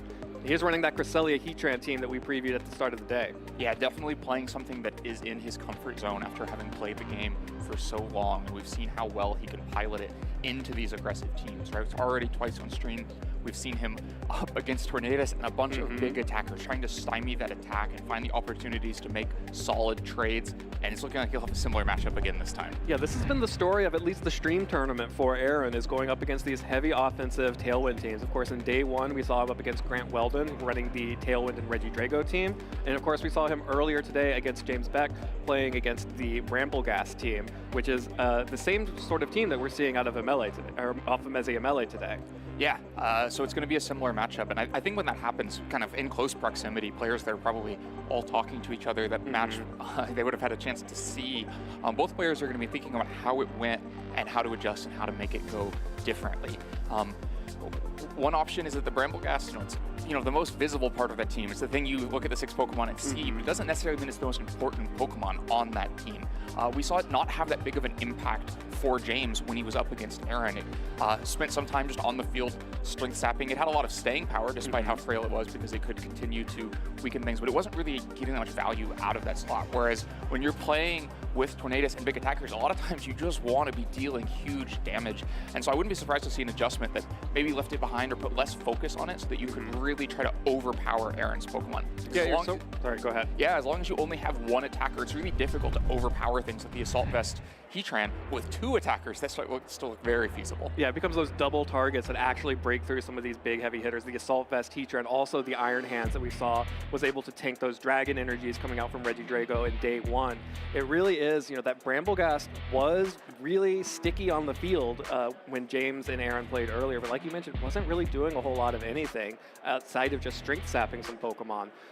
One of the key things I think from that earlier matchup was the Landorus on Aaron's team. So Aaron is running the Scarf Landorus Therian form, which could exert a whole lot of pressure, but in game 1 against James, it just got knocked out by an overheat on the switch-in, and then in game 2, it did a little bit more, but still got knocked out really early. But it was game 3 where Landorus was able to take over. Yeah, finally took over. We saw something similar in his match against Grant. It's a Pokemon that's kind of out of pace with the rest of his team. And because of that, it's moving faster. It kind of, if Ofemezi opts out of the Tornadus, it can be really impactful because it is faster and can move ahead of those Pokemon. But Aaron would like to be switching around, bringing different Pokemon in, finding different positions. And compared to the rest of the team, Landorus is just much more vulnerable when doing that. We just saw in our last match on stream how careful James Evans had to be about bringing Landorus in for a similar reason, because it was just a little more vulnerable when that happens. That discrepancy is even larger on Aaron's team and against even more offensive Pokemon from Ofamezi. And so finding the moments for that Landorus to have the impact that it's possible for it to have is going to be crucial for this match. Yeah, I mean, that's the biggest thing that we've been seeing is that these Tailwind teams oftentimes end up with the Tornadus and a big special attacker or a physical attacker, either the Bramblegast or the Urshifu or this Golden Go, Chi-Yu, or Fluttermane alongside the Tornadus. James opted not to bring the Tornadus, but still brought the Bramblegast, which was an interesting choice because Bramblegast no longer had the ability to boost itself without the Tornadus on the field. But then his final adjustment in Game 3 of that match was to bring the Tornadus. It's an interesting decision that Ofamezi is going to have to remake, right? Was that adjustment towards the end for James in a game that he lost the right one? We saw the Bleak Wind Storm can have some impact, especially if Heatran is forced to Terra Grass. Then you can pick up extra damage against it, or you can just miss that, which is what happened for James. And then it's such a vulnerable target. No Focus Sash, no Rocky Helmet either in this case. And so just can go down to Thunder Punch from Iron Hands like we saw earlier. And so it's kind of the first decision you have to make on Team Preview is, are you bringing Tornadus or not? And then within that, you'll figure out what mode that means. Yeah, and the important thing, the reason why the Tornadus adjustment happened in Game 3 was because we saw at the end game of Game 2 that Aaron's Pokemon, like that Urshifu, were still able to outspeed a lot of James's Pokemon in that game. So if these are very similar teams, Ofamezi has to be worried about, you know, a lot of times Tailwind teams drop speed investment because they're so reliant on Tailwind. They assume they're going to get Tailwind up and they're going to play in Tailwind, so they drop speed in favor of more offense and defense at the same time.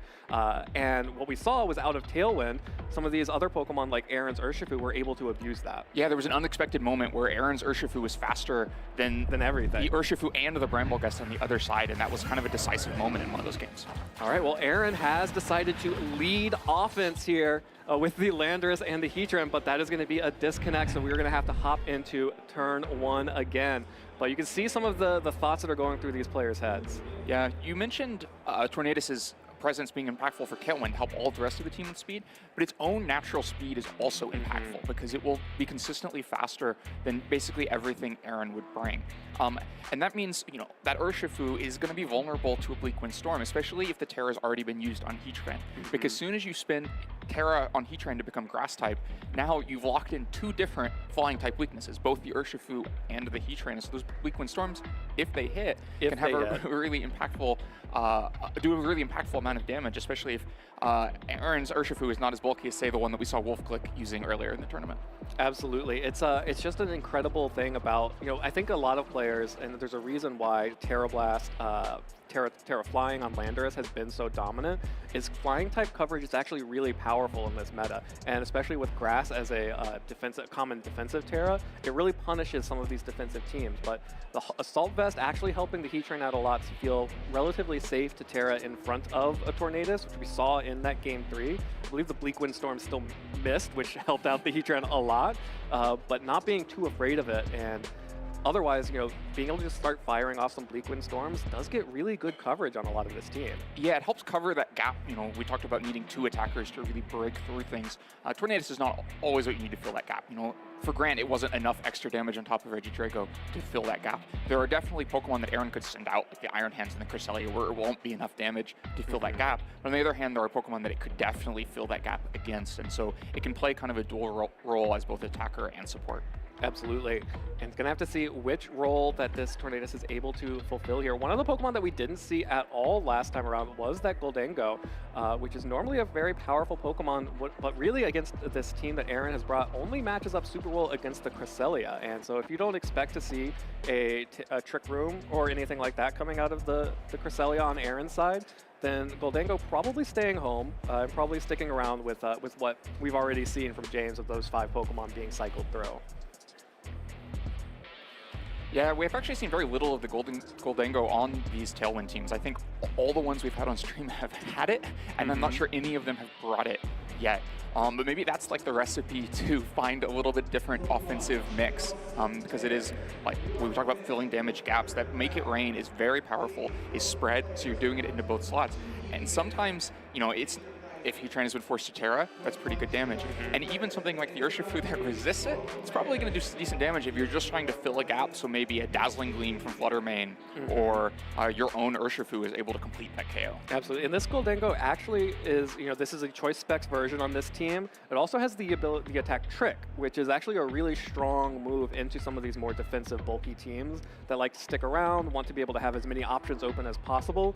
Tricking the choice specs onto a Pokemon, you know, like the Urshifu, stealing the Life Orb would be huge. A, to steal the Life Orb, but B, also to lock that Urshifu, keep it from having as many options as it wants to. Same for like the Iron Hands, locking that into only one attack is kind of a big deal when you're thinking about these teams that have a lot of options, that have a lot of pivot points, that want to just sort of be grinding out the game. Yeah, the Iron Hands is maybe the best target for it. Take away the leftovers and lock it into one move. Keep it from just protecting and alternating turns of protecting and attacking that allow the leftovers to heal so much. All right, well, here is turn one of game one here. A little bit of a shakeup from Ofamezi, going with the Urshifu and finally seeing the Gholdengo this time around, while Aaron has stuck with the Landorus and Heatran for leads. So the Heatran is immediately threatened by the Urshifu, and like you mentioned, the Terastallization to Grass is kind of the default, oh, there's an Urshifu on the field, I need to protect myself. But with Gholdengo on the field, you're now losing your resistance to the Steel-type Make It Rain. It's true. This is such a volatile first turn, because at the same time, the Urshifu is threatened by the Landorus if it wants to just lock in Terra Flying and Terra Blast. But then maybe the Urshifu on the other side, if it were to lock in Terra Water, isn't KO'd by that Terra Blast. And then Gholdengo is threatened by the Make It Rain if everything, you know, ahead in the speed tier just kind of falls through. Yeah. So such a volatile turn. So much damage can land on different Pokemon. And we do see the first Terra coming in. The Landorus will be going Terra Flying. That means no Terra Grass Heatran this game. No Terra Grass Heatran means no weakness to the water-type attacks from the Urshifu, but instead just going to take the Terra Blast into the Urshifu, and that's an easy one-hit KO from the Landorus. That is a huge Pokemon off the field.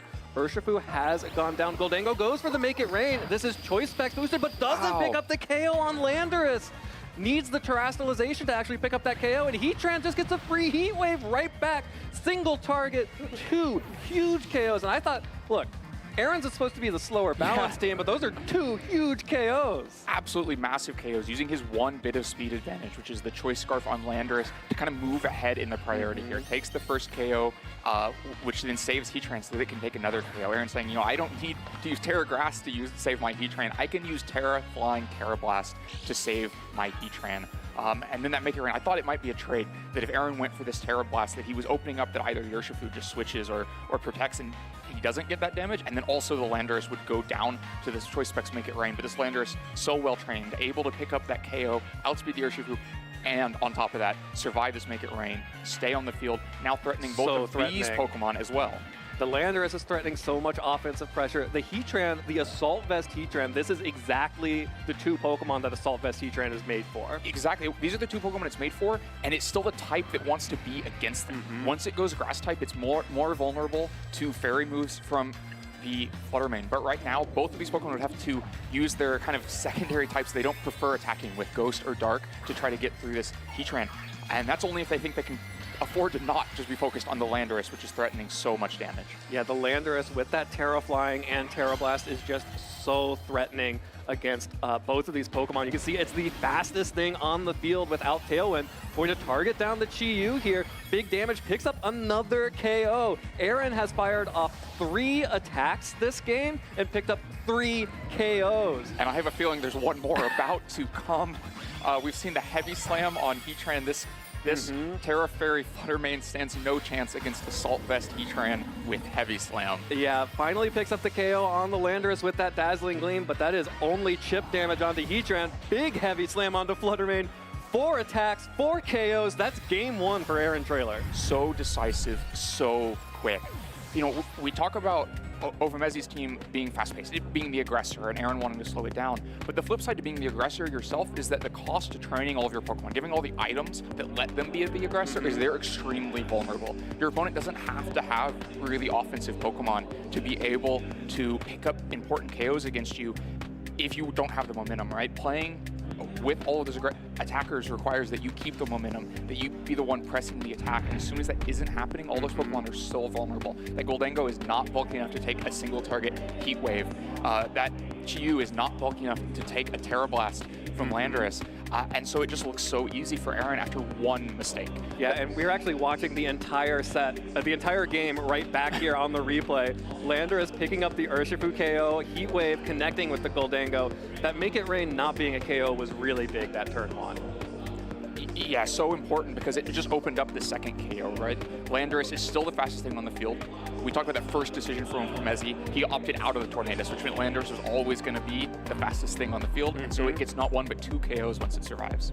Yeah, and with the Terra Flying, the only Pokemon on Alpha Mezzi's team that resists that Terra Flying, if it gets out there, is the Goldengo. So having the Landorus next to Heatran really covers for that as well. And there's no defensive Terra on this Goldengo. It is a Steel Terra, so you do get the extra benefit of extra offense from the Make It Rain, which would have been enough to pick up the KO on Landorus in that turn one. But that also means you have no options against the Heat Wave. Yeah, it's true. But think about how small the margin for error there was. If that Urshifu had detected on turn one, Terra Blast goes into it, Make It Rain comes out, maybe Goldengo even survives if Urshifu is still on the field. And then that Landorus is just in Aqua Jet KO range. And then Aaron's on the back foot. And we are looking at it, maybe a different, just quick game. All right, well, here is the adjustment. Tornadus out on the field for Ophamezi this time around. Does not like having slower Pokemon, which is a kind of a common factor for these Tailwind teams. If you are running a Tailwind-centric team, you need Tailwind up. Yeah, your Pokemon are not bulky enough to take those hits. You have to be ahead in the turn priority, and so Tornadus needs to be brought. But then Tornadus runs into 2 Pokemon it does not want to fight against. There's no reason to force the Terra Grass here. That Goldengo is also hoping for Terra Grass, so Heatran's going to happily stay Steel type and not really be threatened by much damage from either of these Pokemon, so the switch. All right, switching in the Brambleghast, trying to bait out Heat Wave. The answer for Heat Wave for Ophamezi is Wind Rider from the Brambleghast.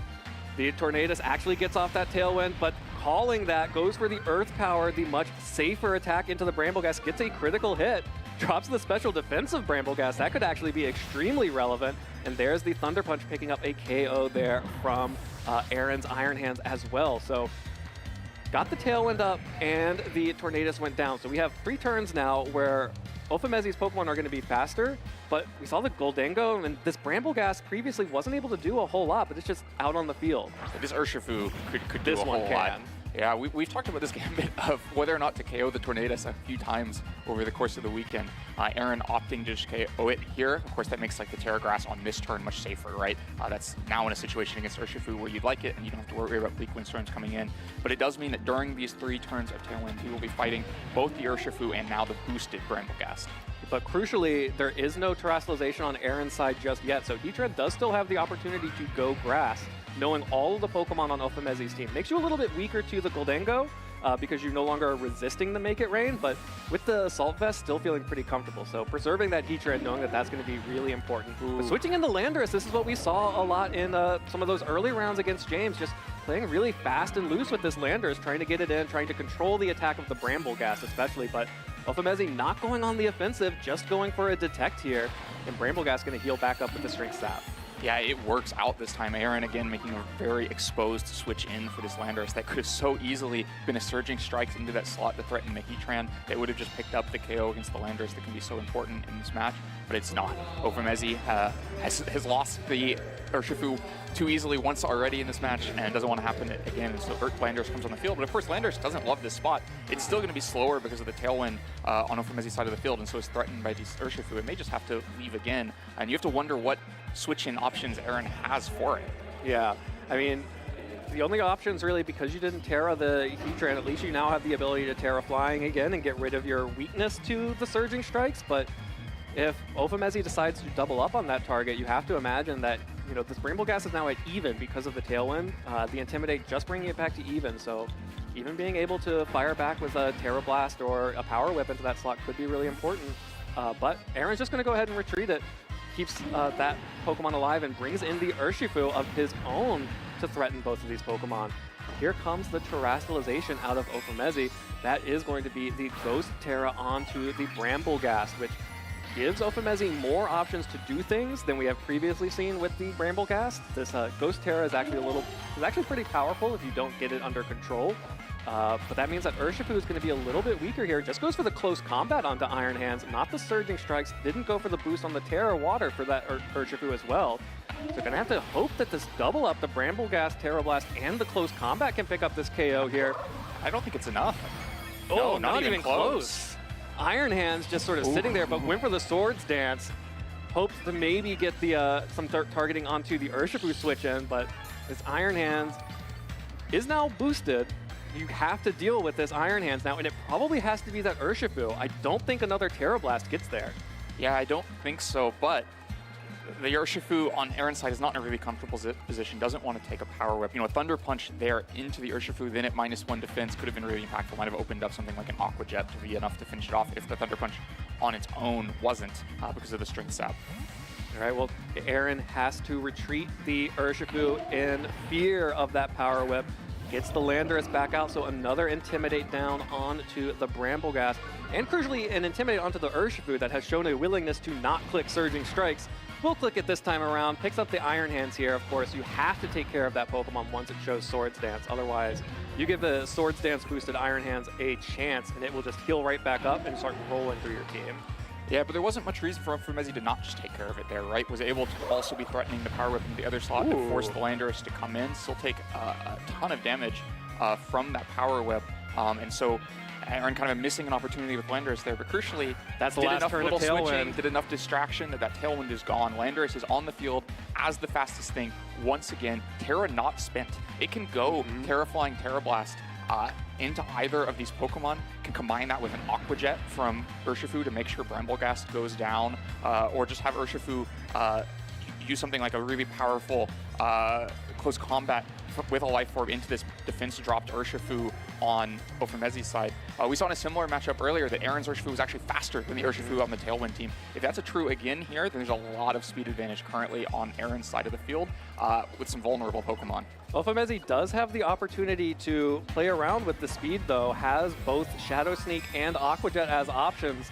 Aaron will have to go ahead and Terrastalize the Landorus to get rid of the Water-type weakness on that Pokemon, so it could easily survive the Aqua Jet, especially after the Intimidate.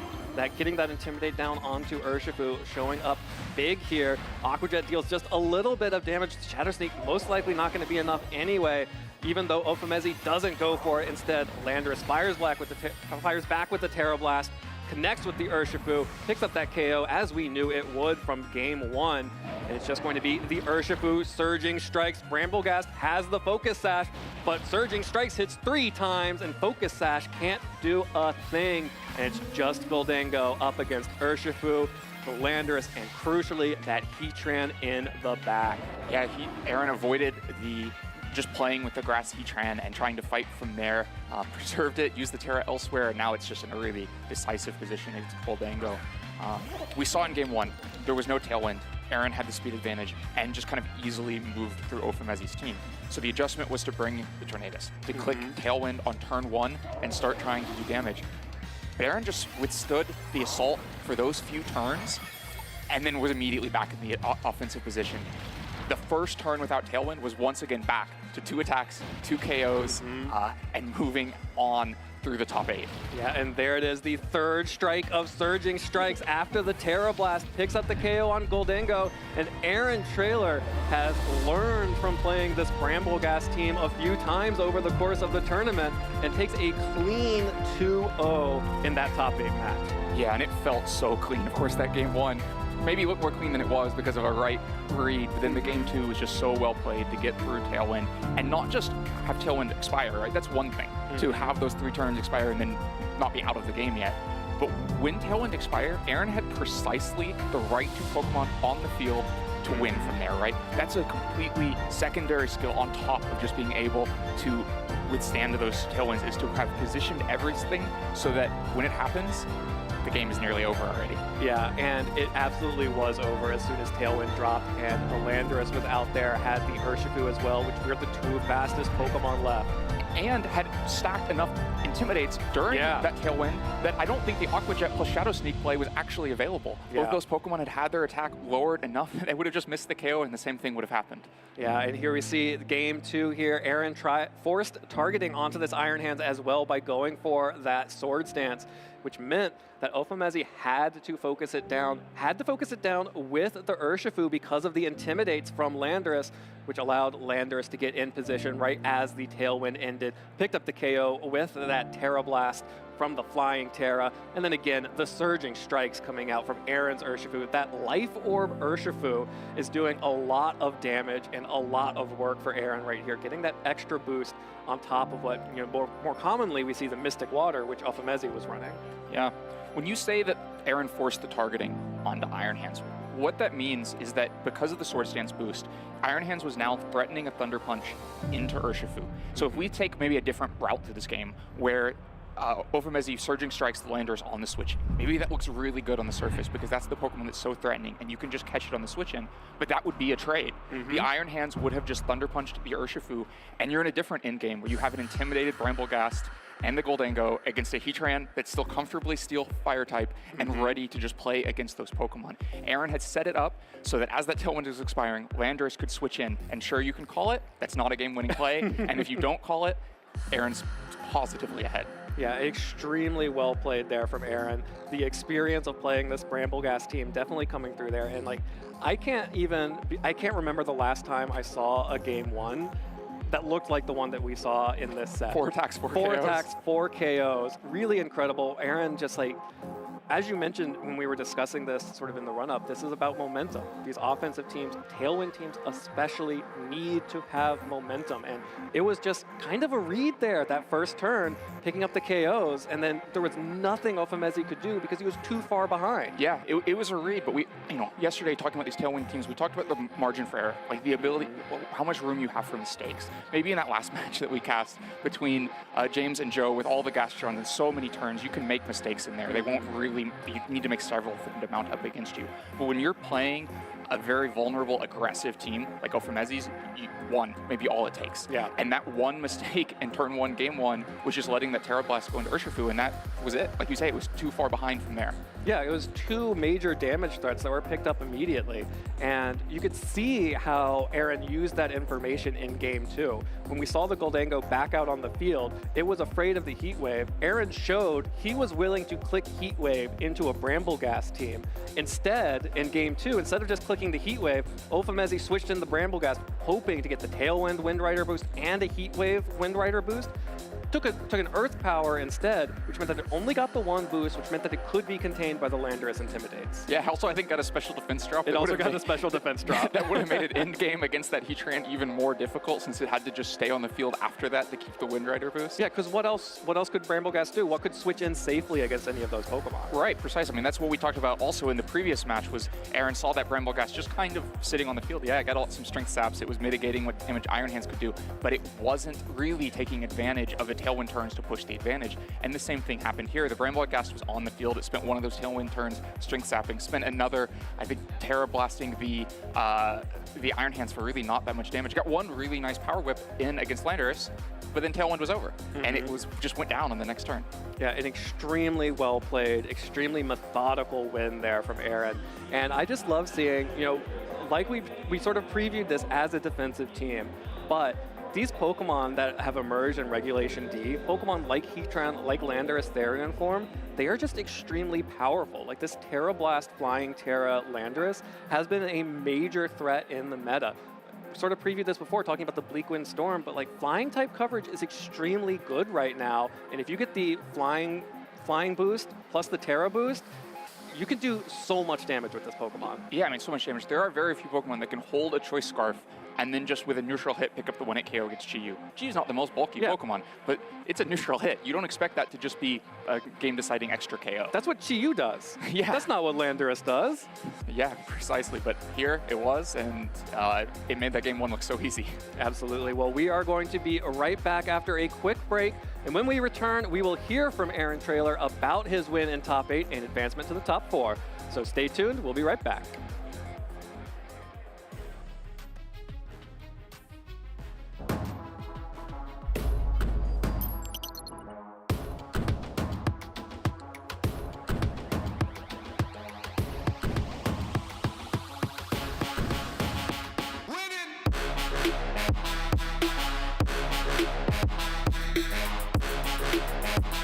My name is Andrew Ford, and I'm from Raleigh, North Carolina. When I was on stage and I won, I was just like really hyped up because it was like a super close game, and I didn't think I was going to win. I've always wanted to show that I'm one of the best, if not the best player in North America. This weekend I never really doubted myself because I wasn't playing to win, so I had nothing to doubt. I mean, this game consumes a lot of my life, but it was like honestly changed my life. Winning Worlds, I'd probably like be considered the best player in the world, so it would be like what I've always wanted. My name is Cyrus Davis. I'm from Niagara Falls, Ontario, Canada, and I just won the North American International Championships 2023. Winning this event is life-changing. It means everything to me. It means I've left a mark on the history of this game, and it means that my long time playing has all led up to something. It's the journey, it's the friends, it's going to other parts of the world. I will be at the World Championships. I think I'm definitely going to make day 2, and I'm sure with a little bit of luck, I can roll my way all the way to the top. My name is Alex Gomez. I'm from Spain, and I'm the new North American International Champion. It feels great to win a tournament again. I actually cried. I was really emotional. I was happy, of course, but so long since I won an event. I thought I couldn't do it anymore. My advice to other trainers is keep trying, never give up. You gotta trust yourself and believe that you can do it. If a tournament goes badly, you can still try. You're gonna bounce back. Then I'm gonna try to win at Worlds.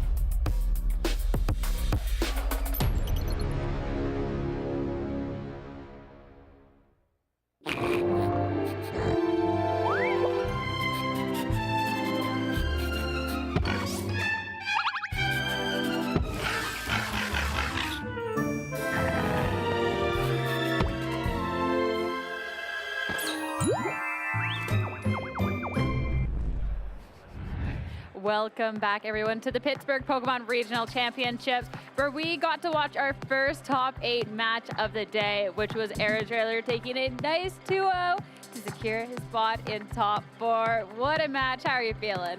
I'm feeling really good, Sierra. Thank you so much. I just am so lucky and glad to be here. Yeah, I couldn't have had it gone any other way.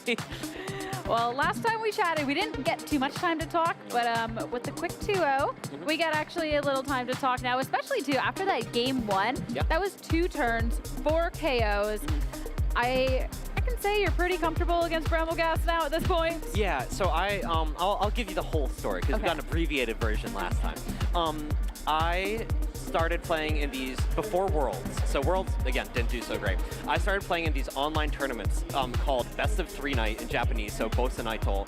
And then there were just 3 matches after work every weeknight, and I was like, this is, well, in Japanese time, but I was like, this is like the perfect tournament format. So then I talked to the guy who runs them, Omi-san, and I was just like, hey, can I use this and can I do this for American time zones? And he was like, sure. So I called them the Larry's after work tournaments because, once you're after work, you get a couple games. And so I ran 3 of those tournaments last week just to help people who work during the day get practice before regionals. And I played that team. So this is Emilio Forbes' team from Worlds. I played it 1 or 2 times in each of those 3 tournaments, and there were only 3 matches in each of those tournaments. Okay, so out of 9 opponents, I played, 3 or 4 Emilio's teams, and I was like, whoa, I gotta expect this. That is a lot. So I really settled on this game plan, and I knew what the boundaries were for me. And so when I had played Ofomezi in round 4 of the first day, and I was like, all right, I did my game plans, and I went a little off the rails there, and I got a little bit more lucky there. But in this top 8, I was like, okay, this is what I can do, this is what I can't do, this is what I need to conserve, this is what I need to save, and I just pushed buttons where I could. Well, it definitely showed, because that was the fastest series that we've seen all weekend. So congratulations to you on that one. This team that you're running and the run that you've had so far has been absolutely great, and such a great way to be kicking off the season. So how are you then feeling about the rest of the season going on forward, knowing that this is the performance that you could be putting in with the team that you made at the very first event? Yeah, I don't know. I can't think too far ahead. It's pretty tough. But I'm just so happy to be here. My motivation for each round has just been I want to do right by these Pokemon. I love them so much, and I want them to get the finish that they deserve. And that was my sort of motivation in Dallas when I won regionals too. And you can't ever expect it. You can't ever expect success in this game, but I think that's the right mentality for me. And you can't force it, but when you feel that way, when you put in the work, I think that's the best feeling. That's definitely a really good mentality and thought process going on forward. And you say like you can't think too far ahead, but can you think far enough ahead to this top 4 bracket and who you might be playing against? Just this run, is there anything in particular you're looking at that's like, oh, I'm kind of worried about this, or do you think that this is the team to beat that everyone else should be worried of? Yeah. Well, can I tell you like my dream? Yeah. We're gonna see another top 8 set in a little bit. My friend Wolf Glick is on the other side of the bracket, and I would just love that like photo, Cinderella finish where I play him in the finals. That's another motivator for me. Like one time, Kyle Livinghouse and Z Costigliola like drove to the tournament together in Knoxville and like played each other in the finals, and I was like that, like. I want that for myself one of these days, and I've just always wanted one of those photo finishes, so like that's the other thing. Both of my possible top 4 opponents, either Andrew Ding or Alberto Lara, are both really strong, so I can't look past them. That's the other thing keeping me motivated. That's fair. Well, I'm really hoping that we get to see that much, because that one would be, wow, like actually the story for Pittsburgh Regional. So congratulations, or at least at making it at this point. Best of luck in your top 4. If you win the top 4, we won't hear from you then. So if there's any words that you want to say before your top 4 match, this would be the time. Yes. So, first off, huge shout out to Abdullah. Thank you so much, man. To Wolf, to Brendan, to Aaron, to Jake. I want to say thank you to Omi-san, too. It's been really nice getting to know some of the Japanese players after Worlds, and I don't think I'd be here without any of those people, or any of the other countless people, the people who've practiced with me, the people who have cheered me on. So I'm just, again, extremely grateful. Thank you so much. Congratulations yet again, and the same thing that we talked about last time. Just win. Just simply win. So. Thank you, Sarah. I will. It's just that easy. It's just that easy, right? Just click the buttons, do the thing. But we still have another top 8 match ahead of us. It's going to be right after this break, so stay tuned. This entire season had led to this. Trainers from around the world gathered in Yokohama, Japan for the 2023 Pokémon World Championships after earning their invites through fierce competition. In Day 1, trainers battled over 7 rounds of Swiss. Players with 5 wins qualified to compete in Day 2, where the Day 2 invited players were added into the mix to compete over 7 more rounds of Swiss to determine the asymmetrical top cut. Most of the meta was as expected. Fluttermane dominated the usage charts with over 70%, but Iron Hands, Rillaboom, and Urshifu Rapid Strike weren't too far behind. Despite the fact that Pokemon were familiar, trainers pulled out all the stops to make sure their teams were unique enough to stand out and beat their competition. Ahead of the event, Japan was favored to win the whole thing, having shown unique techs leading up to the event. The top cut was no different. We had things like Cursed on Dozo and Taunt Urshifu, which surprised many and saw major success. In juniors, we had Kohei Ukai and Sora Ibisawa, each bringing similar styles of teams leading into the Tailwind offense with a touch of bulk. Sora got the upper hand, getting KO after KO to take the title. In seniors, it was Tomoya Ogawa versus Robbie Scry. Tomoya used more creative Pokemon like Sylveon and Zapdos to grab the win versus Robbie's more standard team of 6 with smart leads, board positioning, and impressive reads. And finally, in the Masters division, it was newcomer Michael Kelsch versus veteran Shohei Kimura. Both trainers had such impressive seasons, and it came down to this final best of 3. All eyes were on Michael's Dragapult, a unique but complex addition to his team. Shohei was relentless though, putting Pokemon to sleep and setting up for a fantastic endgame in a tough matchup. With that, Shohei Kimura became the 2023 World Champion and finished a clean sweep for Japan of each H Division title. And now, we look forward to the 2024 season and a brand new chapter to qualify for next year's Worlds. Check out Pokemon.com/compete to find out how you can get involved and maybe become the next World Champion.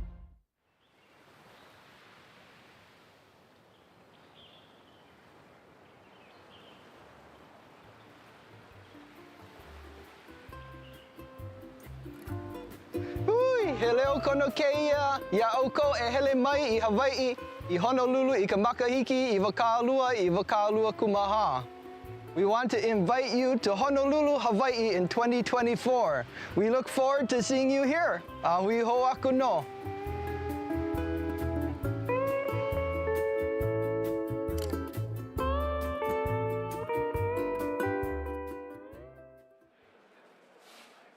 Welcome back, Pokemon trainers. We are in the Steel City, Pittsburgh, Pennsylvania, in our top 8 coverage of the Pokemon Video Game Championship Tournament here this weekend. Joe Brown joined by Gabby Snyder. And Gabby, we are in for quite the ride here in our second top 8 matchup. For sure, for sure. There were 4 incredible matches for us to pick from to feature on stream from this top 8. We could only pick 2 of them. We do have some updates on the floor, though. It's been 2 O's across the board.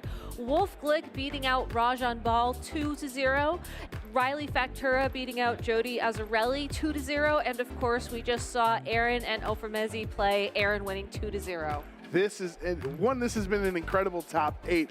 There's a chance either one of the winners in this match will make it an incredible top 4 as well. Alberto and Andrew, both very accomplished players in VGC, so this should be really exciting. Will they break the 2-0 curse? Will we get a game 3? We might. I mean, looking at their teams, I think there is more potential this time around for a bit of a slower matchup. We've seen Andrew Ding on stream before, earlier on in this tournament. Let's go ahead and take a look at some of his past achievements, as he was the 2020 Collinsville Regional Champion, like we were mentioning the other day, and his team of the Tornadus, the Rillaboom, the Rapid Striker Shifu, Chien-Pao, Fluttermane, and Arcanine, really summarizing one of the common cores that we've seen here this weekend. And Andrew having other top 8, top cuts to his name throughout Sword and Shield era, but someone who is no stranger to performing well in the regional championships is Alberto Lara, 23-time regional top 8 finisher. 3 of those 23 were a champion. I was going to say, I thought for a second that was supposed to be like 2023 regional top 8, but no, that is 23 times regional top 8 placements. He can add +1 to that, possibly even higher. He's running a very unique team. We haven't seen him on stream yet, but I know that King Gambit in particular was one of the ones that was on your prediction sheet this weekend, Joe. And with a partner of the Gastrodon and the Heatran in particular, and the Amoonguss as well, gives Alberto a really slow, bulky mode that he can take in this upcoming matchup. You know, we saw a ton of King Gambit in previous formats.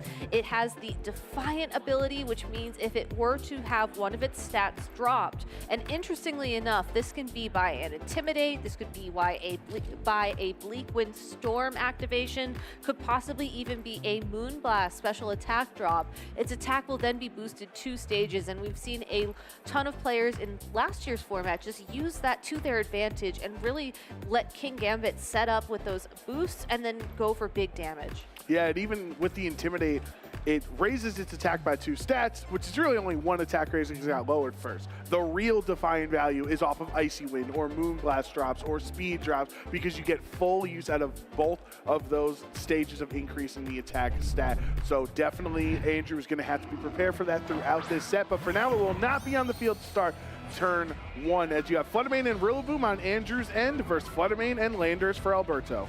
Yeah, we see that Intimidate come through, but that's not really going to be important here. I think what's more interesting to call out is the fact that we saw 0 booster energy activations, which means both of these Fluttermane are running choice specs, and we might potentially see a speed tie here, where the Fluttermane that attacks first is the one that gets that knockout. Andrew could try to go for something a little bit sneaky here and try and land a fake out against Alberto's Fluttermane if he thinks he'll Terrastalize to drop that ghost type weakness. We've seen a lot of players commit Fairy Terra in particular to Fluttermane, partially for that reason. But I think overall, I like the play that we did, I think, see, where you just go for the fake out onto the Landorus just to play it super, super safe. And Alberto's Landers has Choice Scarf, which we know throughout anyone who has followed VGC for the last decade plus knows just how incredible Choice Scarf Landers can be. But it will switch out on this turn into King Gambit, so King Gambit does make an appearance here in game 1. There is the Terrastalization though on Andrew's end. If a Shadow Ball, if Alberto wants to target Shadow Ball into the Fluttermane slot, now it's just Fairy type, it's no longer weak. Yeah, I think that we also, this is the first Fluttermane we're seeing to move this turn. This could be an indication of the speeds in play, as Alberto's Fluttermane did Terrastalize first. Now Andrew's Fluttermane is following up with its own Terrastalization. Could have been a speed tie, we don't know just yet, but this is the first data point in determining that. So once we actually see the attacks connect, then we can sort of start making some assumptions about who's faster than who. Fake out goes into King Gambit, who just switched in, so that doesn't matter. Alberto's Fluttermane has moved first yet again here, so good to see critical hit onto the opposing Fluttermane, brings it down very low, and Andrew will respond with a Terra Fairy Dazzling Gleam of his own, not doing as much damage, and also a neutral hit. The Assault Vest also helped King Gambit take that much better. Yeah, that honestly felt comfortable for that King Gambit. Typically, you do not want it to be in the path of those fairy-type moves. However, with the Assault Vest and with the fact that this Fluttermane was forced to rely on a dual targeting attack, just meant that it wasn't as powerful as something like a Moonblast, which was probably what Alberto had in mind when he was making those calculations to figure out just how he should train that Pokemon. The Arcanine is in the back that we see on Andrew's end. He has to be very careful not to switch Arcanine in while King Gambit's on the field. That's very true, and that's a keen eye you got there, Joe. No accuracy misses for you this weekend. It's interesting that he's contemplating this switch because at the end of the day, he really would only be powering up that King Gambit. You do not need a Intimidate necessarily onto the Fluttermane. The only other advantage that he gets from making this play is that his own Fluttermane can come back in later with a different attack. Maybe then it'll be the fastest thing on the field. It's tough to say, but to have to make this trade in particular in order to keep your Fluttermane safe, that is such a high cost for this play. Yeah, and that's a +1 Sucker Punch into Rillaboom. Not enough, it hangs on in the red. Of course, Fluttermane will be able to clean it up, but Alberto would have definitely rathered having a single target Dazzling Gleam go in to the Hisuian Arcanine, but he had to waste that lost out on a little bit of damage because of the spread attack. He did, but that might be enough chip damage to ensure that a Sucker Punch plus another Dazzling Gleam from that Fluttermane would do enough damage, especially now that Chen Pao is out on the field with the Sword of Ruin ability. Again, that lowers the defense of all the Pokemon currently on the field. It's a very tough spot for Andrew to be in. Not only was he forced to swap in the Arcanine to power up that King Gambit, he's now powering up the King Gambit with this Sword of Ruin ability as well. And if we look at the King Gambit's moveset, remember, this is Assault Vest. It can't run any Protect or any supportive moves. It's opting for more coverage, and what coverage is it getting? It's getting Brick Break. Which works super effectively onto both of Andrew's Pokemon on the field. Of course, Fluttermane would resist as a Fairy type on a switch-in if Andrew wants to try to get cheeky, have a situation where I have to call the right target that's going to go into my, or the fighting attack into my target. But of course, the Chen Pao has a Focus Sash at least, so you don't have to necessarily worry about Chen Pao getting knocked out in one hit. And Alberto does switch his Fluttermane out into the Landorus, so still not revealing that fourth Pokemon in this match. Makes perfect sense to bring Landorus in against two physical attackers. The Extreme Speed, that's intimidated from Hisuian Arcanine. It does so much, and the Focus Sash breaking Chen Pao's the Brick Break breaking Chen Pao's Focus Sash. It will get knocked out, so you're not going to get any more Defiant value out of King Gambit in this game. You aren't, but I think the amount of pressure it had on the board up until this point was enough. It's great information for Alberto that Andrew went for that extreme speed into the Fluttermane in the previous turn. I really think there's nothing necessarily punishing him for going for that same play a second time here. The big question is, though, will an intimidated extreme speed be enough to knock out Fluttermane at this range? Andrew could also try and double into the Fluttermane with an Extreme Speed and a Sucker Punch, as it is locked into a single attacking move thanks to its choice item. And if Alberto's worried about that, his only option would be to swap in his final Pokemon. So it's a tough prioritization question for him here. Do you think that your opponent's going to double into the Fluttermane and then hope their own Fluttermane can then clean up whatever the final two Pokemon are? Or do you think your opponent's going to try and split damage or otherwise knock out the Landorus, knowing that the Fluttermane won't do as much damage to something like the Arcanine? There's the Extreme Speed, and it's enough. Intimidate does not matter. That is a choice banned Extreme Speed from a very strong physical attacker in Hisuian Arcanine. Fluttermane is gone. Stopping Tantrum, though, will go onto the Arcanine to knock it out, as that is a super effective attack. So both of these trainers will be down to their last two Pokemon. Remember, Chen Pao just protected this turn, so it's not very safe to protect next turn. And Alberto is going to bring in a full health fourth Pokemon in the Gastrodon. If it were anything but the Gastrodon, I think that Andrew would have had this because the Chien-Pao and the Fluttermane together are such powerful attackers. They have the speed advantage. You'd easily be able to go for Icicle Crash into the Landorus, then like a Moonblast into that final Pokemon for the knockout. But Gastrodon is one of the bulkiest Pokemon in the format. It is the correct region form if you were to refer to Lou, our co-caster from across the pond. So bonus points for that. Does not give a competitive advantage, but I digress. But the bulk that Gastrodon has should allow it to knock out these Pokemon. And Fluttermane is knocked out from the Stomping Tantrum, so Alberto has done his job with his Choice Scarf Landers. Move first and take KOs. It's fine if this Icicle Crash KOs in response because you still have your full health Gastrodon to win this 1v1. There is the Yawn, gonna take it the safe route. I like Alberto not risking it, understanding this is top 8, don't want to make any, don't want to take any risk. Go for the Yawn this turn, instant protect. Yeah, Yawn this turn, protect so that it activates the next turn and puts that Chien-Pao to sleep. And then you can connect, I think, 2 Earth Powers for the knockout. So it'll take a couple turns for this to play out. There's always the chance of some shenanigans in this, in a couple turns from now if this Chien-Pao does get an early wake up like we've seen happen on stream already this weekend. But for now, I want to take a moment just to sort of pause and figure out, where these trainers are mentally after that game. Because it did feel like Alberto was in the driver's seat for a majority of this match, but it's still coming down to a 1v1 in this situation where if this Chien-Pao was able to wake up, was able to land a critical hit, could have brought it back for him. I think that Alberto let this end up playing very close.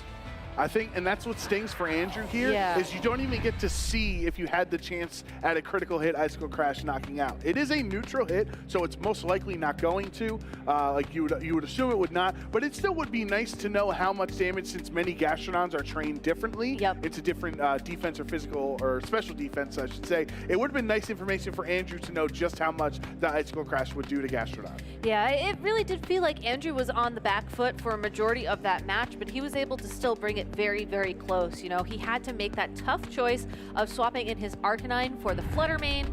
If we want to go back and do some replays here, we saw the Rillaboom try its best to hold on and make a difference, but unfortunately was KO'd after a Dazzling Gleam follow-up there from Alberto. And, I think losing the Rillaboom was sort of the first part where things took a step back for him.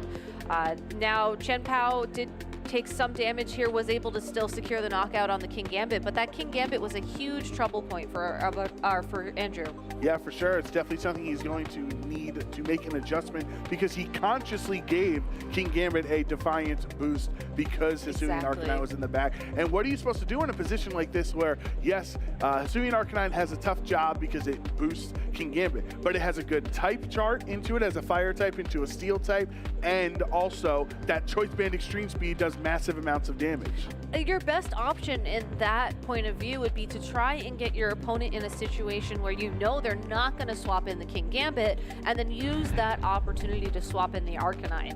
It does mean that odds are you're not going to be able to land your Intimidate on a Pokemon maybe like the Landorus that you would want to drop its attack on overall in this matchup, but that's okay. I think as long as you're not boosting the King Gambit, you're not making it that much harder for you to find an advantage. A lot of times with Pokemon like King Gambit, they need that attack boost to really start making a difference, especially when they're holding something like the Assault Vest. This isn't the hyper-offensive Black Glasses variant we saw popularized last season. So because of that, you can afford to just take it a little bit more on the back foot. You can try and just get that Pokemon out first, so then you can target it immediately with the fire-type attacks. You have options, but Andrew, it's all going to come down to board control. And going by his lead here, I think he is going to try and set up a little bit more control than he had initially in Game 1. Well, it's Rillaboom and the Fluttermane yet again for Andrew here in Game 2. And then on Alberto's side, Fluttermane and the Landers. We did see the last time around both Alberto's terrestrialization animation went first and the actual attack went before the opposing Fluttermane as well. So that's something Andrew might have to be cognizant of, is that his Fluttermane is slower. Yes, but Andrew does have the same choice that we were talking about in Game 1 here with the Rillaboom and the Fake Out. If Andrew thinks that Alberto is gonna go for a turn 1 terrestrialization once again, you can fake out the Flutter Mane and then double target with an additional attack from your own Flutter Mane, guarantee the KO, and then all of a sudden your Flutter Mane has that much more room to breathe to deal damage. You do have to worry about the Choice Scarf on Landorus as well, but I think in terms of big threats, you have a Rillaboom on the field. I think the Flutter Mane is the Pokemon you have to target down this turn if you're Andrew. Yeah, it's going to be very difficult because you don't want this first turn of game 2 to, you don't want to be on the back foot already more than you are after losing game 1. So Andrew is going to need to make a big play here in these first couple turns of game 2. For now, it will be terrestrializing the Flutter Mane on his end, and we saw since his is going first, that means Alberto did not terrestrialize. U-turn brings Rillaboom down to under half of its HP, and it gets Landorus out to safety. If it's the King Gambit or anyone else that he wants to switch into that slot, it is the King Gambit of choice. We know with the Assault Vest, it can take a Dazzling Gleam very well. Does the Dazzling Gleam pick up Rillaboom? No, it hangs on. And here's a Terra Fairy boosted Moonblast into the King Gambit slot. Didn't take that one as well, no. but it gets the special attack drop, which means that's 2 increases to its attack thanks to Defiant. Rillaboom is going to knock itself out because of this Wood Hammer, doing over 90% to Flutter Mane, and now King Gambit can try to sucker punch everything with these boosts. At +2 attack, that honestly might be enough damage to KO this Flutter Mane with the additional damage from another Dazzling Gleam from his own Flutter Mane. And look at Andrew's backline. Once again, he's stuck with the Chien-Pao or the Arcanine. You either give it another attack boost or you lower the defense of your own Flutter Mane, again, thanks to that ability. It's a very, very tough choice to make.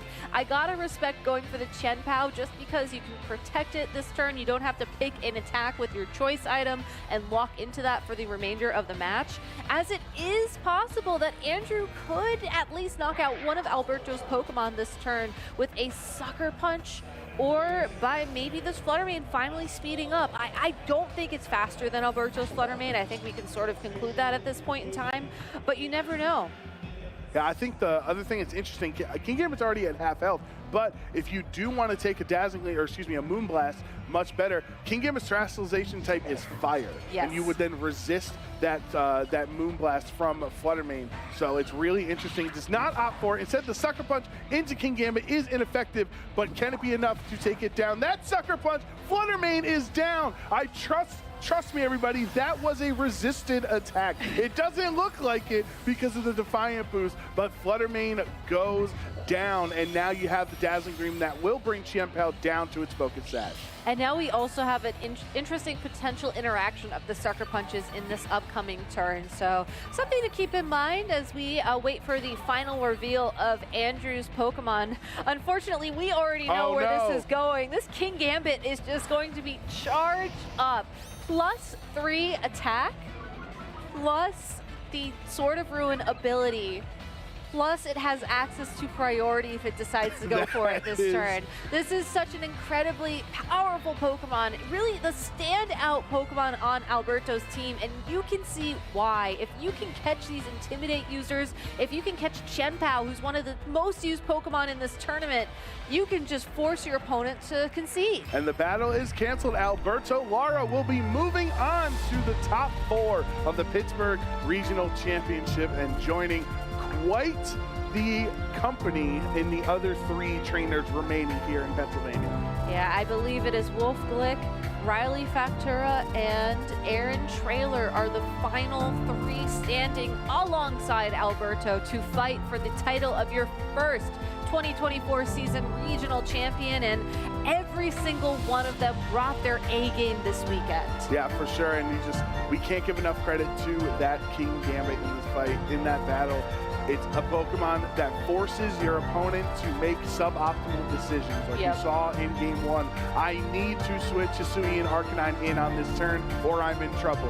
Well, if you switch it in, you're in trouble anyway because you give me a Defiant boost, and that's what I love about King Gambit in a format like this, when people really, as you can just see how strong it is, when people just have too many Intimidators going around, you can punish them. Yeah, unfortunately for King Gambit, it really does need the Assault Vest in this format. I don't think it could really last too long with all these Fluttermanes around without that bulk. But when you're able to get the special attack drop to proc off of Moonblast and then just start, taking all of these hits fantastically, you can see exactly why it is a huge threat and arguably, I think, one of the core breakers in the meta right now, not just for Alberto, but for this entire tournament. Yeah, for sure. It is it's a little different than a Urshifu single strike because you can protect in front of King Gambit, but when you aren't protecting and it goes for a +2 sucker punch into your fairy type and it just knocks it out like that, this shows how strong a King Gambit can be. And there's so much we can say about Alberto as a player, his ability, especially last season with his really fun Klefki double dragon, double steel team that he brought to so many different events over multiple months in VGC. Like he's a player, he's the type of player in VGC that really understands his optimal conditions in a match. Like he knows King Gambit, maybe other matches, other rounds wasn't as valuable, but in this specific spot against Andrew's team, it was ultra viable in there. For a second, I thought you said Ultra League, and I was like, No, wrong no, game, that's the other game. Yeah, no. Which Shadow Dragonite, by the way. Shout outs.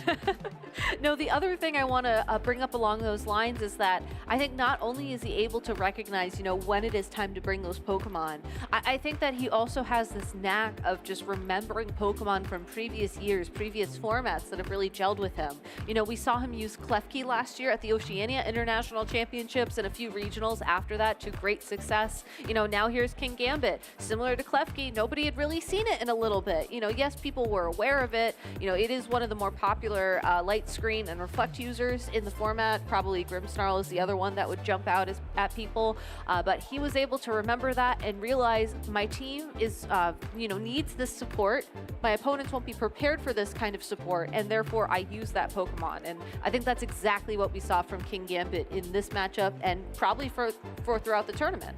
Yeah, there's something about Alberto and Steel types. King Gambit, Klefki, his Celesteela, he cut like 5 regionals in a row with Celesteela in 2017. So Alberto is definitely one of the best players in the game. And we are ready for our interview over in the lounge. So Sierra, take it away. Thanks so much, you two. I am here with Alberto Lara, who just made his way into top 4 here at the Pittsburgh Regional Championships. Congratulations. What a match. That game 2 especially. I mean, after that Moonblast drop onto the King Gambit, that's, the most welcome thing in the world. Yeah. Defiant, did you know that you had it in the bag at that point? No, not necessarily, because with King Gambit, it's obviously an amazing Pokemon, but you always have to play mind games with, are you going to Sucker Punch or am I just going to attack, basically? So I was like, that Fluttermane might switch out to avoid the Sucker Punch. But I'm like, you know what? I'm going to put pressure on with my Fluttermane as well. So I'm like, I'm just going to go for the Sucker Punch, play it safe, because I was pretty ahead already. So it was nice to see the Moonblast drop. But yeah, it helped me out to win the game for sure. And this King Gambit that you're running, you're only one of 2 people that made it to day 2 with it. Yeah. Kind of thought it was one of those Pokemon that was gone after Reg C, but it was just taking a little snooze. So how did you land on King Gambit to bring to this event? So this is actually the team that I used at Worlds with some modifications. Basically, actually at Worlds, I used Sword Stance, King Gambit with Katal Cleave, Sucker Punch, Sword Stance, Protect. But the entire tournament, I played day 2. I only clicked Sword Stance once, and I was really missing out on the bulk and missing out on Iron Head because opposing Fluttermane, they'd always just be able to Terra Fairy to be able to get out of knockout range. But if you Terra Fairy now and I have Iron Head, it doesn't matter. I still knock you out. So yeah, basically I was using this team for Worlds. I wanted to make some modifications for it, and yeah, King Gambit's just a great Pokemon. It's got amazing bulk, amazing typing, great coverage, and Defiant is just a really great ability with Landorus all over the place. So yeah, it just feels really solid on my team. That's good to hear, especially too running a team that is similar to the Worlds one, heading into, of course, then a new regional where you're not really sure what people have been cooking up since Worlds. How did you feel with the team coming into this event, not knowing exactly where the meta might lie? Did you expect to make this far of a run with the team? Actually, yes. I mean, this team is amazing. And looking at the top finishing, I'm not saying I would have, like, you know, beaten Shohei or beaten Hirofumi, a lot of the top players, but my team matches up pretty well into their teams. Like, especially like in Urshifu with no close combat. If they only have water moves, Gastrodon plus King Gambit, I just wall it and I can just go to town on the partner. So I practiced for this event. Practice went extremely well. I was very confident. I knew that my team, everybody was running the Arcanine, the team that I just played. This is my 4th time playing at this tournament, and I'm 8-2 in it against it in games basically. So I've beaten it all 4 times. So I was just really confident because I knew that team that was going to be really popular. And then if people were using Shohei's team as well, that won Worlds, I knew that my team has a pretty decent matchup into that as well. So I felt pretty confident going into this tournament. All right, and then how confident are you with this top 4 that's ahead of us? Because this might be one of the, it's already a stacked top 8, and then now it is the most stacked top 4 that we're seeing out there. So with opponents, like, I mean, there could be, there's Wolf, there's Trailer, there's Riley. How are you feeling just about this group and your chances to win this event? Yeah, I mean, we'll see. I've seen Wolf play a little bit, but I haven't seen 100%, so I got to see, because I believe that's who I'm playing in top 4. So I need to see, like, all right, what do I got to do to win, because I'm going to have a little bit of a break. But, yeah, I mean, it'd be amazing if me and Riley played. He's one of my oldest VGC friends, basically. I actually played Trailer in Swiss as well, and it was really great set, and I was able to win that. So hopefully I can win against Wolf, and then maybe Riley wins, and then we have a SoCal finals basically in the Northeast. Well, you know, anyone on the Eastern side is going to be rooting against you now. You had to remind them of that one. Yeah. But I'll let you go rest up because that is going to be a big match ahead of you. Yep. Before I let you go, though, do you have any final words or shout-outs? Yeah, just shout-outs to my girlfriend Ellie for always supporting me and everything. My friend Gio, who's here at this tournament as well. All my friends in Bakersfield that are watching, and then, yeah, everybody from SoCal and everybody that's just cheering me on. Thank you. Best of luck going on forward. Might see you in the finals. Hopefully. All right, as for us, the top 8 matches have been great, but we still have top 4 ahead. Make sure to stay tuned after this break.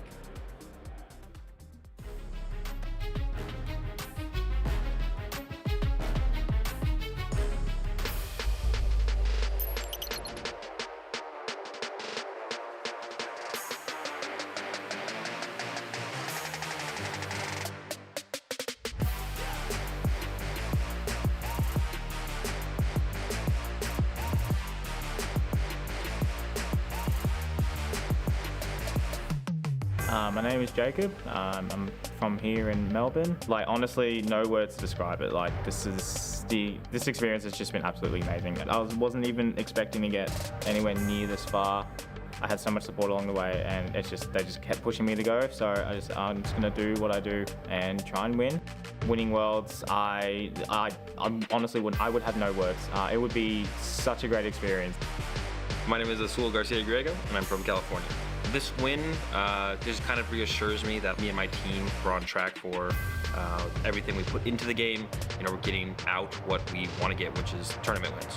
So it means that we're on track. We could always be doing better, but we're doing something right. My strategy this tournament was to play a deck that beats Lugia, but that isn't Lugia. Worked out pretty well overall. The Lugia matchup's close, probably about a 50-50, but I got to play a way more enjoyable deck than Lugia itself. Winning Worlds would be great. My name is Gavin Michaels, and I'm from Los Angeles, California. This feels crazy. I haven't even processed it towards excited, just like confused more than anything else. My strategy this weekend was to play aggressively with Palafin, coming in with a team that is wholly your own and that you're playing better with than anyone else is so important. Winning Worlds would be the culmination of everything that I've worked for in the past 12 years of playing VGC.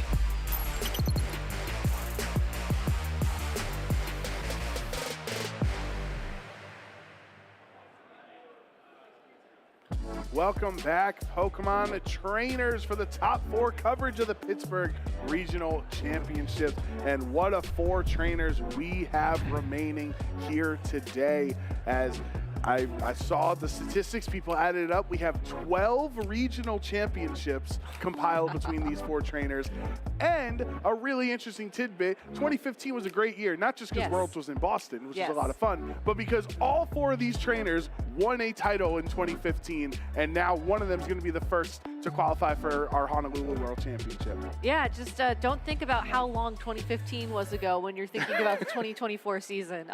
But no, it's crazy. Like, this is is, I think, one of the first times we've had something like this happen, where not only is everybody in the top 4 a previous regional champion, but the fact that they all won regionals in the same year just feels like a huge throwback. And they'd also be multiple. Are they? How many have they won multiple at this point? Like, yes, yeah. Because Riley has 4. Yeah. Wolf now has 7, right? Yeah, like, I think so. So like I think all these trainers are. This might be the most stacked top 4 in a regional we've ever had. I haven't been to every regional ever, but I feel pretty confident looking at those 4 names, Gabby. Yeah, I mean, I feel like I don't even have to say this is the regional top cut of all time. Like, this actually might be one of the best, most accomplished top 4s we've ever had at a Pokemon Regional Championships. Wolf Glick will be playing Alberto Lara in our next top 4 match, but coming up for y'all right now, we have Aaron Traylor versus Riley Factura, which Riley went 12-0 yesterday in today. Yeah, so he was 9-0, went all the way to 12-0, lost round 13. So, but the number 1 seed in the tournament. Number 1 seed in the tournament, and was actually paired down against an X2 at one point, which is absolutely insane. I've never heard of that happening before. Aaron Traylor, we've seen a few times on stream this weekend already. He has his friendship buddies there on stage hanging out with him. Shout outs to Cresselia. I think Cresselia really one of the MVPs for him this weekend. He was the 2020 Dallas Regional Champion. So that is his past regional championship right there. Getting 2nd place in Utah back in 2022. Made a top cut at Worlds a couple of times. Top 8 in 16, top 16 and 19, there we go. And he's running a team of the Heatran Cresselia, Rapid Striker Shifu, Iron Hands, Rillaboom, and Landorus, which is the sort of slower version of this Urshifu core that we've been seeing play out. And now with Riley Factura on the other end, you see those 4 regional championships. If Riley walks away with a Pittsburgh regional title, he will break his tie with Aaron Zhang in 4 Masters Division regional championships. So this is definitely something really exciting to look forward to as top 4 and potentially the finals develop. And you see on his end, a lot of Pokemon you can be very familiar with, some I should say, in the Amoonguss and Heatran and Cresselia in that 2015 year. I believe there was an acronym revolving around a couple of them and some other friends. I think you're absolutely right. But what strikes me as interesting here is that this might be the first Cresselia Heatran mirror that we've seen play out on stream this weekend. Certainly not the first time it's happened in this tournament. So that makes me wonder, well, what are the differences between these two teams? We know that Aaron has opted to drop Fake Out on his Iron Hands. He does not have it holding the Assault Vest. That's Heatran's held item. And instead he has Swords Dance on that Pokemon, which we know Wolf has used to great success in past formats. Looking at Riley's Iron Hands, that is the Assault Vest Pokemon, and as a result, it does no Fake Out. So there's an interesting interaction there that could play out if we do see those 2 Pokemon lead out in the field against each other. And the difference in the Heatran's there, as you mentioned, Aaron's has Assault Vest. Riley's is holding Life Orb. So Riley's looking to take names with this Heatran. It's going to have more offensive pressure thanks to that Life Orb, taking 10% of your HP away to deal 30% extra damage. And you know, one of the scariest things is if you run into 2 Terragrass Heatran mirrors, because it's really hard for them to do damage to each other, but that little bit of Life Orb damage might actually help out. We will cross that bridge if it's one of the 400 odd bridges. Hopefully we don't get there, but if we do. When we get there. 447th bridge. Oh yeah, thank you. I needed the exact count on that once again. No, it's interesting to sort of look at how many possible opportunities there are here for these mirror matchups. And I think the Heatran versus Heatran one is definitely we should keep an eye out for. But as we go into game number 1, interestingly enough, there is no similar Pokemon on either side of the field. Aaron's starting off very passively, whereas Riley has come out with his Urshifu's guns blazing. So your Aaron has his Iron Hands and Cresselia versus the Urshifu and Qianpao on Riley's end. Gabby, this Iron Hands, you said, does not have Fake Out, so you know the opposing Pokemon on Riley's side are faster. You do, and you also know that the Urshifu is going to be hitting for very big damage, a very quick damage even with a Choice Scarf, and the Chen Pao is there to just lower the defenses of everything. That all being said, I don't think that Riley has the opportunity to knock out this Cresselia, even if he doubles into it, as Chen Pao's only dark type attack is going to be Sucker Punch. So if Aaron wants to, he may be able to set up Trick Room here, at which point that speed isn't necessarily as big of a factor in this lead matchup. Yeah, at that point, the slower Pokemon would be moving faster, which could be to Aaron's advantage. But for now, Riley is going to terrestrialize the Urshifu with its water typing, gaining that additional same type attack bonus as a water type, making those Surging Strikes last or hit even harder. However, Cresselia is going to say, all right, I like being a water type too, and resist those Surging Strikes.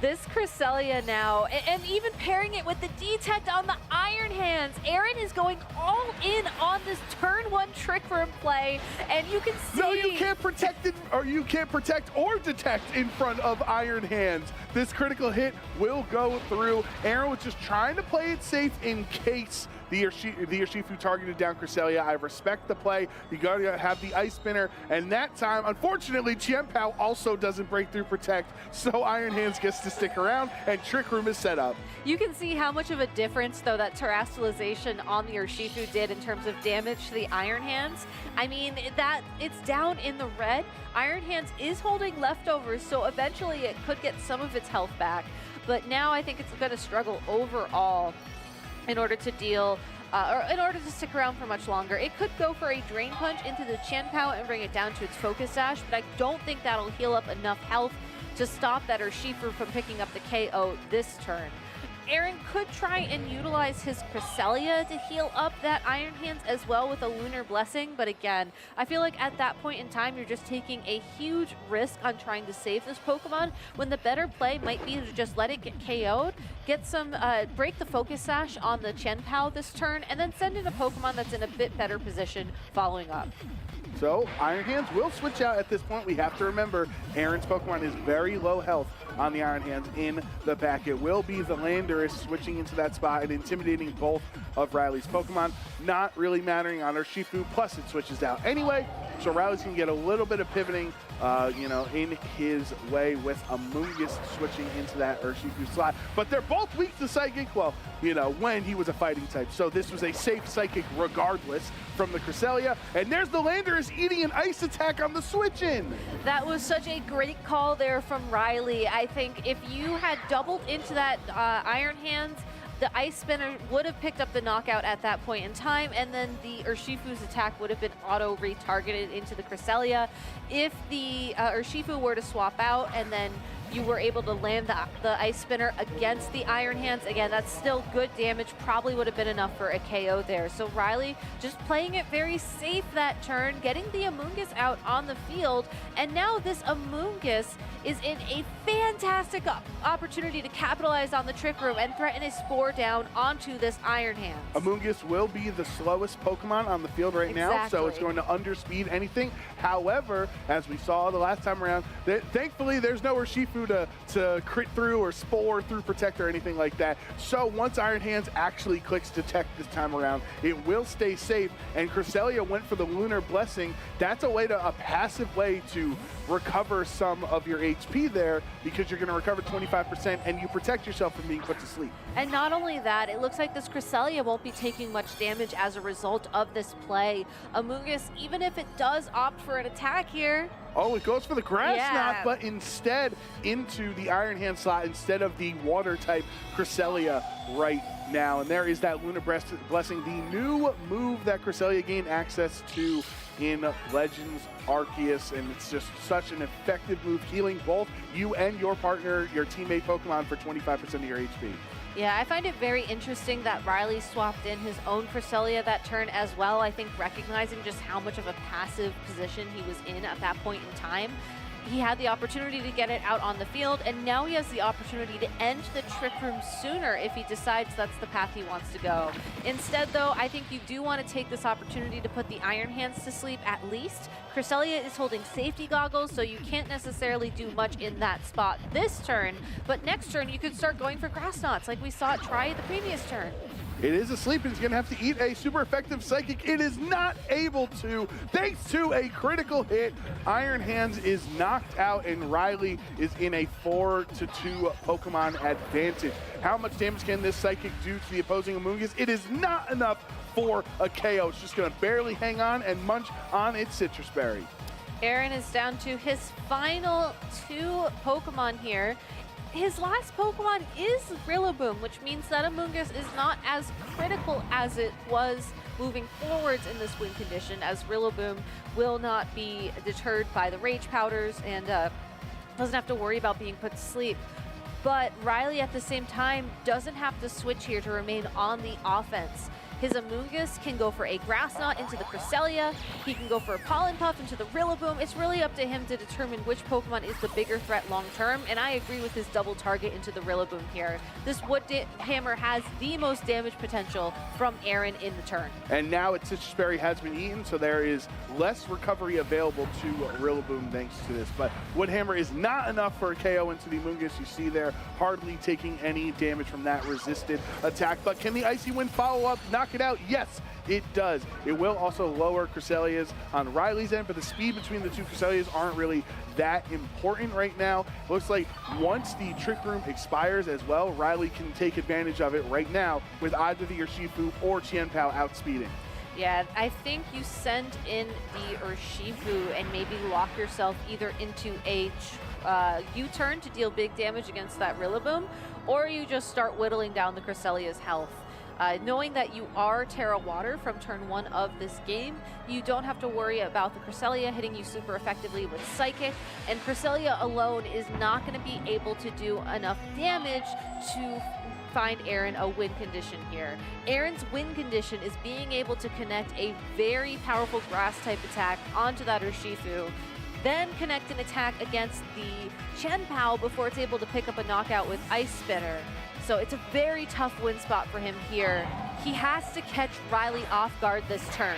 Well, let's see if he can catch him off guard as Qianpao will switch in, activating that Sword of Ruin ability, lowering Rillaboom's defense and knocking it out. Rillaboom goes down. Now it is Cresselia versus the world in this 3v1. Urshifu also crucially gets to switch out, like you were saying, and reset that Choice Scarf attack. Exactly, and I think you just let it come out on the field when it is time for it to be on the field at this point in time. No Lunar Blessings for the Cresselia. Had the Rillaboom held on with a little bit of health, that would have been a great help moving forwards, but still a very, very great game 1 from both these regional champions. Riley is currently up 1-0 in this set, but I don't think Aaron is necessarily out of this set. I want to take a moment to sort of think back to how that game played through, and if you think about it, Aaron went immediately for the Trick Room turn 1 on his Cresselia before he knew whether or not Riley had brought that Amoonguss with him into the match.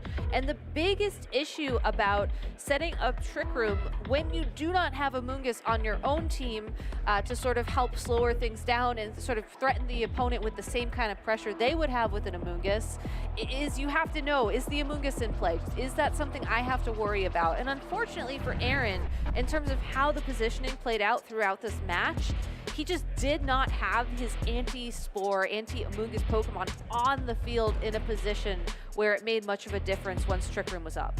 Yeah, it's definitely a difficult road to travel with your Trick Room teams, especially when Aaron, he just has slow Pokemon, right? Yes. He doesn't have Trick Room, abusers that are incredibly slow and will always move first, like a Torkoal or, Snorlax when that was around back in the day. One of those Pokemon that is so slow it will underspeed the other slow Pokemon. So Amoonguss on Riley's end is essentially taking advantage of his opponent's Trick Room. So you look on Aaron's side, he has to make an adjustment here. I really liked his Terra Water Cresselia in theory in that turn if the Surging Strikes goes into that slot, but unfortunately Riley did make an adjustment and attack into the detecting Iron Hands. So what can Aaron do in this spot?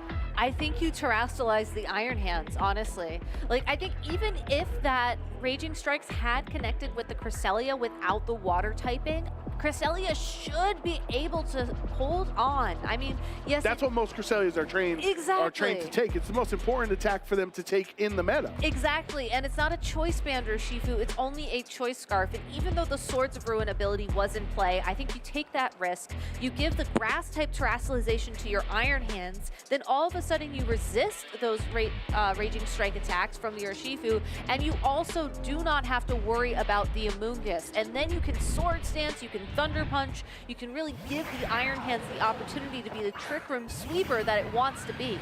There is Heatran and Urshifu on Aaron's end of the field compared to Riley with an Urshifu of his own, but with that Chien-Pao, and as you're talking about, the Sword of Ruin is going to be really important as Urshifu on Riley's side can go for a super strong attack into the Heatran unless it terrestrializes into a grass type. That is such a tough terrestrialization call to make though here, because unlike in the previous game where you had the dimensions twisted after that first turn, there is no way to ensure that the Heatran can attack before the Chien-Pao in the following turn. So if you do decide to terrestrialize into a grass type, so you don't have to worry about the Urshifu, now you have to worry about Ice Spinner from that Pokemon. I think that Aaron was caught off guard a little bit by the fact that Riley locked into the same lead, but this lead is so powerful. It's just one of those things you have to be prepared for. Heatran does not terrestrialize. That means the Surging Strikes will take it down, and Aaron Traylor is down to his last 3 Pokemon already on turn 1. He's decided to keep that terrestrialization open for later in the game. Will it pay off? Ice Spinner from Chien-Pao into the Urshifu is not very effective, but the close combat goes into the opposing Urshifu for a one-hit KO. It's interesting that he chose to target the opposing Urshifu. I think that was the bigger threat for sure, assuming that there is something in the back of his party that would suffer from the 3-hit critical hits like the Cresselia. So knowing that his final 2 Pokemon are going to align with that Trick Room strategy a bit more moving forwards. Now you have the opportunity, you send Cresselia in. If your opponent anticipates the Trick Room, sends in their Amoonguss, you can't be put to sleep. If they send in one of their other attacking Pokemon, chances are now you are bulky enough to be able to take that damage. You get that Trick Room set up, you get your Iron Hands on the field with the opportunity to terrestrialize, and then all of a sudden you are in a much better position than you were in game 1. Yeah, you definitely do not need Terra Water Cresselia anymore now that the Urshifu has been knocked out, so that Terra can be saved for your Iron Hands as a grass type, meaning Cresselia with safety goggles and Terra Grass Iron Hands are both immune to Spore, so Amoonguss under Trick Room is not going to be able to pull off any of those Spore shenanigans. Yeah, you also have the potential here to just wait to Trick Room. Amoonguss not going to be doing, again, any sort of threatening damage to the Cresselia right now. I think Chien-Pao would need 3 turns in order to lock in a KO against the Cresselia, so if you're worried that your opponent is just going to play anti-Trick Room here and think, okay, they're going to go straight for it, they have to. You can get some damage in on this turn and then decide later, because as long as you don't Trick Room, that Amoonguss is going to be the slowest thing on the field. And it'd be even slower if the Icy Wind does connect, as we saw that is what we locked into. So Urshifu will switch into Aaron's last Pokemon, being Iron Hands. Riley also switched his Amoonguss out, so we have a Cresselia on both sides of the field right now. Not going to do too much damage to either of these Pokemon, and you wonder if that speed drop is going to end up biting Aaron once the Trick Room is up. But Grass Knot into Iron Hands, it's a big boy, so it does some solid amount of damage. It's based off of his weight there, but not too much to really hinder Aaron from trying to go from a Trick Room this turn. I think this was the position, though, that Aaron was looking for his Iron Hands, as now he can terrestrialize, he can play it safe, and ensure that he can start setting up the sword stances that he needs. He needs that damage output in order to power his way through both the Amoonguss and the Cresselia out on the field for Riley at this point in time. Instead, no terrestrialization from Aaron. If Riley calls this could be the game-defining play. Sword Stance instead. He wants to bring it back up to full HP and increases attack. The Spore goes into that slot, so Riley does not fall for it. He's gonna say, you're not turning into a grass type. You will be put to sleep this turn. And Riley's gonna hit up Trick Room just in case Aaron clicked it. But I guess it still works out because of the Icy Wind drop, now his 2 Pokemon are underspeeded. Yeah, I was going to say, you know, a lot of times in this kind of situation, you do click Trick Room because you're worried your opponent's going to Trick Room. I think Riley wanted the Trick Room here because now the Amoonguss is by far the fastest thing on the field, and he has a few turns to figure out just how to knock out this Iron Hands. We still don't see any terrestrialization from Aaron. Iron Hands is super low HP right now, gets a special defense drop as well, and has to take that first turn of mandatory sleep, so it's not like you can go for a detect or anything. But Trick Room will reset the dimensions back to normal, meaning that Aaron's Pokemon will be faster under the normal dimensions. And we saw the Cresselia on Aaron's side of the field outspeed Riley's Cresselia, I think, a couple turns ago, which means that Aaron can click Lunar Blessing now to heal up that Iron Hands and give him an opportunity to get some damage down on the board. The issue that I have with that play, though, is that there's nothing stopping Riley from clicking Spore and Trick Room again. And then all of a sudden, we're in the same situation we were in the previous turn, where Amoonguss and the Cresselia on Riley's side of the field are faster and presumably can double into that Iron Hands for a KO. Looks like Aaron is wavering back and forth on if he wants to click the Lunar Blessing to heal up Iron Hands, or if he wants to get some damage off into this pesky Amoonguss that's just, throughout the years, Amoonguss is always the staple in VGC. It's always a constant threat, and Cresselia is going after the threat with this Psychic. Super effective, but not enough, nowhere near enough. Actually helping Amoonguss because of the Citrus Berry means it's going to take hardly any damage overall. Amoonguss puts it to sleep, but it was already asleep, so that doesn't really matter. And Riley resets up the Trick Room, making the Amoonguss attack first next turn. This is quite the twisty play here. It's so interesting because in game number 1, Aaron was looking for Trick Room as his primary win condition against Riley. And now here we are in game number 2 where Riley is just doing such a fantastic job of maintaining offensive pressure in Trick Room thanks to the Amoonguss and the Cresselia. Spore is probably one of the best moves in the format right now because it can shut down Pokemon like the Iron Hands, like the Urshifu if they're not holding safety goggles or if they can't terrestrialize.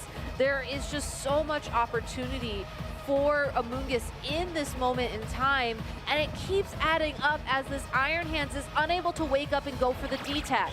A max sleep on Aaron's Iron Hands, and it will be knocked out. Aaron down to his last 2 Pokemon. It's an Urshifu who really cannot touch the Amoonguss whatsoever either, as it has access to water and fighting attacks, which are both resisted by Amoonguss. So can the Cresselia do anything about this? It brings Amoonguss down into the red, but now, because he has not been able to reflip the dimensions and reset the Trick Room to a normal state, the Amoonguss and Cresselia on Riley's end are still faster. They are. Urshifu does have priority terrestrialize boosted Aqua Jet though, and I think that's Aaron's best shot at finding his way through this situation. You give up your Psychic type weakness on the Urshifu, you hope that you're able to land a KO against the Amoonguss, and then once the Chien-Pao is back on the field for Riley, all of a sudden your Urshifu is now faster than the Chien-Pao. If you can take 2 Psychics from this Cresselia, you can attack that Pokemon through Protect, pick up the KO, and then it's 2v1 versus the Cresselia on Riley's side. That is what Aaron is playing for in this turn. But Amoonguss switches out, so he can't go for an Aqua Jet to knock out Amoonguss. It's going to come back even healthier because of its Regenerator ability. So once it comes back, it'll have more HP remaining. However, Chien-Pao is in for a rough day when this animation is over because it will be hit by the Urshifu and have its Focus Sash broken. He might not care too much since he does have access to priority attacks, and maybe the Chien-Pao doesn't feel as valuable in this matchup, but this is a Terra Water boosted Aqua Jet into Chien-Pao, looking exactly like a 2-hit KO thanks to the Life Orb damage there. But is he going to be able to get another chance as Psychic is into Urshifu, and it hangs on at 12 HP. It's going to be even healthier thanks to the Lunar Blessing from Cresselia. It will, but will it be healthy enough to get another attack in that could possibly change this board state. Aaron needs to KO the Chen Pao here if he wants to stay in this game. If he tries to go for an Aqua Jet, that's not going to be enough damage. If he tries to go for Surging Strikes, then Cresselia is going to outspeed and pick up the knockout with another Psychic. Aaron's only real option here would be to go for a Detect on the Urshifu, heal it up with another Lunar Blessing, and then hope there's one more turn of Trick Room available to him so that he can underspeed the Chen Pao and go for that KO. Right, because Aqua Jet and Sucker Punch are both +1 priority, which means under those Twisted Dimensions, that Aqua Jet would actually move before Sucker Punch. But Riley is not going to give him the opportunity, and instead, Amoonguss will switch into that slot. Detect was the call, Gabby, so he wanted to stay safe in case a Psychic goes in that direction. Going to stay healthy and let Cresselia heal it up 25% with the Lunar Blessing. But he called instead, the switch! Psychic! Amoonguss on the switch in, and it hangs on! It's just barely enough to take that hit and still be available while Trick Room has one more turn. Trick Room has one more turn. Urshifu cannot detect with a guaranteed detect. It's going to be a 30% chance for Aaron to possibly get this play. If the detect fails, Urshifu would be knocked out, and there's no way that this Cresselia can then win the 3v1. However, if Urshifu is able to detect and Cresselia is able to knock out the Amoonguss, and then find a way to make this Urshifu the fastest Pokemon and also heal it again. It's such a tall ask for Aaron, but he's just hanging on by a thread, 30%, trying to find 30% it. of the He time. gets it. It works every time. Double detect for Urshifu, and Aaron's hopes of making the finals are currently still alive, hanging in the wings on Cresselia with the Psychic also going into that detect. So a huge turn from Aaron, and now the Lunar Blessing will heal it up to the point that, as we saw the last time around, that Psychic might not be enough to knock out Urshifu. Of course, it will do a little bit of Life Orb recoil damage to itself, which is really scary, right? Because you're going to put yourself into Psychic range potentially. Yeah, I don't know if you can necessarily go for anything but a Lunar Blessing on this Cresselia as a result. But then you're giving your opponent the opportunity to just target that slot down with a Psychic again. It's very safe for Riley as a Cresselia player in this moment in time to consistently go for those Psychics against the Urshifu, as they're going to be doing insignificant damage. But here we go, the Amoonguss making sure that it is the only Pokemon that Aaron can target down. Oh, and the Surging Strikes goes into the Amoonguss slot, so it's going to knock out Amoonguss, but it has done more than enough work to help Riley in this matchup to try to move on to the finals. It's going to take the Life Orb recoil as well on Urshifu, losing 10% of its HP, will recover up 25 thanks to Lunar Blessing. So Aaron's hopes rely on this Psychic on Riley's end. From Cresselia into the Urshifu. Is there a critical hit? No! Urshifu's able to hang on. But now that Trick Room is over, Riley does have that priority advantage with Chen Pao. He does, and the fact that Urshifu is no longer a fighting type Pokemon is going to mean that Sucker Punch will do enough damage here. You have to look at the Cresselias here as the Pokemon that could potentially open up this match, and let me tell you, Joe, there is one form of speed control remaining for Aaron. He can detect and Trick Room, he could detect an Icy Wind, and that would at least give him somewhat of an opening for this Urshifu, but it's such a tough ask because then the Cresselia is going to be faster. Well, you know that at least, as you mentioned, the only dark attack for Chen Pao is Sucker Punch, so if you click a Lunar Blessing or if you click Trick Room, the Sucker Punch is not going to be able to hit Cresselia. Exactly, but I don't think Aaron can play that safely here. I think he has to go for a big read.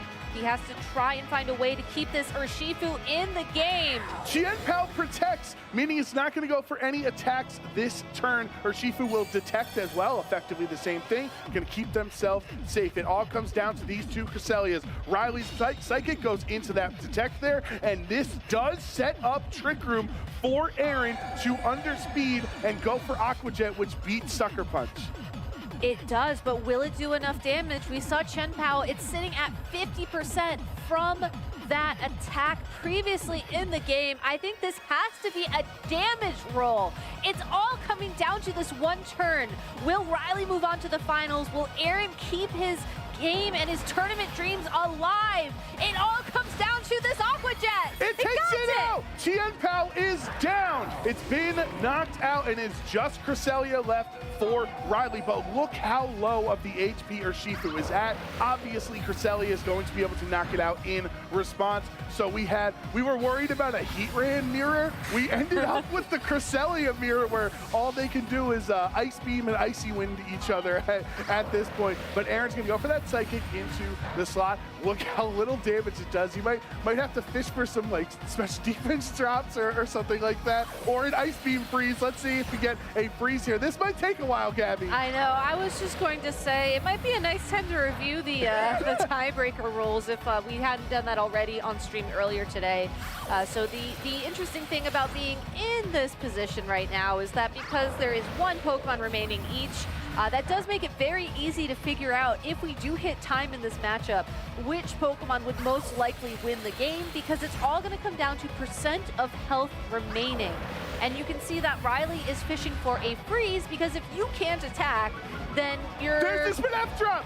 So now, as the Twisted Dimensions return to normal, now Aaron's Cresselia will be moving faster, and Cresselia has -1 special defense on Riley's side. Yes, so Riley's only win condition at this point in time is to freeze the Cresselia so that Aaron cannot deal damage. We did see Aaron sneak in a Lunar Blessing there. That was great. I think management just recognizing you want to keep your health higher. And now you can see the Psychic does about 2 Psychics worth of damage. So it's still, you know, going to be a bit of a longer match here for sure. And now Riley's like, say, that's not a bad idea. Why don't I fish for a spin F drop as well? Yeah, all right. So we're tied up on special defense drops. We might get another one in here. We might not. You never know. He might bring a Lunar. That's what I was going to say. They both have access to Lunar Blessing. Yeah. And that's exactly when you want to go for it. Right. Again, you want to make sure that your Cresselia has the higher amount of health in this situation. Yeah, they're just going to keep going for it and going and fishing for special defense drops. I like that Riley, because he had the advantage with Ice Beams. It's kind of a which option do you like? Would you rather fish for ice or freeze, or fish for the special defense drops? And after realizing, after that first one he got, he's like, no, I got to switch game plans. I got to go for the Psychics. Yeah, I'm kind of surprised that he's not going back to the Ice Beams now that he has matched the special defense drop. I mean, obviously you have to be a little bit more, I think, proactive in this situation, and if you're assuming that that's what your opponent's going to keep doing, as Aaron does deal more damage with Psychic than he does with Icy Wind, you do have to keep that matchup. I do think, though, on a long enough time scale, getting a freeze here would be way more impactful for Riley. That being said, though, I wish we could just check in on the timers real quick. You will notice that both of these players are entering their moves in very quickly. That's because if you lose on your time, so if the timer that's counting how much time you have hits 0, you lose. That critical hit could make a difference here. Aaron is down to 2 Lunar Blessings and 4 Psychics. And 4 Psychics, and we did just get the 3 minutes remaining minder on screen. So you only have 4 Psychics left. Icy Wind is significantly weaker than a Psychic or an Ice Beam would be from Riley's side. And because Riley was not sitting there clicking Lunar Blessing multiple times to keep his teammates safe, he has way more Lunar Blessings available as well. Yeah, Aaron gets a critical hit on that Icy Wind. That could make a difference here. We're going to see the Cresselia, though, heal it all the way back up. I think it's going to come down to just who is able to manage their Lunar Blessings a little bit better. And assuming Riley has maybe 2 or 3 available to him at this point in time, I think he just clicks straight Lunar Blessing from here on out. You might as well, because you know Aaron's eventually going to run out of Psychics on this Cresselia, and you see only 4 remaining, or under 30 seconds remaining on your time on Aaron's end as well. So in multiple scenarios, it is not looking right for Aaron. 2 minutes left in the overall match timer, regardless of the 20 seconds on Aaron's your time. Aaron has a tough call to make here. I think you wait until the last possible second to click that Lunar Blessing, but his Cresselia is down into the yellow, and Riley just has so much more health to spare. I think Aaron would have to get another special defense drop on that Cresselia, probably followed by a critical hit of that Psychic. in order to try and stay in this game. It's such a tall ask for him. It's such a tall ask for this Cresselia. Thanks to all these animations, though, it might end up as Aaron's giving a little love to the crowd. Oh with no, his Cresselia! Oh, that's not a good omen for well, we're running out of your time, and Cresselia is out of here on the stage, not staying on the table any longer. There's the Ice Beam. You think Riley definitely has the advantage right now, both on your time and on overall match time left. 60 seconds left in the match. 60 seconds left in the match. Cresselia throwing yet another Ice Beam. Aaron's Cresselia is sitting at such low health. There is no more opportunity for recovery. I'm pretty sure this is going to end up in Riley's favor. He might even just find a knockout within the next couple of turns. Let's look at how much damage that Ice Beam does. It hangs on at 7. You can see Ice Beam is doing way more damage than Icy Wind does in one last Icy Wind for the road. Aaron, show some love. Cresselia has helped you get to a top 4 position, but what a top 4 we have here in Pittsburgh. There's the Ice Beam, and Riley Factura is 1 win away for potentially getting his 5th regional championship in the Masters division. We were talking a lot about the differences between these two Heatran and Cresselia teams, and funny enough, one difference we didn't call out was the presence of the Icy Wind on Aaron's Cresselia and the Ice Beam on Riley's Cresselia. While it's true that the fact that Riley was relying less on Lunar Blessing overall just gave him more health in that endgame situation, and I think ensured that even if we did hit timer, he would have been able to win that pretty comfortably. The fact that he was also able to deal more damage to Aaron's Cresselia with that secondary move and also carry with it the chance of a freeze just made all the difference in that endgame. Yeah, that was such a great back and forth, and even though that was only 2 games, right? Riley won that set 2-0. That was a 2-0. It sure didn't feel like it. It felt like it was that was a game 3 back and forth, hard fought battle that went the distance, and it did go the distance in game 2. It went the full 20 minutes. It did, and what's interesting as well about this matchup is that things started off so aggressively. You know, we saw this turn 1 Heatran knockout, we saw the turn 1 Urshifu knockout, and yet at the end of the day, when the dust settled, it was really the Amoonguss and the Cresselia that sort of set the pace of this match. I love how Riley adapted to the strategy he saw game 1 from Aaron, ultimately utilizing the Trick Room against him with the combination of the Psychics, with the Spores, with the Grass Knot for the knockout here on the Iron Hands. A lot of times in past formats, especially in 2015, people's answers to Trick Room was, well, I have a Cresselia and I have an Amoonguss, I'll be fine.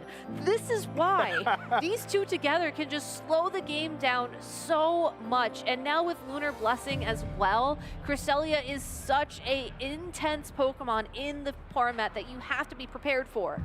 Yeah, that was just such an incredible back and forth to see. The Grass Knot going into the double detect at that point. There were so many moments where like, man, is Aaron going to pull it off? It looked like it was a great position for Riley, and you're like, no, some luck is on Aaron's side, but unfortunately not enough. Not enough, and I feel like in a moment we're going to hit this point in the replay where that Cresselia unfortunately took a tumble, I hope. You know, life imitates art occasionally, and at the end of the day, the fact that these trainers were able to play to the win condition that they did, you know, having that timer clause there, thanks to the Cresselia, you know, trying to make sure that you had the HP percentage, looking at just how low the clock went, just goes to show how insanely talented both of these two trainers are. These are 2 previous regional champions, and you can see, if you analyze that endgame, exactly why.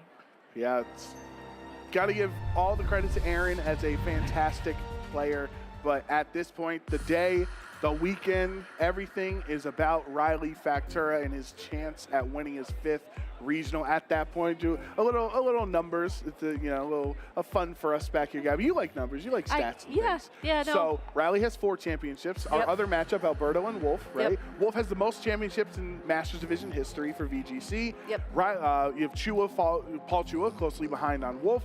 Then it is Riley and Aaron tied, and then Alberto has 3. Other people also have 3 as well. So Alberto might tie Riley, or Riley might even make a bigger distance between Alberto and himself. Like, there's a lot of storylines remaining with our final 3 players. There are, and they're also some of the best Pokemon players, I think, in history to have played in the North American region. So, you know, the next matchup between Wolf and Alberto is going to be insanely good. You know, we talked about just how things slowed down for this matchup, how trainers took their time. I think that's exactly what we're going to see play out for the next top 4 matchup, and then ultimately the finals.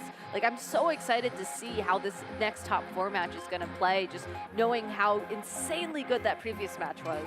Yeah, and if our second top 4 match can live up to the hype that our first one provided, we will surely be in for an exciting matchup between Alberto Lara and Wolf Glick.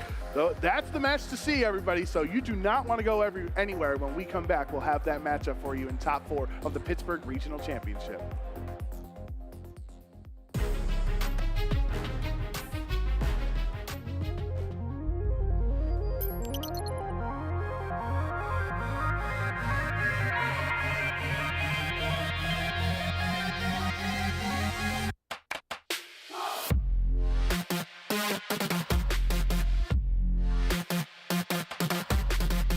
I'm from France and my name is Thomas.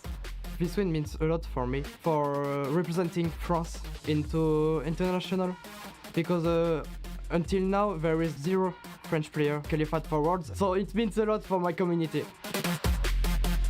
If I won the World Champion, it's big, it's amazing. So yeah, that will mean a lot, and I know that for every player will be really proud of him because he had such a difficult tournament from the beginning to the end. I'm Alex Shransky from the United States. It feels amazing to win UIC. It's really hard to articulate what this win means to me. Since I've gotten second so many times, I've never really felt the win, and all of a sudden I finally have won after a lot of years playing Pokemon.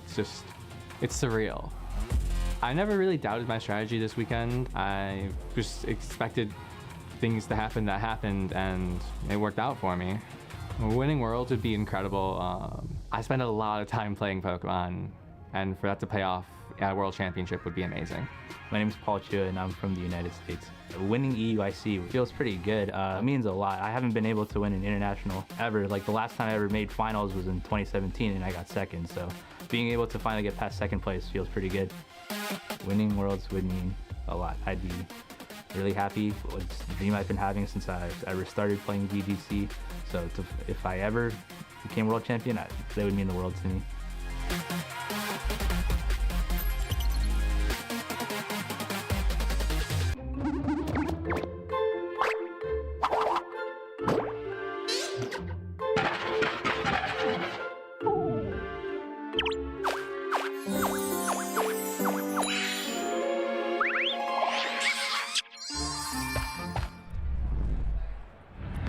Welcome back, everyone, to the Pittsburgh, Pennsylvania Regional Championships here in beautiful Pittsburgh, Pennsylvania. It is our first regional championship of the year, and we have just decided our first finalist for this regional championship. Riley Factura advancing into the finals in a really crazy end game there from that set against Aaron Traylor. Yeah, Aaron pulling off some miracles to create a Cresselia versus Cresselia end game, but then not quite having the tools on his Cresselia, maybe a couple of Lunar Dance PP behind and not being able to close it out. And so Riley moves on to be the first finalist, the first candidate to win this regional and the automatic Worlds invite that comes with it. Yeah, again, the winner of this regional is actually going to qualify for the World Championships this weekend. Meeting Riley in the finals is going to be the winner of our next match. And these are 2 extremely familiar names to people who have been following us for, about the entire time that the video game championships have been in existence. Wolf Glick versus Alberto Lara. Yeah, I mean, Wolf, I think first winning a national title back in 2011. Alberto playing nearly as long, both regional champions in the past and both top players from last season. It's really altogether a really strong top 4, and so I'm excited to see this other semifinal. Yeah, Wolf Glick versus Alberto Lara is going to be an incredible match. Of course, Wolf is most famous for being the 2016 world champion and the 2012 world runner-up. Alberto has had an incredible run as well, but you can see here Wolf has won 7 regional championships, has multiple international championships to his name, in addition to being the Players' Cup champion. And Wolf has an extremely long resume of wins to his name, befitting someone who has been around since 2011. Yeah, pretty impressive list there of accomplishments. I'm hoping to add an 8th regional championship on top of it.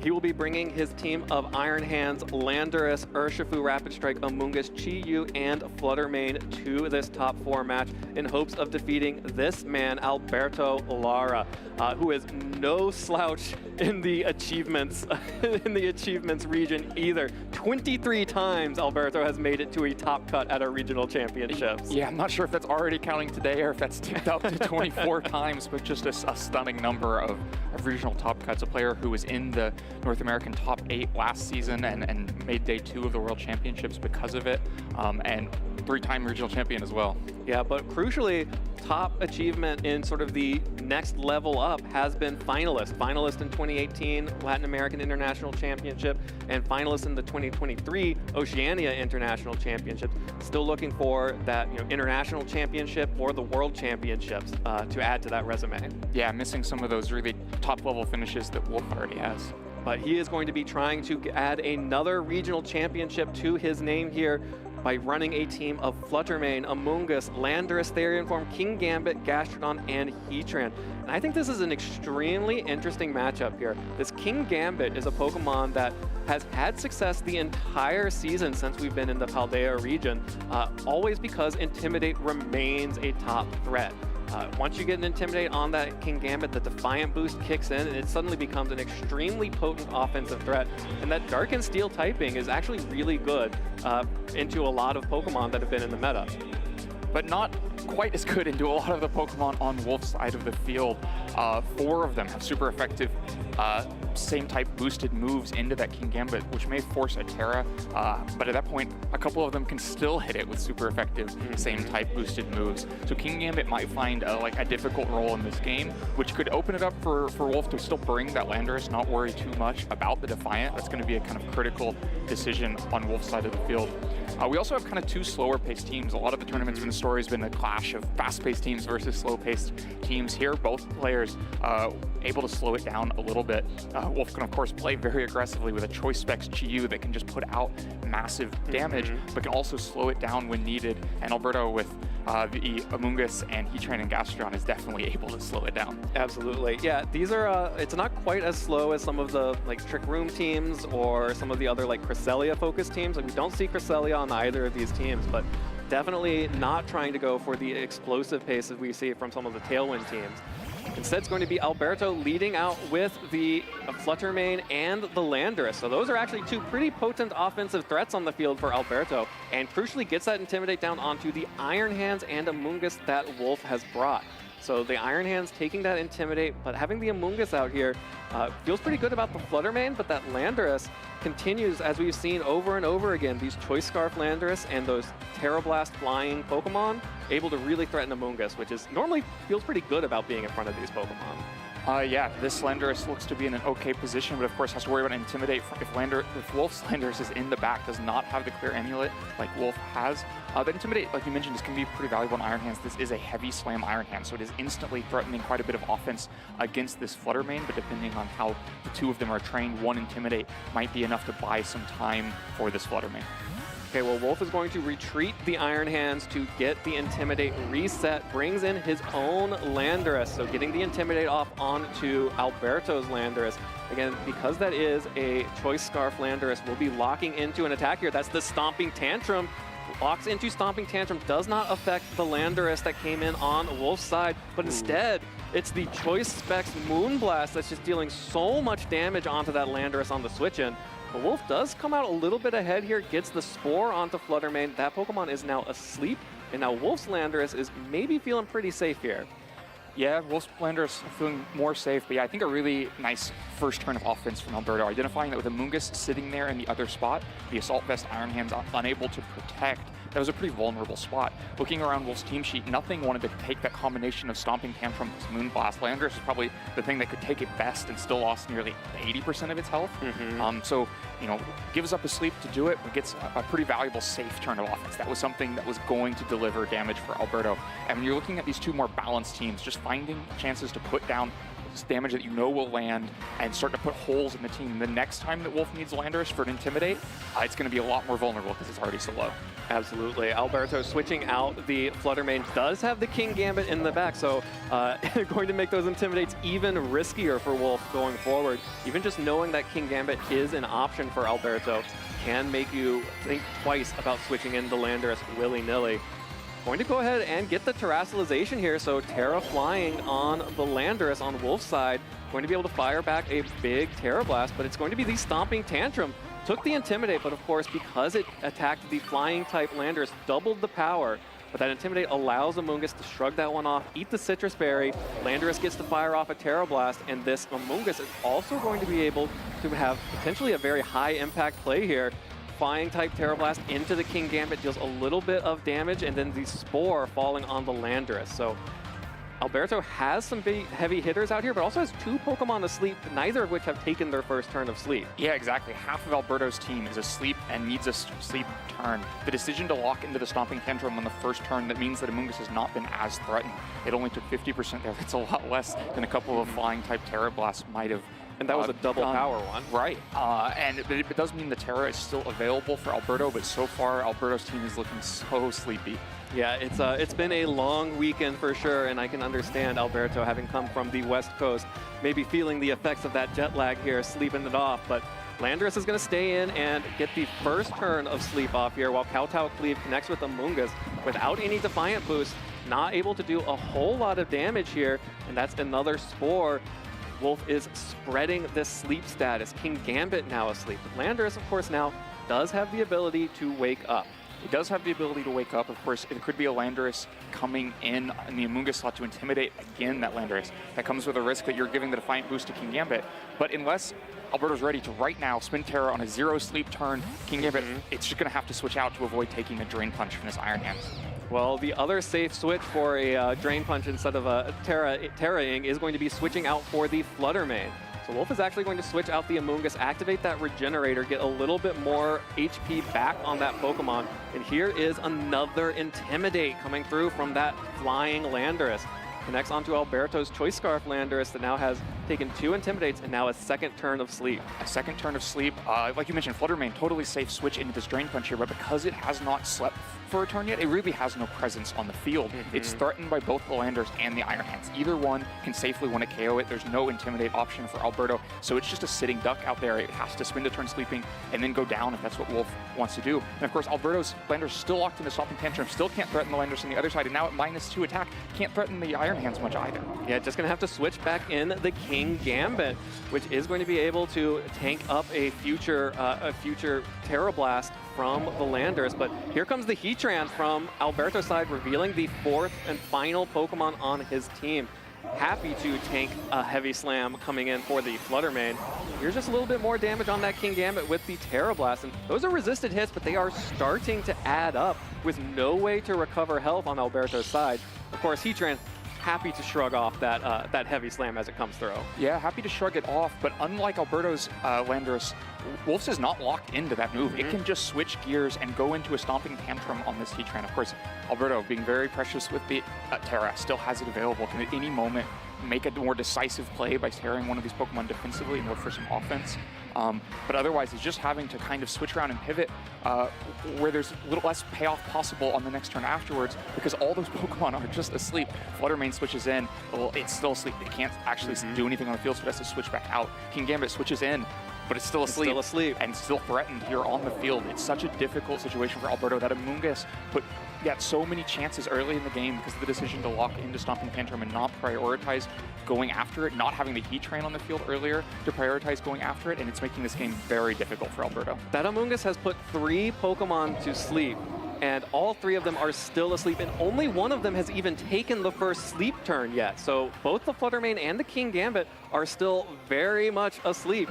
And we see the clear amulet from Wolf's Landorus, so even Alberto's Intimidate as it comes through, not actually doing anything to Wolf's Landorus. But we'll just go ahead and U-turn has realized that Alberto is just switching around all of his Pokemon, wants to be able to get in some more options here to maybe bust through this switch core, this pivot core that Alberto has been running. Well, if you want to bust through some defensive Pokemon, Chi-Yu is about as good as you can get to do it. Of course, Chi-Yu threatened by both of these Pokemon, and the Terra has already been spent, so not going to be helpful there. But maybe you have enough Intimidates down, enough opportunities for Intimidates that you can allow Chi-Yu to take a hit. Also, maybe train more bulkily than the Chi-Yu we saw go down to just a Terra Blast in an earlier round.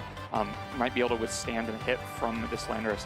But definitely looking for an opportunity for this Chi-Yu, but it's a little bit of a vulnerable opportunity. Yeah. It's not nearly as safe as Wolf has been playing the game up till now. So this could be a really decisive turn. One way or another, something important is really going to finally happen other than just Spores going down.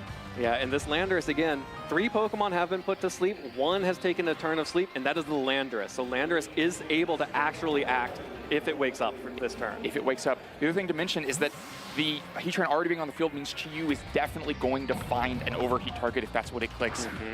In previous situations, if Wolf had brought the Chi-Yu on the field, he would have had to worry about a Heatran coming in. No worry this turn. Yeah, just gonna be Heatran's actually damaged. leaving.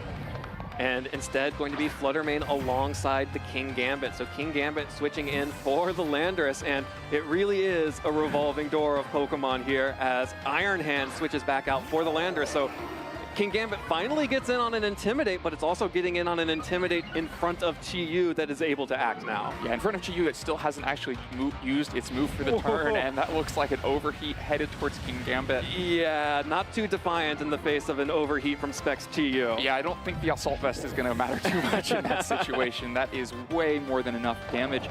And so the first KO has been taken by Wolf, has used all of that pressure put down by the sleeping Pokemon, and finally has 2 attackers on the field against 2 sleeping Pokemon ready to continue to double down on it. Of course, constantly the risk now, this Landorus can wake up. Not the same risk from the Fluttermane, but if you play too passively, you lose that advantage. The Fluttermane won't get the chance to wake up. Yeah, and Wolf is going to protect that Chi-Yu. It did its job. It punched a hole in Alberto's team, and Wolf is now going to need to capitalize it, saving both the Chi-Yu and the Landorus. With that King Gambit off the board, this Landorus becomes a lot safer to bring in against Alberto's Landorus. Of course, not going to be too worried about the Fluttermane or the Heatran. Landorus takes another turn of sleep here, and Fluttermane takes its first turn of sleep. So we are now in a situation where both of these Pokemon could wake up, and Wolf has decided to pivot into the Iron Hands here, cover with Fake Out, and also have that Amoonguss back out too. If one of those Pokemon deigns to wake up, put it right back to sleep. Yeah, they've had their time to sleep. It's time to go back to sleep again. Of course, the Fluttermane now has spent a turn of sleep, could wake at any moment and threaten huge Moonblasts into Iron Hands. Should be bulky enough to take 1, but that's the kind of hole that Alberto is looking for to start putting pressure on Wolf's team. If it takes a Moonblast, it won't be able to take a Stomping Tantrum in the future. Wolf can use a Fake Out to kind of prevent the threat of both attacks already landing on this turn. But like we mentioned, the passive play last turn, taking a double switch on the guaranteed Fluttermane sleep turn means he's open to an Awake now. Oh, the Fake Out onto Landorus as it wakes up. So Landorus wakes up but isn't able to move. It flinches, but Fluttermane also wakes up, fires off a Dazzling Gleam, deals a little bit of damage to the Amoonguss and significant chip to the Iron Hands. But just like we mentioned, Amoonguss is like, welcome back, go back to bed now. Yeah, I believe the Landorus had slept 3 turns. So that was a guaranteed wake and re-sleep, that no chance to attack in between. I think the move selection there from Fluttermane is important. We see the Dazzling Gleam isn't maybe enough damage to pick up the 2-hit KO on Iron Hands, which would leave it open to a Heavy Slam, while Amoonguss can just use a Spore to keep Heatran from coming in on either that slot or the slot next to it. But of course, if Alberto had opted for a Moonblast, then the Rage Powder play would have been available to protect the Iron Hands. The choice specs there kind of forcing Alberto in a either way, you're not going to safely just KO this Iron Hands over 2 turns because of how bulky it is. Of course, still really impactful damage if a Dazzling Gleam comes in this turn. That being said, Alberto still has the Terrastalization available for that damage boost to the Dazzling Gleam. He saved it so well throughout the game. So many possible opportunities to use it defensively, saves it, and now has it prepped to use offensively. Had just enough of a damage boost to try and pick up this KO on the Iron Hands. We saw how much damage a single non-Terra boosted Dazzling Gleam did to it. A Terra boosted Dazzling Gleam is going to connect with the Iron Hands and be more than enough damage to pick up that KO. So Iron Hands will go down after Alberto finally is forced to use his Terra. But Amoonguss covering again. Like you mentioned, you have the heavy slam option on the Flutter Mane and the Spore to cover if that Iron Hands goes down or if that Heatran came in. Yeah, these sleeps have been obviously so impactful in this game. And Wolf has managed to reset them, use them to get the first KO onto King Gambit because of all the pressure that was down, but kind of spent them doing that. They both Pokemon had a chance to then wake up, and the King Gambit, one of the sleeping Pokemon, was just knocked out. But then Amoonguss comes in, not too threatened. Alberto has to focus on KOing the Iron Hand so that he doesn't just lose more Pokemon, and so Amoonguss puts a couple things right back to sleep again. Of course, Landorus has spent a turn sleeping. It could wake and be faster than this Landorus. I don't believe it's selected a move yet. It has not. Because it flinched through the one turn, and so could still go after Wolf's Landorus, but stays asleep for now. Stays asleep for this one turn, which allows Wolf's Landorus to fire off an attack here. The Flutter Mane also asleep from the Spore last turn, using its mandatory turn of sleep. And there's the big Terra Blast connecting with the Flutter Mane. Every single one of those Terra Blasts so far, it had a Steel type switch into it. Was the possibility of that turn, but finally one connects with a target it likes and gets the KO on Flutter Mane. Yeah, and Amoonguss, because of that sleep turn from Alberto's Landorus, is able to get a Pollen Puff off onto Landorus. Didn't go for the Rage Powder because Alberto is also still threatening the Rock Slide. So Rage Powder not going to be doing anything against the Rock Slide when you have this Terra Flying Landorus on the board. And Rock Slide's really scary here. You know, Wolf has Chi-Yu in the back. It's also going to be weak to Rock Slide. The Amoonguss is low enough health that it's threatened by it. And of course, flinches. You always have to worry about flinches. When it's Landorus walks into Rock Slide, that is a terrifying thing to see on the other side, even if you're not worried about the damage. Well, there it is. It wakes up, fires off the Rock Slide, hits the Protect of the Amoonguss, and is going to be able to land the hit onto Landorus. Doesn't get enough for the KO, doesn't get the flinch, so Wolf is able to fire right back with that Terra Blast onto Alberto's Landorus. Doesn't pick up the KO though. One hit point left, and Heatran follows up with the Flamethrower into the Amoonguss. So Alberto not running the Heat Wave that everyone is used to seeing out of Heatran, which means it only has single target damage, which means we have one more turn for this Rock Slide to pick up these KOs. Yeah, this is going to be such a close end game.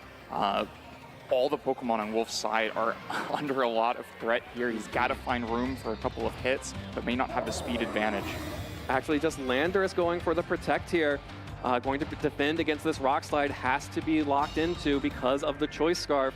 Hits into the Protect and will connect with the Amoonguss. Not enough to pick up the KO though because of those Intimidates, but Heatran covering for a potential Chi-Yu switch in, gets the Earth Power and finishes off the Amoonguss here.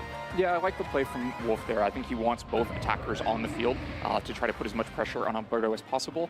By protecting and clicking Pollen Huff into the Landorus on the other side, if Alberto had done anything other than KO the Amoonguss on that turn, then you KO the Landorus and you're in a really strong position. But does KO it, now has the 2v2. Not sure it's that advantageous of a 2v2 for Wolf. He's going to be moving after this Rock Slide. It's going to be close on whether it can KO with super effective damage against this flying type Landorus. And then the Heatran is still something that has to be dealt with. It showed the Earth Power last turn. Oh, the Rock Slide finally misses. It misses the Landorus.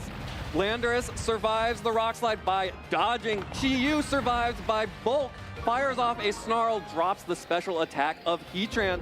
And because of those fancy feet from the Landorus Therian form, is able to fire back with this Stomping Tantrum right into that Heatran, pick up that KO.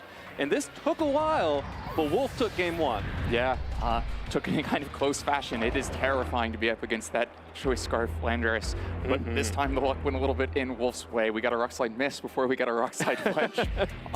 That just means game two is going to be flinches. That's probably true.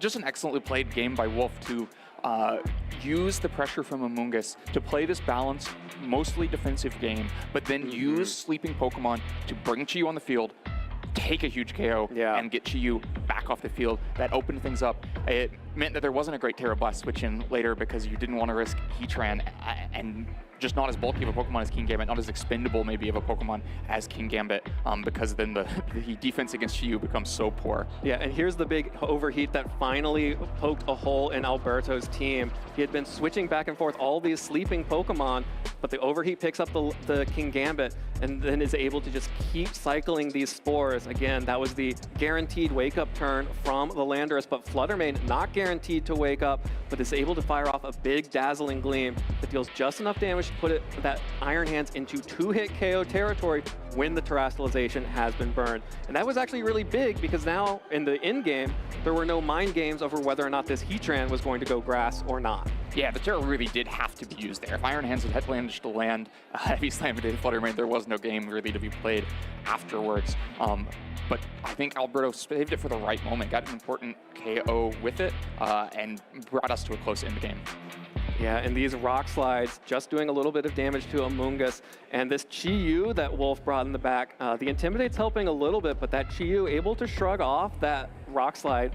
Looked like it was about a 3-hit KO at the end game there, which meant that Chi-Yu is feeling a little bit safe once you can get some Intimidates off onto it. Yeah, maybe a 3-hit KO, but probably 1 rock slide, 1 earth power as a KO, or at least close to that. 2 rock slides and 2 earth powers for sure. And so if that Landorus had gone down and not been able to Stomping Tantrum to Heatran that turn, Wolf would have been in trouble. Well, Alberto liked what he saw from Wolf's Amoonguss last game and has decided to lead his own Amoonguss alongside the Landorus. But Wolf has opted to bring in his Chi-Yu in the lead, which is the natural predator of Amoonguss on the field. And Landorus actually getting off an Intimidate onto Alberto's Choice Scarf Landorus while not taking the Intimidate drop because of that clear Amulet here. Yeah, a great differential in the Intimidates there because of clear Amulet. This Amoonguss is under so much pressure, but of course, so is the Chi-Yu. The Terra choice here for Wolf. You know, you can Terra the Chi-Yu to try to get away from Stomping Tantrum damage. You can Terra the Landorus to try to go after the Amoonguss, or you can do nothing, as we see Wolf do, to try to save that tool for later in the game. Well, Landorus is going to go ahead and U-turn the Chi-Yu, trying to switch that Landorus out and bring in one of his Pokemon in the back to tank attacks from this Chi-Yu and or this Landorus, while Amoonguss is just going to be sitting there protected.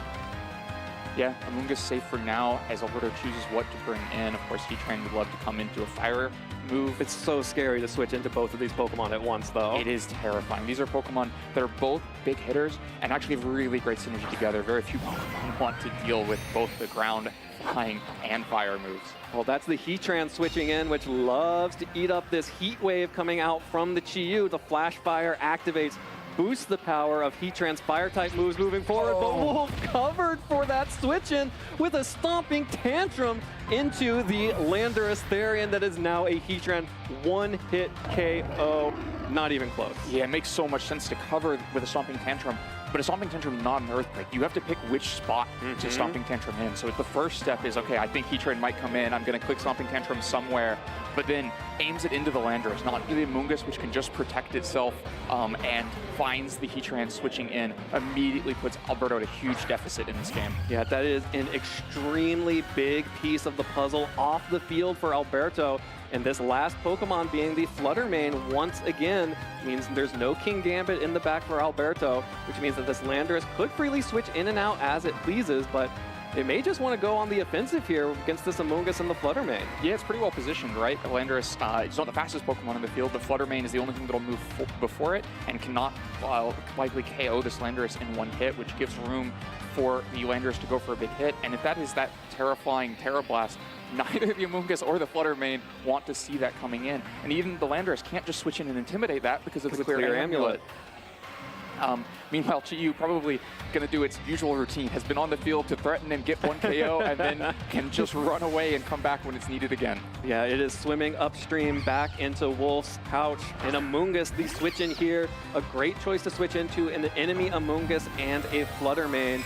Of course, that is the choice specs Flutter Mane, so whatever Alberto locks into, he will be stuck with that for the rest of the game or until that Flutter Mane switches out.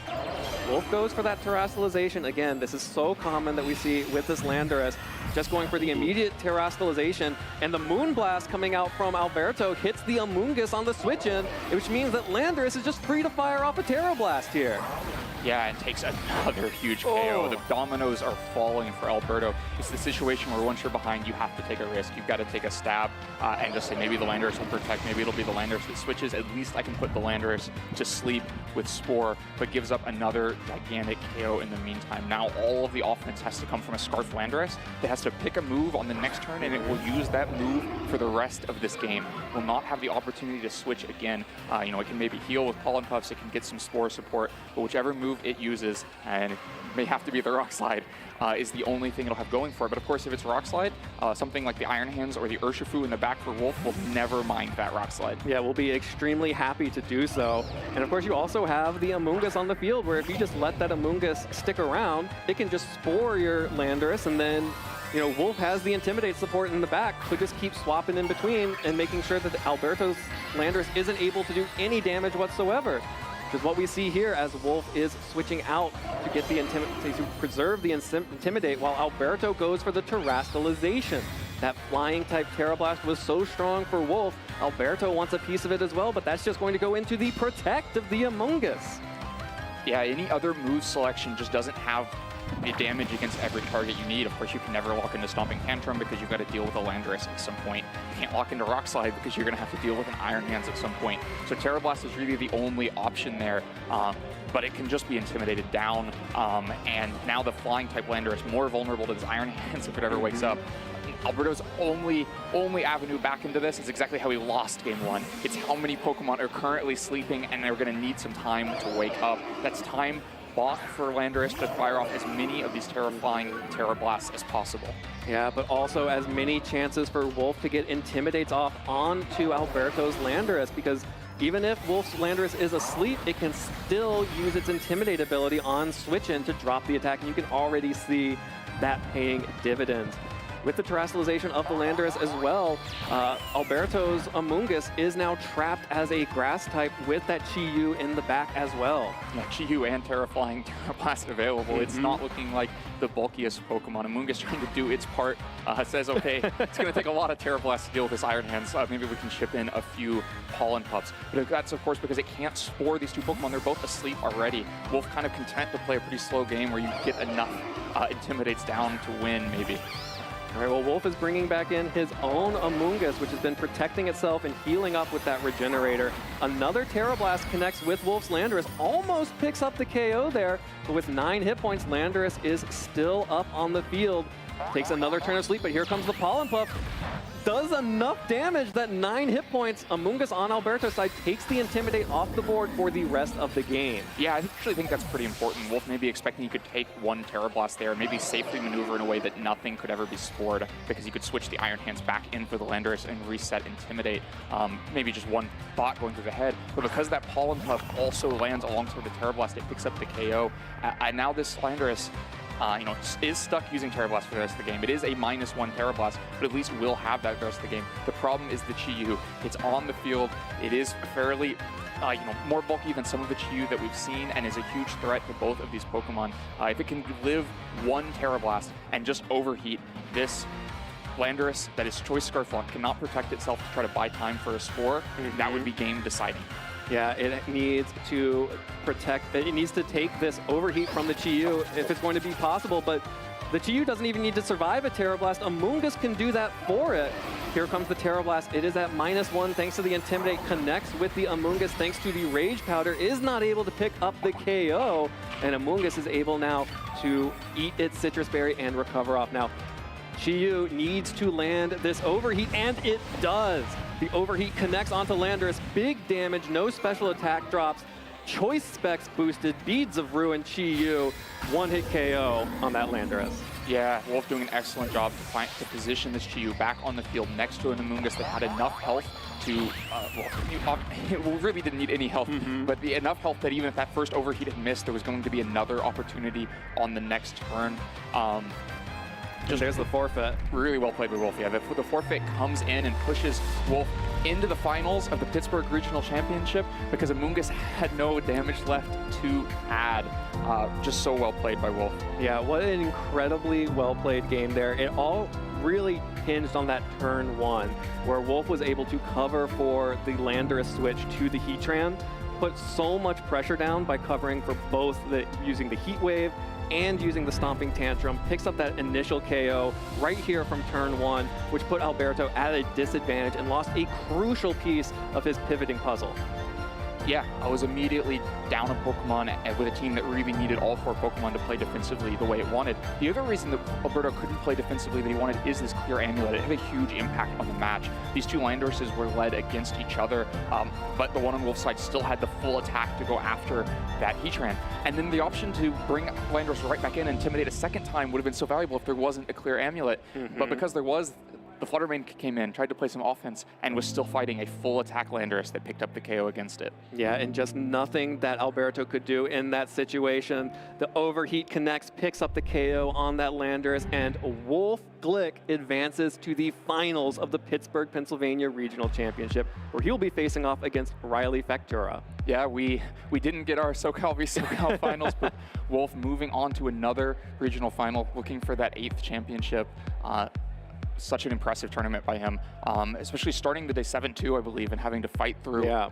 Went 5-0 in day 2 Swiss. That's very impressive. Just barely squeaked into day 2 on the back of a 7-2 record. The worst record you could have and still make it into day 2. Then to go 5-0 throughout the Swiss of this day 2, where we saw the top cut that we had. There were so many high caliber players in the field. Went 5-0, made it into top cut. Now has made it into the finals against Riley, who looked so in control in that top 4 against Aaron. Had a great positioning and really, dominated that set. I'm really excited to see how both of those teams are going to match up against each other in the finals. Yeah, me too, because it looked so in control against Aaron, a player who had looked so in control in every match up to that point, but had the right range of speeds, the right options to really make life difficult for Aaron, and we'll probably try to do the same thing to Wolf. Yeah, absolutely. It's going to be sort of I think you described it as a speed sandwich. We'll have to see if Riley is going to be able to trap Wolf in the same speed sandwich he got Aaron in. Yeah, maybe Wolf a little bit less vulnerable to it just from the raw damage that he has.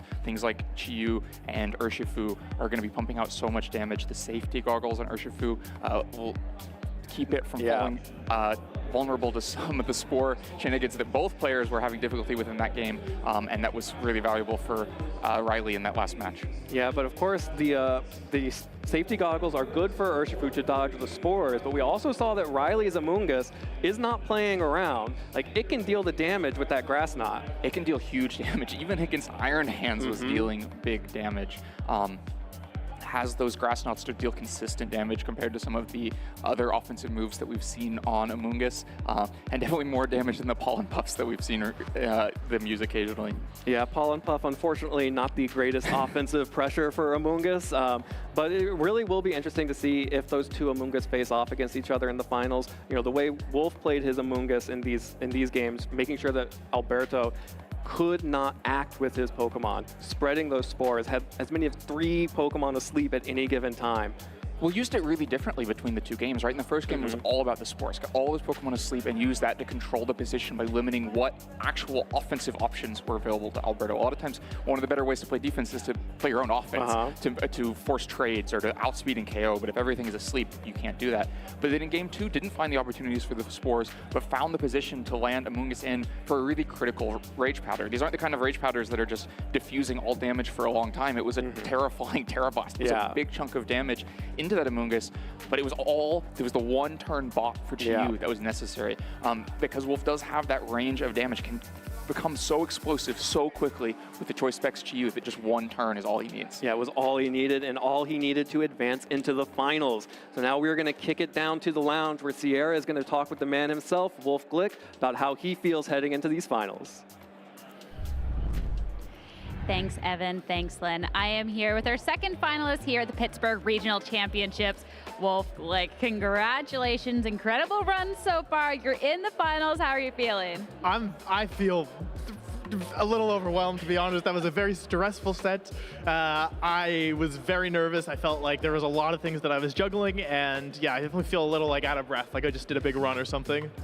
So talk to me about what was so stressful about that match for you. Is it just the fact that you're not a stranger to making these deep runs? Was it something in particular about Alberto's team that kind of had you a little spooked? So I have a lot of respect for Alberto as a player, and I feel like whenever there's a matchup that's like, I honestly don't even know who was favored in that matchup, to be honest, but like it was ambiguous enough that I felt like just general stress because Alberto's really good and the team was really scary, and I don't have a lot of experience versus teams like it.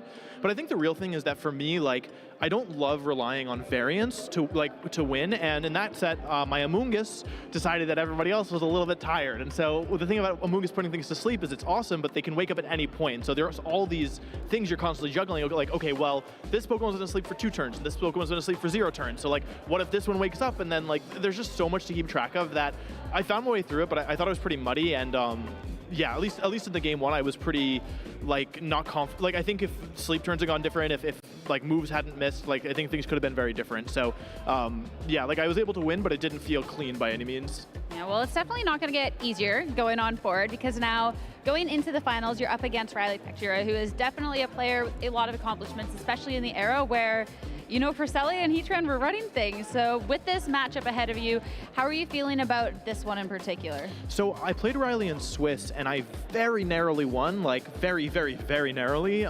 But to the point where like it was a win, but like it kind of felt like a loss because of how close it was. So I'm not expecting a victory here, to be honest. But I'm also like, there's one more match. You know, I've beaten him today already. So like, I don't think it's impossible by any means. I don't think that it's going to be easy. Riley's had an incredible tournament run. I think that like he only lost to me, and I'm not even sure if he played against Alberto. He might have just forfeited that one because he was already like in good shape. So and I think they're buds. So I'm not positive about that. So yeah, he might have only lost to me, and I only beat him with like fair bit of luck, and also like even then I needed a like very small margin of error. So yeah, I mean, Riley's a great player. I've played them before. I think they're like really strong. They're having a great tournament run. Their team is great. So I mean, like, I'm not really expecting anything, but that's also how I've gotten here. So I mean, yeah, I'm happy to have made it this far, and I'm going into finals. I want to do the best I can, and the result will be what the result is.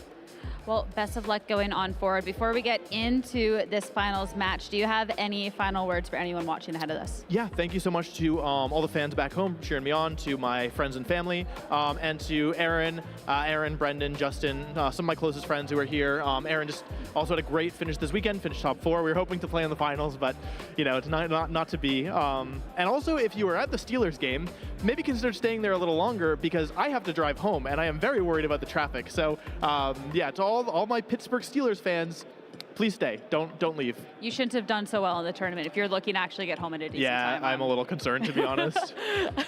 Well, best of luck going on forward. Looking forward to a great finals match ahead of us.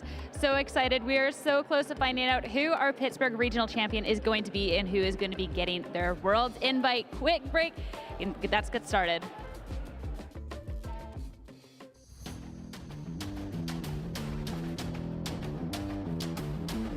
What's up, Pokemon trainers, and welcome to the Pop-Up Pokemon Center here at the European International Championships at the XL London.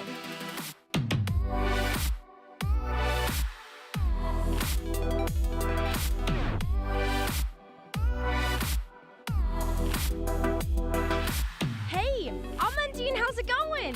I'm just in a living dream today. Yeah, I mean, check out all these amazing plushies. Which one's your favorite? Probably the sleeping Flareon is just here. It's just so cute. Oh, so cute.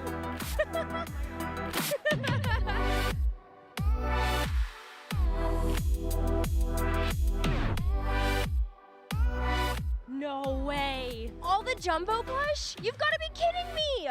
We've got the Psyduck, the Slowpoke. Okay, that's my favorite. The Piplup and the Lucario. I mean, what more is there to want here? Oh.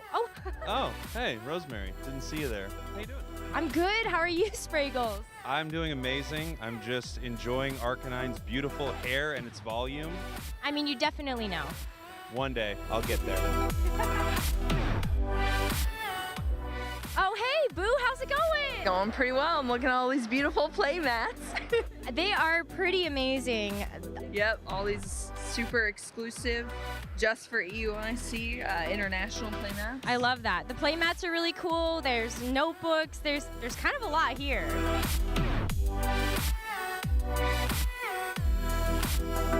How amazing is this? This is the Pokemon Center at EUIC.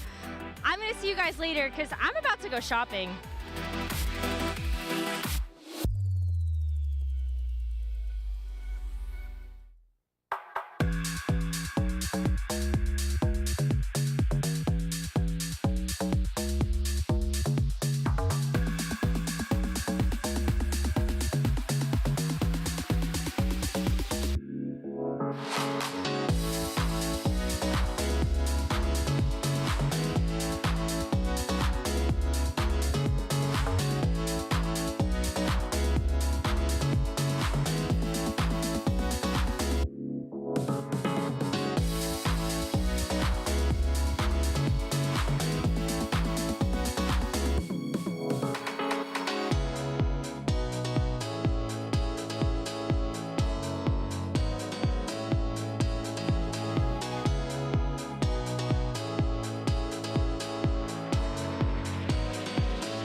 For the last time, welcome back everyone to the Pittsburgh, Pennsylvania Regional Championships. My name is Evan Latt and I am joined once again after this long weekend of Pokemon battling by my good friend Len Duel. And Len, this has been your first regional here on camera, and could you have asked for a better, more exciting regional with the kind of high-level Pokemon action that we want? No, this has been thrilling. I hope they're all like this one. That's some really incredible matches from some top players. Lots of different kinds of games, different paces up against each other, different kinds of positional play, and both of those top fours were like fascinating to watch. Yeah, and we can see our finalists, Wolf Glick and Riley Factura. You can see the bracket. Wolf had to defeat Rajan Ball in that top 8 match and then defeat Alberto Lara that we just watched in the top 4, versus Riley Factura took on Jody Azzarelli and then Aaron Traylor in the top 4 semifinal round to end up in the finals against Wolf Glick. This is a wild finals, and here is Riley up against Aaron Traylor. Aaron, who had looked really in control in his matches that we've previously seen on stream. Riley just got early advantages and punished, took out that Heatran from the start, pinned Aaron with that combination of the Scarf, Urshifu, and Chin Pao. Had no options there to protect Heatran. Yeah, really took away the options from Aaron and made life difficult. Aaron played a really tricky end game to find his way to Cresselia versus Cresselia here at the end after Iron Hands went down and Urshifu followed many turns later, but it wasn't enough. Yeah, and I think the story of this game was the amount of damage that Riley's Cresselia was actually putting out. Those Psychics were actually hitting Aaron's Pokemon and doing damage. They felt those Psychics. Yeah, both the Amoonguss and the Cresselia. The Iron Hands probably hoping to just Swords Dance, sustain through things, have the Lunar Dance undo the damage that Riley was doing. But the Amoonguss and the Cresselia had other plans. They wanted the Trick Room on their side and they wanted to do damage inside of it.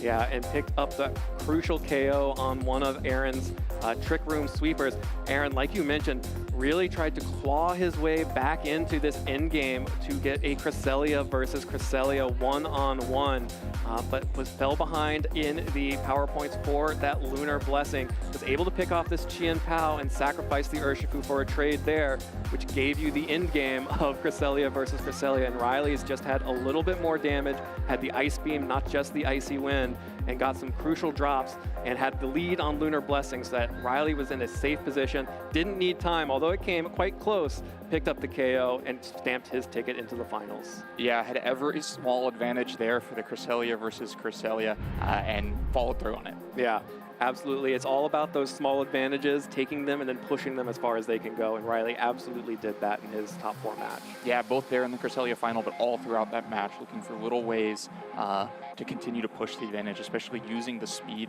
as you phrased it, the speed sandwich around Aaron's Pokemon. In the first game, Aaron wanted the Trick Room. In the second game, Riley wanted the Trick Room. And in both cases, it was to Riley's advantage. I think we saw multiple Trick Rooms and multiple Trick Room resets, and throughout that entire matchup, no one could decide what the speed should actually be for that match. Yeah, Wolf, on the other hand, won't have those kinds of tools to undo the Trick Room. It's going to be kind of susceptible to wherever Riley wants the speed at. But he is definitely prepared for a grindy switch full match in his match against Alberto Lara.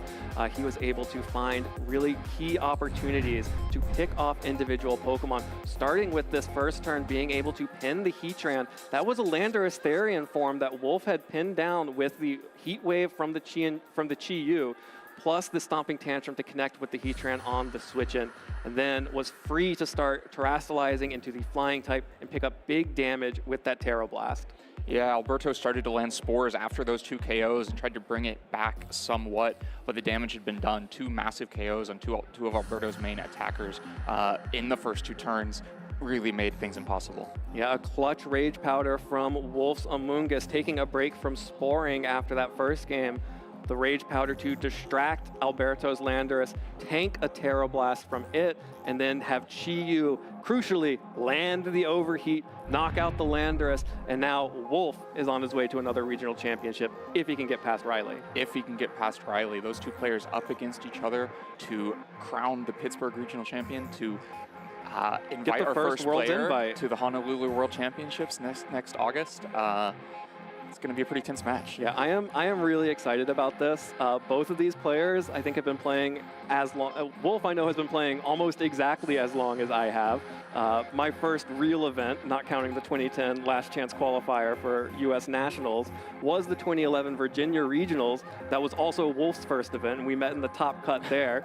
He is now competing for regional championships. I'm behind the desk, but I'm so excited to see players from the past still out here, still winning, and Riley, no slouch either, is in line to become the third most regional championship wins if he is able to win this one today. Yeah, I believe it would be his fourth, and that's just an incredible number. And picked him up over a range of seasons. Has been a really consistent player over the years. And in this case, has able to use that experience to go back and play with Pokemon that are maybe more familiar to 2015 regional championships than they are to last season's.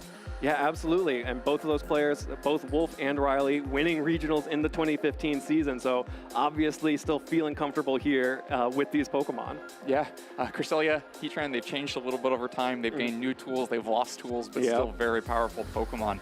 Wolf doesn't have them on his side, but does have experience fighting against them. Riley does have them on his side. We've seen a lot of Cresselia and Heatran. Riley's are a little bit different, and that's going to be a new challenge for Wolf. All right, well, we are getting ready for our finals match here, Wolf versus Riley. We've already seen both of these players on stream winning their top 4 matches. And as we get ready to head into the match, these teams are going to match up so interestingly. Like you mentioned, there really isn't a whole lot of speed control on Wolf's side. His only option is this speed booster Flutter Mane that has Icy Wind available versus Riley, who is able to sort of take that Icy Wind and say, thank you very much, twist the dimensions, set up the Trick Room, invert the speed, and then have some of his powerful Trick Room sweepers like Iron Hands or even just disruptors like Amoonguss really limit the options that Wolf has. Also on the flip side, has the Chien Pao, has a fast mode. Chien Pao extremely strong, plus a Choice Scarf Urshifu, not the Mystic Water that we've normally been seeing, or not the Life Orb that we saw from Aaron Trailer. Yeah, it means that life's going to be difficult for Wolf in the middle of those 2 speed ranges. You know, you look at something like the Flutter Mane, it could be so powerful against that Urshifu if it's locked, Choice Scarfed, but still slower than the speed booster Flutter Mane and vulnerable to Moonblast. Those Icy Wind can help slow something down like the Chien Pao, but you don't want that up against the Iron Hands on the other side. Similarly, if Riley does try to go for Trick Room mode, Wolf has an Amoonguss and an Iron Hands of his own. He can play down there in those low speeds. He can Terra Grass his Iron Hands to help it fight against the Amoonguss. And so kind of the move selections, the range of speeds these players decide to land in, and then who has the advantage within that is to me so crucial to this match. Yeah, and I think the Amoonguss matchup is actually going to be really important here as well, especially if you have that Choice Scarf Urshifu, if you can get it locked into something like a Surging Strikes or even the Close Combat, basically anything but the U-turn, which lets it switch back out, that Amoonguss can really take that threat off the board. Of course, Riley, recognizing that in building his team, has plenty of counters for Amoonguss. You've got the Heatran, you have the Chien Pao, which is going to be dealing big damage with that Ice Spinner. The Cresselia we saw dealing good damage with Psychic to Iron Hands before, will probably be dealing good damage to Amoonguss as well. However, Wolf does have the option to terrestrialize his own Amoonguss into that water type, which then opens himself up to the Iron Hands on the team. So going to be really interesting to see what pins Riley is going to be able to create to really challenge Wolf in the position game. Yeah, there's such diverse offense on both sides of the field. Like you mentioned, a key part of that offense for Riley could be the Heatran. One of the really interesting things about Heatran in this Regulation D is the just sheer diversity of movesets that it has to run. And so Riley is going to be Life Orb. I think we saw that one time on the stream in day 1. It means that it packs a lot more punch than something like Aaron's Assault Vest Heatran. But it is missing a crucial move against Wolf's team. It does not have Earth Power. It is Flamethrower, Flash Cannon, Terra Blast, and Protect, all moves that Chi-Yu resists. And so while it can come into Chi-Yu, can play good defense against a lot of Wolf's team, it's not going to ever be able to threaten a KO back on Chi-Yu. And any time that Wolf only sees one Pokemon that can threaten Chi-Yu, that is a free overheat in the other slot. And so it really could open up the positional play. Heatran kind of gives and takes against Chi-Yu. Yeah, you can see that Riley has multiple regional championships to his name up against Wolf Glick, who we had just seen with his World Championship, his International Championships, and Regional Championships. So Riley trying to add another one here. There's that team that we just saw a few games away. This one with the Chien Pao, make sure the Chin Pao versus the Chi Yu. Both of these players have an ability to punch holes through different types of the defensive stats for these Pokemon. It's going to be really interesting to see how those Pokemon match up. Well, and they can both use each other's weakening as well. If the Chi Yu's on the field and this Heatran is clicking Flamethrower into Amoonguss, that's going to be a lot more damage. Or if Riley's Shine Pao is on the field, that just opens things up for Wolf's Urshifu. And so both have to be careful about how those abilities are helping the other side as well, since we have both available in this game. Yeah, and actually another key difference here, which is not something that we've seen a whole lot of. We did see this a little bit at the World Championships. Wolf is running that Swords Dance Urshifu with the safety goggles. So gives it typically a little bit of a better matchup against, well, a much better matchup against Amoonguss. But of course, Riley has been running this offensive Amoonguss with the Grass Knot and with only water type attacks, with only Surging Strikes, and with only Aqua Jet. This Urshifu is going to have a lot of trouble dealing with the Amoonguss, but hopefully the safety goggles just mean that it gets to target the Pokemon next to Amoonguss. Yeah, hopefully can hunt down Pokemon next to it, leave the Amoonguss for something like Chi Yu or the Landorus that can deal huge damage to it. Like you mentioned, these Urshifu nearly at two opposite ends of the Urshifu Rapid Strike spectrum. One is Choice Scarf, has 4 different attacking moves. The other, Safety Goggles, bulkier, and has the Swords Dance. Yeah, really the only way these two Pokemon could be more different is if one of them was Single Strike. That's true. The Urshifu on Wolf's side, we've seen it's more bulky, and it's going to look for chances to Swords Dance. But like you mentioned, this Amoonguss can hunt it down with Grass Knot. We also saw the amount of damage that Cresselia's Psychic can put out.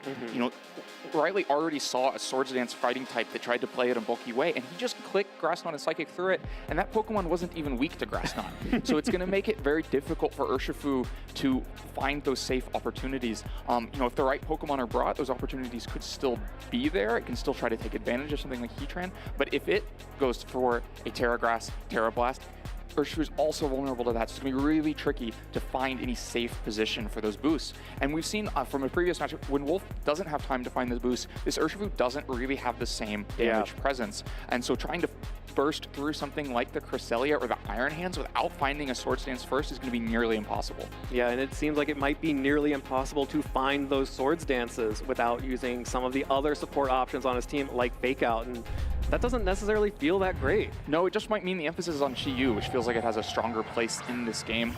But we don't have either of them on the field yet, so yet to be seen. Yeah, just going to be the Landorus against the Iron Hands and Cresselia. So Riley is showing the Trick Room mode here, the Cresselia and the Fake Out pressure from Iron Hands, but Wolf preemptively countering that with the Amoonguss. Yeah, the Amoonguss is on the field. The Landorus nicely on the field as well to intimidate this Iron Hands. Make a Trick Room just really not seem that inviting here. You're going to be doing damage with a weakened Iron Hands and be fighting through an Amoonguss the entire time. Meanwhile, Landorus can just look to U-turn off the field if it wants to avoid an Ice Beam from this Cresselia.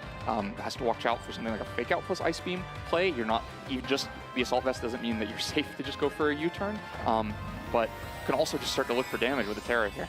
Yeah, going to go ahead and have the Terra on the Iron Hand side. So Grass, Iron Hands, and Safety Goggles Cresselia. If you are a Trick Room team going for a Trick Room mode and you are concerned about Amoonguss, this is how you deal with it.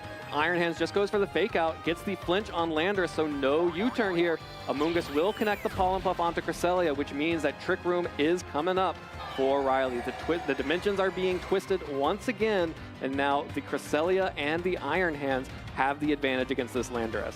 Yeah, so the Trick Room goes up. Iron Hands can still fight at -1, and of course now the Ice Beam is a great threat against this Landorus.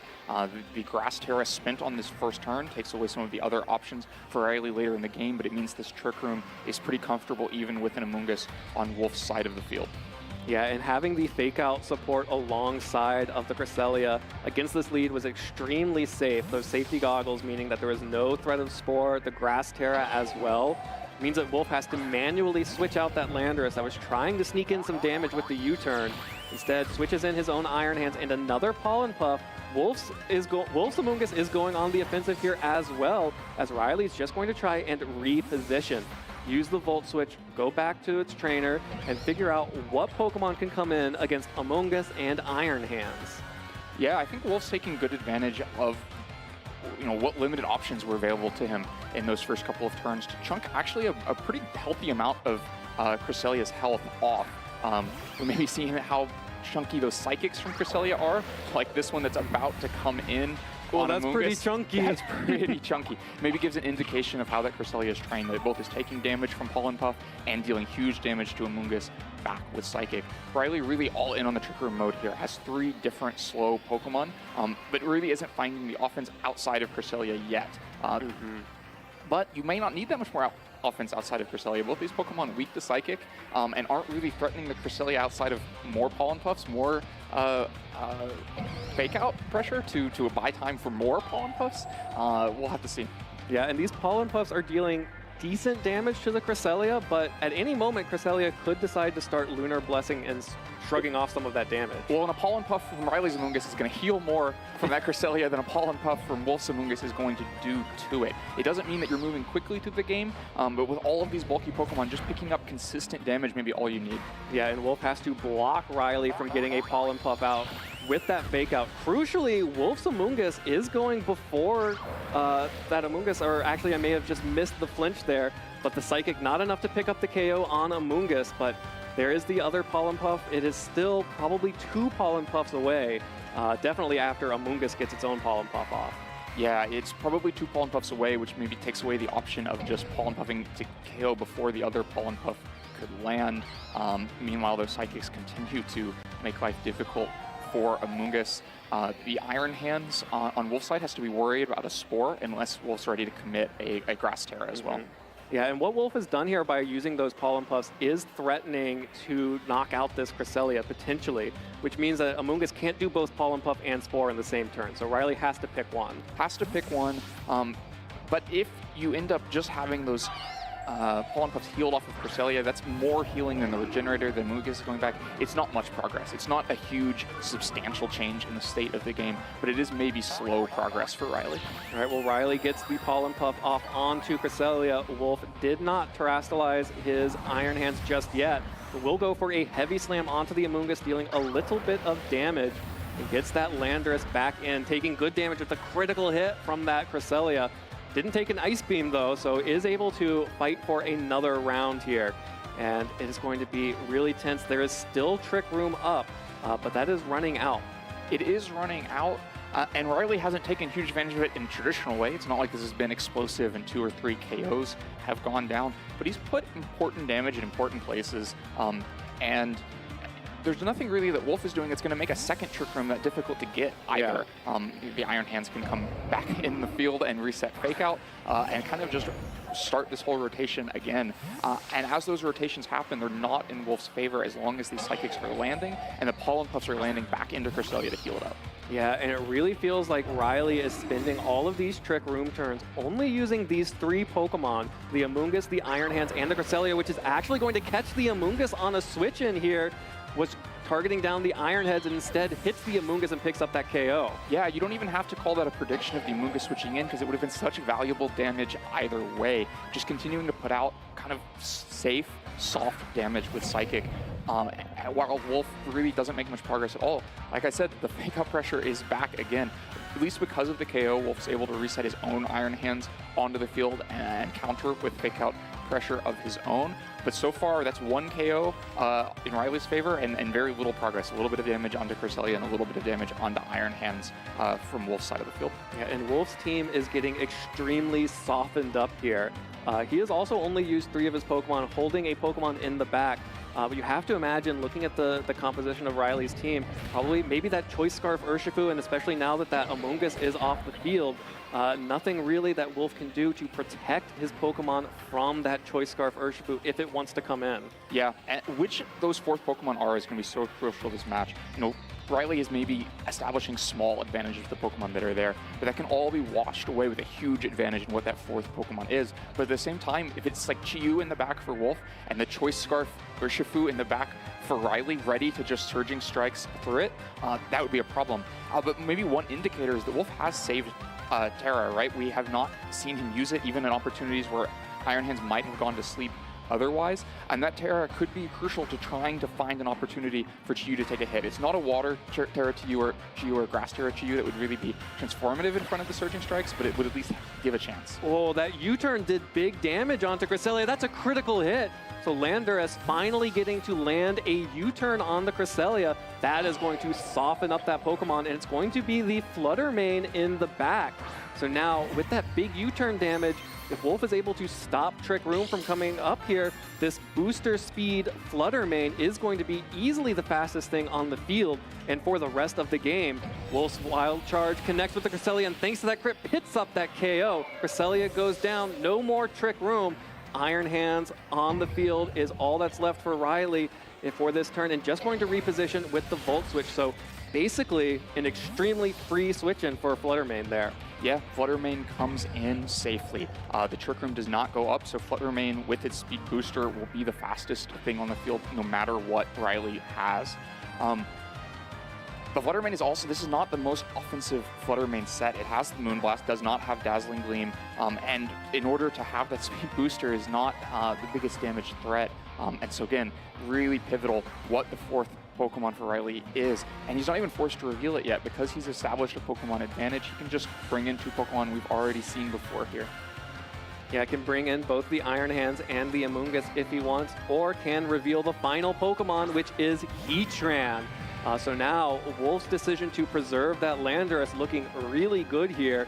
Able to threaten big damage on the Heatran, able to threaten big damage on the Iron Hands, and able to threaten big damage on the Amoonguss with that terrestrialized flying type. Yeah, the Heatran comes in an interesting spot here. It's great against the Flutter Mane, but has to worry about, of course, both of the other Pokemon. And the Terra has already been spent to save, to protect Iron Hands earlier on in the match. And so Heatran is going to have to be a little careful with what it does. Of course, it should be bulky enough to take one Iron Hands hit pretty well, and it's hard for Flutter Mane to add to that damage. The set of Moonblast, Icy Wind, and Energy Ball doesn't mean you have the Shadow Ball Drain Punch double up option available. All those moves are resisted by Heatran, and one big hit somewhere could be enough for this Heatran to have an impact. But otherwise, it is looking like that Cresselia KO is going to be really impactful in Riley's ability to play the slow game he was playing a few turns ago. Yeah, Wolf just going for full speed control here. Lands the Icy Wind on both the Iron Hands and the Heatran and will drop their speed. Still has the Amoonguss in the back, so at least one of these Pokemon can switch in and out as it needs to. But Heatran lands the Flamethrower onto Iron Hands, deals a little bit of damage, is afraid of that Landorus switch in. So was not able to, and actually does not have the Earth Power like you previewed earlier on. So Flamethrower is the best shot for damage, and Wolf was able to kind of shrug that off pretty well. Yeah, shrug it off, but it's mounting damage, right? There aren't that, like, you really do need to land a Drain Punch at some point, and if Riley's able to attack first often enough, he would be able to take out Iron Hands ahead of time, and that's why that Icy Wind is pretty valuable. You want to make sure that, if you're Wolf, you want to make sure that your Iron Hands is moving before the other one, getting that recovery in from Drain Punch and getting that damage off before taking a Drain Punch. And you hope to even get your Iron Hands above Heatran. There's no more Trick Room to worry about. The Cresselia has gone down, and so you just want to have the faster Pokemon. Of course, those Icy Winds are removable. The Heatran switches out, is no longer slower, but Amoonguss being the switch in means you at least get some damage if you just keep going for the Icy Winds or for a big Moonblast. Oh, yeah. Wolf just goes for a big Moonblast, but that's actually not as big a Moonblast as we're used to seeing. That's a big Drain Punch, though. Another big crit coming out from Iron Hands. Drains the energy of Riley's Iron Hands, which is going to deal another big Drain Punch back and heal off quite a bit of that. And that was actually, that was actually kind of a sad Moonblast right there. Yeah, I mean, we've talked about this Flutter Mane just does not have the damage presence that other Flutter Manes have. It doesn't have an item to boost its damage. It doesn't have a Terra to boost its damage. And so it's just stuck doing less, and it has to make up for that with speed. Speed that's really useful against something like the Choice Scarf Urshifu, less useful in this matchup, but maybe still enough. Those important damage against the Iron Hands. The Icy Wind a moment ago means that you can make that double up safely again if you're Wolf and know that your Drain Punch would land ahead of time. If you're ready to spin that Terra and get one of these Pokemon to be a grass type and save from Spore. Yeah, this is such a tense moment because, like, you could use one of the Pokemon's terrestrialization to become grass type, but if you do that, you can no longer terrestrialize your Landorus in the back, and that is what allows it to get big damage off onto the Amoonguss as well as the Heatran. So Wolf may want to try to preserve as much as possible, but isn't able to pick up the KO on the Iron Hands that protect the Fluttermane, not dealing any damage, instead just protecting, while Wolf goes for the Drain Punch. And a Spore into the Protect, though. So Fluttermane doesn't need to go into a Grass type in order to protect itself from the Spore. It just needs to protect. And here's another Drain Punch. It looks like Wolf will be able to pick up the KO on Iron Hands with Drain Punch this turn, if it is allowed to hit the Iron Hands. Yeah, that can always be Rage Powdered away if you don't become a Grass type. Otherwise, I agree with you. It looks like it's the KO. Moonblast definitely would be the KO. And so if Wolf wants to make a play for a KO here, can always go Grass. But like you said, it's going to be then difficult to deal with the Amoonguss out of the back. But maybe at this point, you're looking at what health is left and thinking that Stomping Tantrum is an okay thing to be stuck with Landers, that you won't need a Terra Blast this game. And you can just manage with ground offense now that Iron Hands on Riley's side has been so weakened. Yeah, you have the ground typing from Stomping Tantrum. You also have U-turn, so there is a little bit of damage able to be done on at least this Iron Hands. Another Moonblast finally picks up the KO here. That's what we're used to seeing. Fluttermane's picking up KOs, but that is a switch in for the Landorus, and Amoonguss is on the field and can Spore one of these two Pokemon. It's going to be the Fluttermane. Yeah, Amoonguss finally lands a Spore, but never takes the risk of a Rage Powder. Wolf got some of the value of those Terra Grasses without actually having to click the button, and so the Terra is still available, but of course now has a sleeping Fluttermane. And Landorus does not have a Terra Grass option. We saw what a Rage Powder to distract the Landorus can do before. If that buys time for a Flamethrower to land into the Landorus on Wolf's side, that could make a huge difference. So many options available to both these players. Yeah, Lander is just going to try and protect itself so that Fluttermane can start burning some of these turns of sleep. Would love to get additional damage help from the Fluttermane if it can wake up. So that Flamethrower, again, no Heat Wave here, which means only the single target Flamethrower connecting with the Protect of the Landorus. And just a little bit of that chip damage that Heatran had already taken is now gone because of the Pollen Puff. Yeah. Heatran back to full health, maybe a little bit of a daring turn there. The Stomping Tantrum could have come in. That's a Terastallization. Finally, one is coming through. The Landorus is going flying. All of those turns spent avoiding the Terra Grass means now the Landorus can go Terra flying, can threaten huge damage against this Amoonguss and try to take it off the field right at the moment where the Amoonguss finally decides to Rage Powder and prevent damage onto the partner. The damage is not coming for the partner, the damage is coming for Amoonguss. Yeah, Riley's Amoonguss is not protecting anything right now. A huge Terra Blast from Landorus connects with the Amoonguss, has some chip damage and picks up that KO. So it is just this Heatran left against the Landorus, the Fluttermane, and the Iron Hands. And it's the Flash Cannon coming out, knocking out the Fluttermane. Doesn't want to deal with icy winds, but we already just saw this Landorus is faster than that Heatran. Yeah, this Landorus is faster than this Heatran, and all of the distractions are gone. There is nothing stopping a hit into this Heatran. Wolf played such a slow... Oh, and time is up. Riley ran out of time on that anyway. Yeah, Wolf maintaining the Pokemon advantage through time and able to win off of it. Yeah, Wolf playing such a slow, careful game, preserving different resources, eventually taking the game to time, and just really squeezing Riley out of options. Like, force Riley to think about too many different things on different turns. There were a lot of turns in there that could have gone much more beneficially for Riley if he'd been willing to commit to what Wolf exactly would do. But because Wolf had several options still available on each of those turns, the Fluttermane could Terra Grass, the Iron Hands could Terra Grass, the Landorus could go after either Pokemon because it still had Terra Flying, Terra Blast available. Because those options were still there, there were no safe plays for Riley to try to retake the Pokemon advantage and win for himself on time. And so Wolf just kind of slowly pushes him out of the game. Yeah, there were so many key moments there. We start off with this Cresselia picking up good damage. Again, the Psychics were doing a lot of work here, but Wolf was eventually able to pick up the KO. This big crit on the Cresselia with the U-turn, dealing a lot of damage. We already saw that Riley's Cresselia was a little bit more offensive, maybe did not need the crit there with the follow-up Wild Charge, but certainly not going to say no to it. Got the Trick Room off the field that Riley had done such a good job of softening up Wolf's team for, but eventually was able to outposition with the Fluttermane, with the Landorus, and with that Iron Hands there.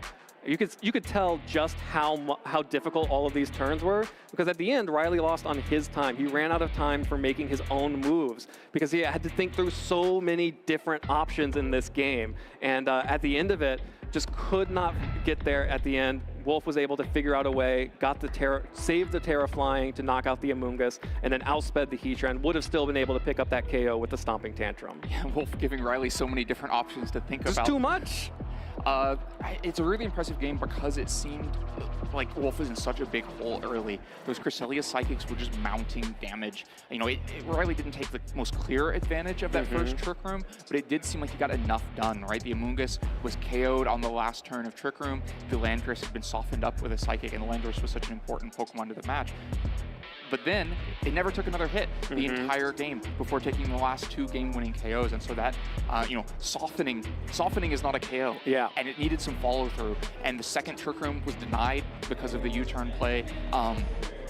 And then once there was no Trick Room and the Heatran was the last Pokemon on the field, it was just enough like speed advantage for Wolf using the Flutter Mane and the defensive presence of the Iron Hands to never really give Riley a safe second attempt at that Landorus. Well, here we are in game 2, and Riley wants to run it back, at least with the leads. Cresselia and Iron Hands, which we already saw from game 1, is an extremely safe way to set up Trick Room. But of course, in game 2 is not game 1. You have to deal with all of the different factors that went into game 1 before you can make that same play.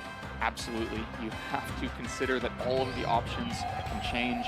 We saw the fake out to prevent the U-turn this turn. Reverse game, that doesn't mean that'll happen again. We also saw Riley Terra Grass immediately. It doesn't have to happen again. Riley may have seen the advantage Wolf got out of just preserving that Terra the entire game and be less willing to spend it on turn 1 to prevent a Spore. Yeah, we also saw the Trick Room when also this Cresselia can just threaten the Ice Beam after the fake out. That's going to pick up the KO after the fake out, so Wolf loses a huge offensive piece on turn 1. Riley bluffing the Trick Room setup, but decided to go in an entirely different direction. Yeah, we warned about this play before turn 1, game 1. And Riley landed the fake out, but then opted for the Trick Room, not the Ice Beam. And ultimately maybe got less impact out of 5 turns of Trick Room than just landing the Ice Beam into Landorus to KO it would have been with how powerful Landorus was at the end of the game. And so here to open up game 2 says, okay, Wolf, if you're going to just leave in the Landorus to be faked out, I don't need Trick Room. I can just go after the Landorus. But then an adjustment from Wolf, because replacing that Landorus is the Chi-Yu. It was nowhere to be seen in game 1, but now it's here, and it's ready to do huge damage in this game 2. Yeah, the Chi-Yu kind of hoping that maybe that Heatran isn't in the back so that nothing can take this overheat, but also has the option to just target down the Cresselia with this Choice Specs boosted Dark Pulse. Cresselia will withdraw, recognizes that there is no longer a safe Trick Room option here, and is going to switch in the Amoonguss instead. Riley also withdrawing the Iron Hands in favor of his Heatran. So still brought the Heatran, which means that the Chi-Yu can't just fire off these heat waves and overheats all willy-nilly, but it does still have huge damage in the form of Dark Pulse. So close to picking up a KO on that Amoonguss after the fake out. Will definitely pick it up even after that Citrus Berry. Right, it can go after this Amoonguss, and like we mentioned before, the Heatran switched in hoping to take an overheat. But there's generally a second piece to that puzzle, which is to try to threaten the Chi-Yu back. Yeah. Right now, there's not. You can bring the Iron Hands back into the Dark Pulse, but you're not going to gain a lot in the meantime. The Heatran can try to go after the Iron Hands, but that's just going to be losing damage trades itself. The Iron Hands can just Drain Punch, recover a lot of that off, and deal really impactful damage to Heatran. So this Chi-Yu just looking very safe on the field because it's able to prevent that slot next to Heatran from attacking by just dealing too much damage there, and because the Heatran is not a threat back to Chi-Yu. Yeah, the Heatran having dropped Earth Power in favor of Flash Cannon and Terra Blast can't threaten the Chi-Yu, actually just going to try and protect itself against a Drain Punch coming out from Wolf Glick's Iron Hands. There's the Dark Pulse dealing a little bit of damage to the Iron Hands, while Wolf just lands the Drain Punch on Iron Hands. I don't need to target down the Heatran. I got this other side all locked up. Don't worry about it. Yeah, he doesn't need to target down the Heatran because it's not a threat to these 2 Pokemon. And it's such easy Pokemon to play to go, okay, Dark Pulse would KO 2 of your 3 other Pokemon there, and the Drain Punch will make sure that I deal more than 50% if it's the other one, and continue to soften up this team so these Dark Pulses become stickier and stickier. Yeah, Wolf's doing the softening in this game, but we'll need to start picking up those KOs. Riley does still have the Pokemon advantage, 4-3, but like you mentioned, nothing can switch in safely to these Dark Pulses. No, but he can use Fake Out to create an opportunity for a free switch, or can use Drain Punch to threaten this Chi-Yu back, or can just take another Just take another Dark Pulse. Let the Heatran use a Flamethrower, get a little bit of damage off onto the Iron Hands. The Life Orb from Heatran does do significant damage to Wolf's Iron Hands. Gets the flinch. We'll probably be able to pick up a KO on the Iron Hands, but Chi-Yu still feeling pretty safe to Dark Pulse.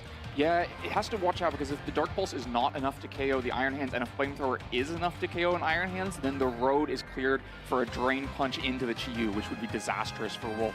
And so he has to be a little conservative here. And of course, when you're down a Pokemon, conservative is more difficult. You have less options to switch and less options to play back if that switch goes badly. A very tense turn here. That's crucially having lost that Landorus on turn 1. And now Riley knows every single Pokemon option that Wolf has. There is such few safe options here. Opts to switch out the Chi-Yu for that Amoonguss, hoping to bait the Drain Punch and survive a Flamethrower, most likely from that Heatran. But going to go ahead and see our first Terastallization of the day. It is the Terra Grass on Heatran. So Riley going to go ahead and remove the Fighting type weakness, adds a Bug type weakness that this Amoonguss might be able to do a little something about, but the Flamethrower actually not enough to pick up the KO on Wolf's Iron Hands, which means that Wolf does get to fire back a Drain Punch, but targeted down the Heatran, which that defensive Terastallization is going to protect it from. So gaining a little bit of health, but that just means a little bit more health for Riley's Iron Hands to pick up the KO and heal back a little bit here. But also now Wolf has Rage Powder support for this Chi-Yu. Yeah, and the Grass Terra type has been used on Heatran, not the Iron Hands. Yeah, on the Heatran, not the Iron Hands. It opens up options, but we talked about in the last match what happens when you're choice locked with only 2 Pokemon left. This Chi-Yu is going to have to lock a move right now. It has to be Dark Pulse. If you use a Fire move, you can never KO the Heatran, so it's probably going to have to be Dark Pulse. But if this Iron Hands gets a good Drain Punch off, it's going to be hard to fight with that, fight through the recovery of that. Like you said, though, Amoonguss Rage Powders are a key part of that to make sure that those Drain Punches can never land into Chi-Yu. You can maybe just distract this Iron Hands while Dark Pulse runs through all 3 other Pokemon and then try to deal with it. Yeah, well, the benefit of Wolf losing Landorus on turn 1 is that Terrahog is off the field and frees Chi-Yu up to Terastallize into the Ghost typing. Not worried about Drain Punch at all. Riley no longer has the ability to heal his Iron Hands back up with that Drain Punch, at least off of the Chi-Yu. Dark Pulse goes into the Protect of the Heatran, which will be taking so much damage from that Pokemon. Iron Hands goes for the Volt Switch. A little bit of damage into Chi-Yu is bringing in a new Pokemon here, and that could be a big deal. Yeah, impactful to get Iron Hands off the field. It was looking like a difficult situation, especially like you said, because the Drain Punches weren't there. That freed Amoonguss from a responsibility of Rage Powdering to mitigate any damage and into the ability to just throw Pollen Puffs, side Pollen Puffs back into Chi-Yu, or to throw Spores into Iron Hands. But a Volt Switch into 2 Pokemon that are both Spore immune means if that was the goal, it's not happening for Wolf this turn. But the damage is still there. That Chi-Yu is still a big threat. Crucially is a little bit more easily dealt with by this Heatran by removing those resistances to the Flamethrower and the Flash Cannon. Absolutely, that's where I was going. That the Chi-Yu can only deal with 1 Pokemon at a time. It can try to deny Trick Room, or it can try to deal with this Heatran. And now that's not as simple of an option as it was a moment ago when it was so easy to just keep going after the slot next to Heatran, because those Life Orb Flamethrowers will do a huge amount of damage to this now Ghost-type Chi-Yu. Yeah, and if this Trick Room goes up, that means that Riley will be able to start sporing the Chi-Yu and will eventually be able to chip it down with the Iron Hands and the Cresselia. Yeah, such a difficult situation. You probably have to try to allow 1 Flamethrower through. Maybe it's a Flamethrower to Protect. That would be the most optimistic outcome if you're Wolf. You have to first get this Dark Pulse KO. And you do. Choice specs, Dark Pulse from Chi-Yu. Easy 1-hit KO on the Cresselia, so no option for Trick Room. The Flamethrower doesn't pick up the KO. Chi-Yu holds on with 22 hit points, and that could be the decider. Chi-Yu is going to get another attack off here, but still has the Amoonguss in the back that can also still threaten the Spore. Yeah, the Amoonguss can still come out and threaten the Spore. In a similar situation to the last turn, you can probably only deny one or the other, and you maybe cannot deny both. Cannot even deny the Amoonguss in this situation. Wolf, like we mentioned, the most optimistic outcome there was a flamethrower into Amoonguss that just protected itself, but maybe the more likely option was the flamethrower into Chi-Yu and didn't opt to Pollen Puff a lot of that damage off, which would have made it safer to try to take something like an electric move from the Iron Hands in the future. Well, here's the Amoonguss Rage Powdering. If it can survive this Chi-Yu, it will protect the Heatran from that Pollen Puff. It cannot survive the Choice Specs Chi-Yu. It goes down, which means that Heatran now gets to finish off the Chi-Yu. Oh, actually finishes off the Amoonguss with the Flamethrower. Opts to pick up that KO, which means that there is going to be no Pollen Puff hitting into that Heatran, which means that this Chi-Yu locked into Dark Pulse has to deal with 2 Pokemon and only 22 hit points, which means that Riley is going to be taking Game 2, and we are finally in this top cut getting a Game 3. Yeah, Riley managed to find the position to fight through this Chi-Yu. It just took too much damage to be able to sustain through this in-game. It has all of the damage for itself. It has used 3 Dark Pulses in the last 3 turns and taken 3 KOs, but it needed 4 KOs because this Thunder Punch, this Wild Charge, is going to land into Chi-Yu and pick up the game for Riley. Yeah, that is guaranteed damage, and Riley takes Game 2. Forcing Game 3 here in Pittsburgh. And wow, what an incredible second match there. Of course, Wolf lost that key piece of the puzzle. Riley bluffing the same Trick Room setup from Game 1, opting instead to just go for the Fake Out and the Ice Beam on the Landorus, getting a little bit greedy, trying to go for that U-turn damage. Actually, maybe not greedy, maybe just forced into going for the U-turn damage to even just try to keep that, that Trick Room from going up. But regardless, lost the Landorus, lost a lot of switching really early on. And we know one thing about Wolf Glick, he loves to switch Pokemon. Yep, he would have loved to have all of those options to switch around and more offensive options for his team as well.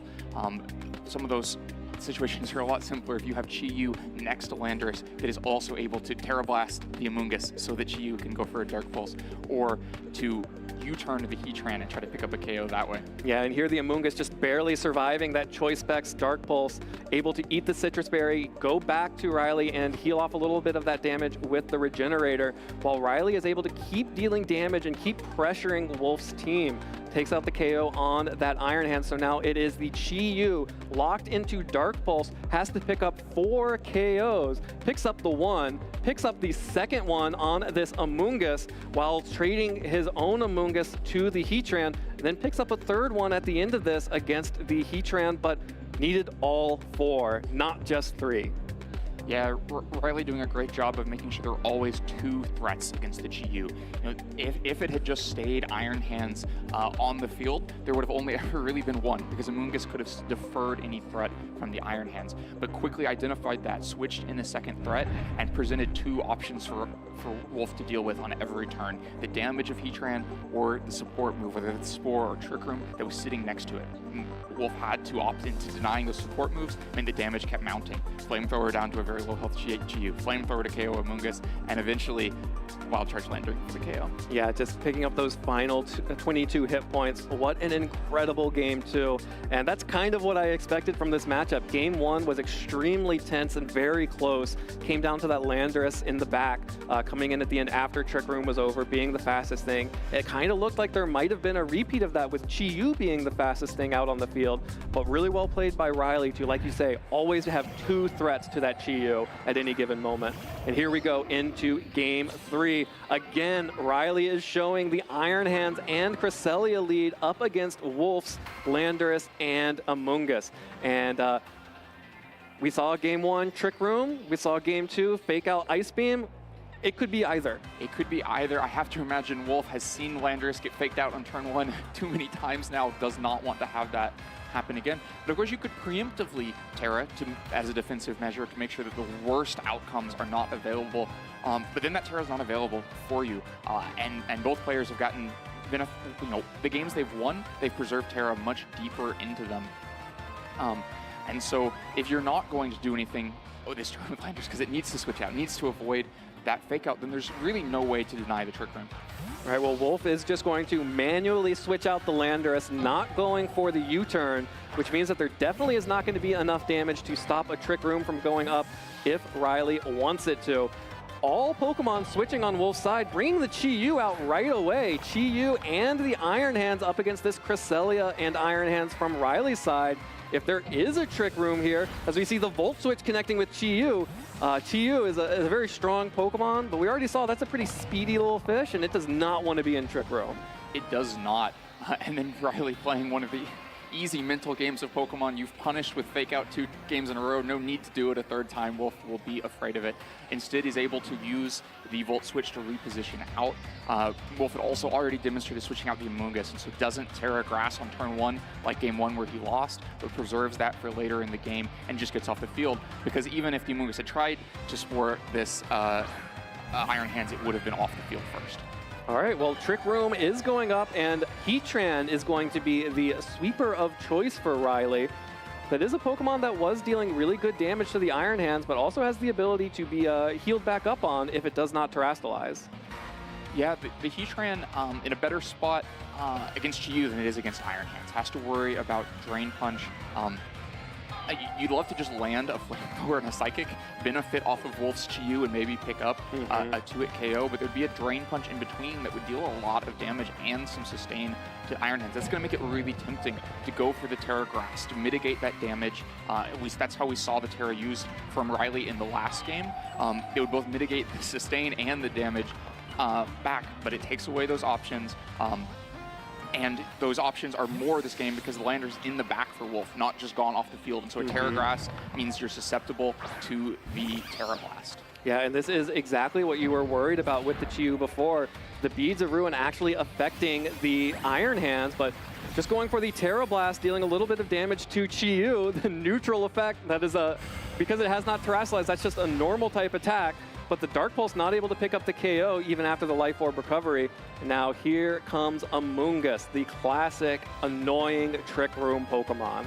Yeah, we talked before the game about how Chi-Yu resisted all of Heatran's attacks. Well, there was one exception to that. It's the Terra Blast used before Terraing, but it's still just a neutral, not especially high base power move, and so it doesn't do that much to Chi-Yu, and picks up, in trade, quite a bit of damage onto Heatran. That's going to make it more difficult to use Heatran in the way that it was used in the last game. Yeah, and crucially, like you mentioned, the Landorus is still in the back and has the ability to Terrastalize into the flying type and deal big damage to, again, we now know the 4 Pokemon of Riley's team. If Wolf can keep that Landorus outside of Trick Room, it's going to be able to deal a lot of damage to these Pokemon. Actually, here comes the Terrastalization. Heatran's still going to go ahead and go Terra Grass, which actually means that Terra Blast may not be doing quite as much as it was before on the Chi-Yu, while Amoonguss going to go ahead and just Pollen Puff it up and heal up some of that damage from Chi-Yu. Yeah, Amoonguss had a couple of available Spore targets, but finds it more important to heal this Heatran so that after going Terra Grass and having a Pollen Puff, it's actually able to still take an attack. Ooh, and the Flamethrower gets it. KO the Chi-Yu. That's a critical hit on the Chi-Yu. Probably a necessary critical hit based on the Terra Blast damage on the last turn, and makes for a very good sequence on this turn, right? The Drain Punch damage is largely mitigated between the Terra and the Pollen Puff, and so the Trick Room's used to take KO one of Wolf's most valuable Pokemon. But might have needed a crit to actually get there.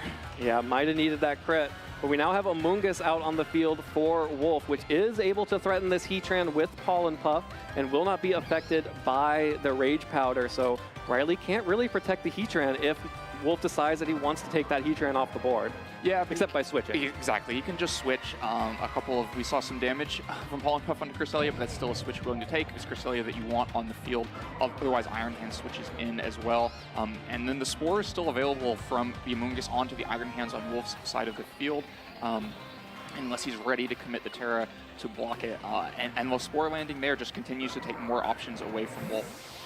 All right, well, Heatran retreats, is going back to Riley, sends out the Cresselia, like you mentioned, is happy to just take a couple of these Pollen Puffs from the Amoonguss. Wolf does not opt to Terrastalize the Iron Hands, still wants to save that option for the Landorus in the back, falls asleep, and now launches a Pollen Puff at the Cresselia. Yeah, so picks up some damage in trade, but one way or another, options were being removed for Wolf there. It was either going to be the Terra option for later in the game, and the Iron Hands still attacking on that turn, or it was going to be the Iron Hands' flexibility. Of course, it spent one turn sleeping. It could wake right back up on the next turn, but at least lost that last turn, and Wolf has to be cannot trust it to attack for at least a couple of more turns, which continues to take away options from Wolf. we're also back into a situation where Landers is difficult to bring in because an Ice Beam could land at any moment. It hasn't actually had the chance to Terra yet, and so that would be probably a KOing Ice Beam. But when you're down to 3 Pokemon, it's harder to play the game of, well, I'll just play until maybe one of these gets KO'd and then bring in Landers. You can't just go down to 2 Pokemon without making something happen first. And so Landers is going to switch in here, exposed, unless maybe, just exposed. Yeah, just exposed on the switch in here from the Iron Hands, the safety goggles on the Cresselia, making sure that if Riley really wants to Psychic or Ice Beam that slot, Riley can. Amoonguss will protect itself, and actually Landorus taking a Spore on the switch in. So disastrous news for Landorus there. It has to take a nap here as it's standing in front of this Cresselia that has already proven its ability to knock it out.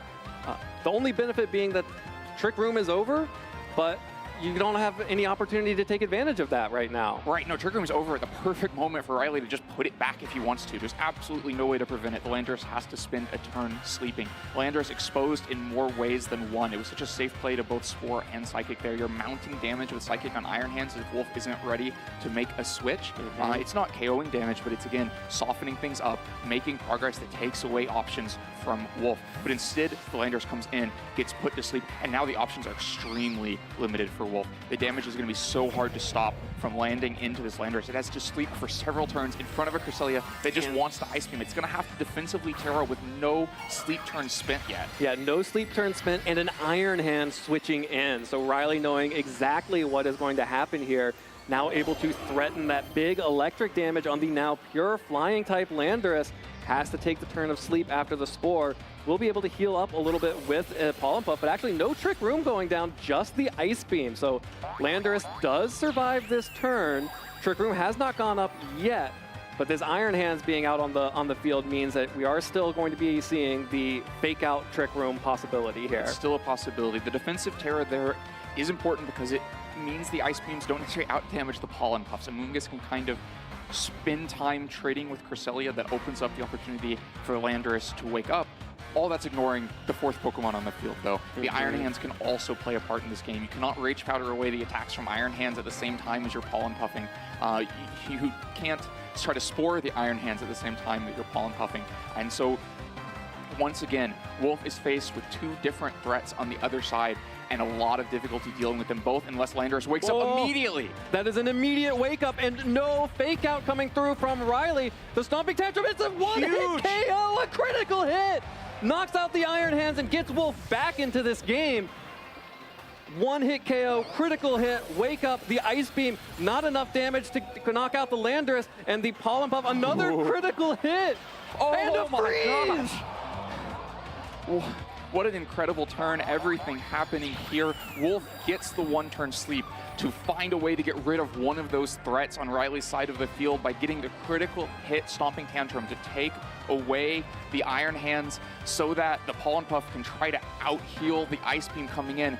But it's much harder to out-heal that Ice Beam when it is critical hits and freezing. This is not Lunar Blessing. That freeze is still there. The Landorus is not going to be attacking. But crucially, this is a freeze. This is not a sleep. Which means that Landorus can unfreeze, can thaw at any time here. It can immediately wake up. That has to be what Wolf is looking for. Of course, there are, still game to be played. Even if the Landorus does not wake up and just goes down here, the Amoonguss can try to take a Flamethrower and Pollen Puff the Heatran. The Life Orb recoil would mean that Pollen Puff definitely KOs. And so you would simplify an option off of Riley's side of the field, leave him with just Cresselia and Amoonguss. We'd get into a very long game with Iron Hands. I think ultimately that last turn, even with the crit Ice Beam, even with the freeze Ice Beam, was to Wolf's benefit. With the wake up and the crit to take out that full health Iron Hands, it looked like it was going to have such an important impact on the rest of the game. No thaw there from the Landorus. Landorus is spending a turn frozen. Heatran going for the Flash Cannon to do the damage, picks up the KO onto Landorus there, which means that Wolf is down that major threat. Heatran and Cresselia and Amoonguss still left for Riley. Heatran takes a little bit of that Life Orb recoil, but Cresselia is going to keep fighting back with an Ice Beam. That's so much damage. Another critical hit on the Amoonguss, but that is still just going to be too much damage for Wolf to come back from. Eats off the Citrus Berry, gets a little bit of health, and the Pollen Puff fails into the Landorus. Did not target down the Heatran, did not target down The Cresselia, yeah, it would be really great to bring in the Chi-Yu, but unfortunately Chi-Yu has already gone down. It is just this sleeping Iron Hands and Amoonguss. Just the sleeping Iron Hands, and we've seen the damage threat that Cresselia is. Those Psychics would really quickly mount in damage against Iron Hands. Of course, there's also the option for a Flamethrower. Just really a difficult position for Wolf. Well, Amoonguss has to protect itself. Iron Hands wakes up though, able to get a fake out off onto the Heatran, enough to pick up the KO. So Heatran is going down to that fake out. Just Amoonguss, just Cresselia against the Iron Hands and Wolf's own Amoonguss. And honestly, this Cresselia could win this entire game as an offensive threat. Oh, I think it absolutely will. I think the Psychics from Cresselia will out-damage Wild Charge coming in from Iron Hands, and it's really critical that it would have to be the Wild Charge or the Heavy Slam. It cannot be Drain Punch against either of these targets, which takes away an important part of the sustain for Iron Hands. It means that damage is sticky. Pollen Puff and it's the fastest thing on the field. And Pollen Puff's not going to be able to heal that off when it's going to go down. The Amoonguss itself is going to go down so quickly to these Psychics. There's not really any sustain option for the Amoonguss on Wolf's side of the field, so it's going to go down quickly, and then it's going to be Iron Hands playing a 1v2 that it cannot win. Yeah, Iron Hands is stuck up against a Mushroom and a Moon and a hard place and fast asleep after the Spore. Iron Hands now has to take at least one turn of sleep, and this Cresselia is in good position to start picking up KOs. Wolf doesn't want to run out the clock. Looks like this is going to be Riley Factura taking the first regional championships of the 2024 season, and is now our first Worlds qualifier in Honolulu. Yeah, wild game 3. There were so many critical hits. Going all the way back to the Flamethrower into the Chi-Yu, the Stomping Tantrum into the Iron Hands, the Ice Beam into the Landorus. There were some monkey paws curling. Definitely.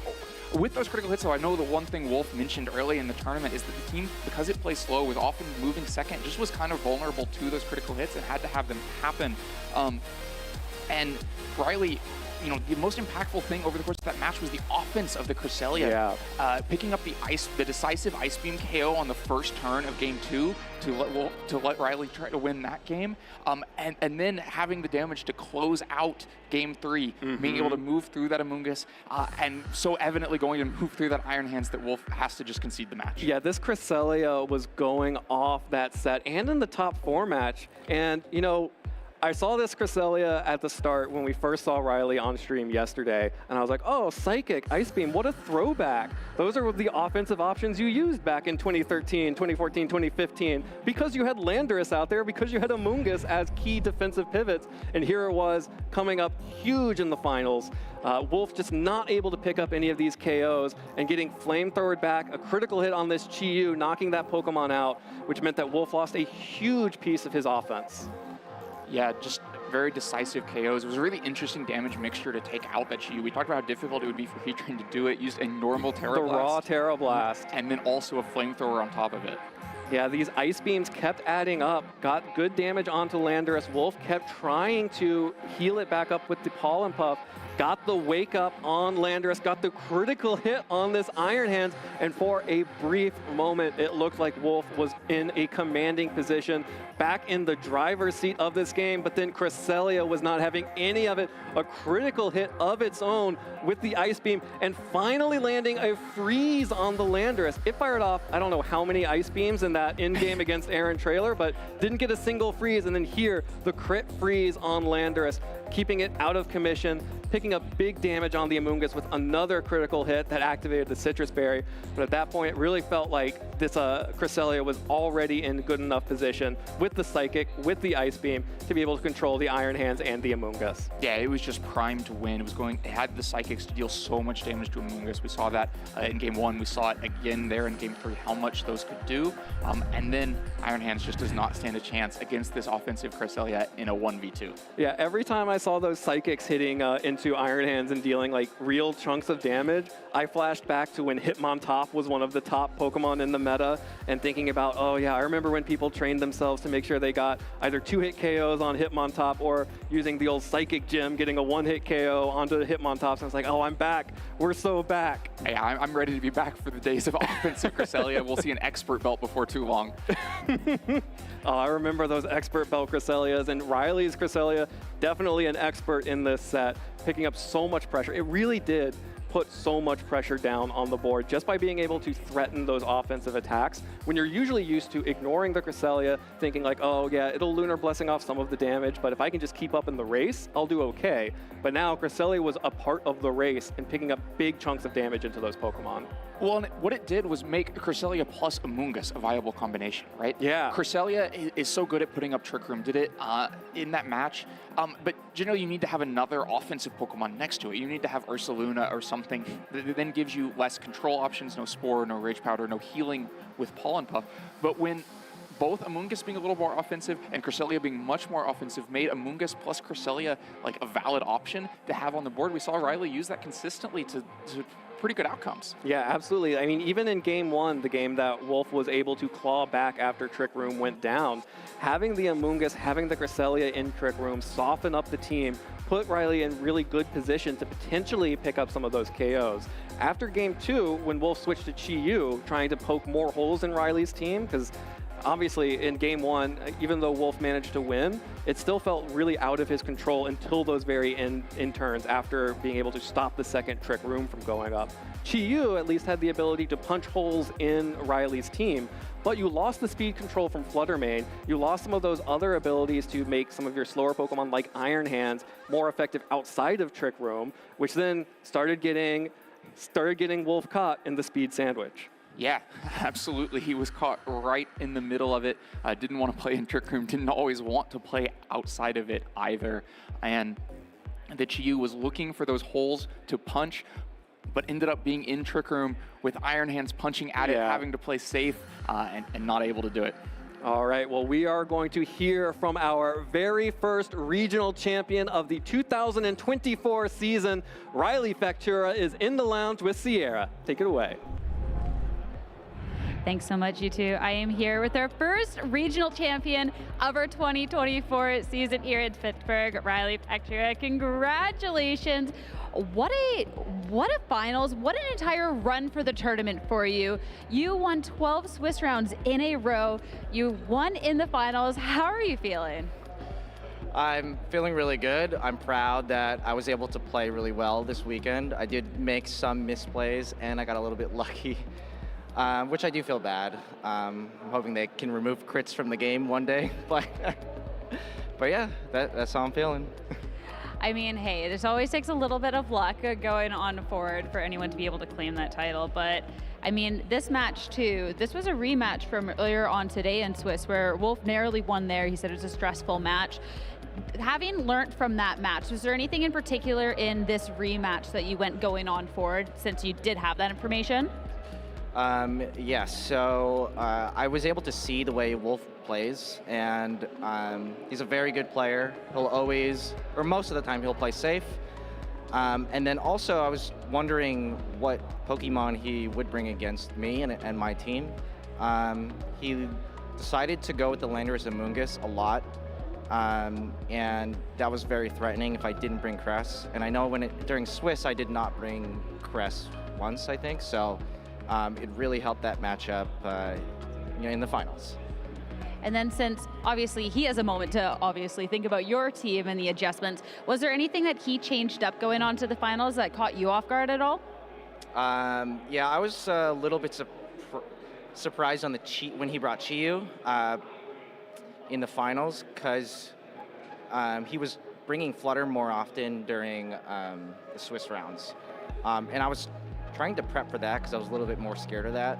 I knew with Chi-Yu, if I could set up Trick Room, it was easy to punish that slot because it didn't have Protect.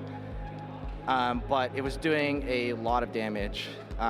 Even Dark Pulse on my resisted Iron Hands was doing a lot, so it was tough to game plan for that. Definitely a scary Pokemon, so given the proper respect, you definitely played that well. Now for yourself too, you've taken this regional title.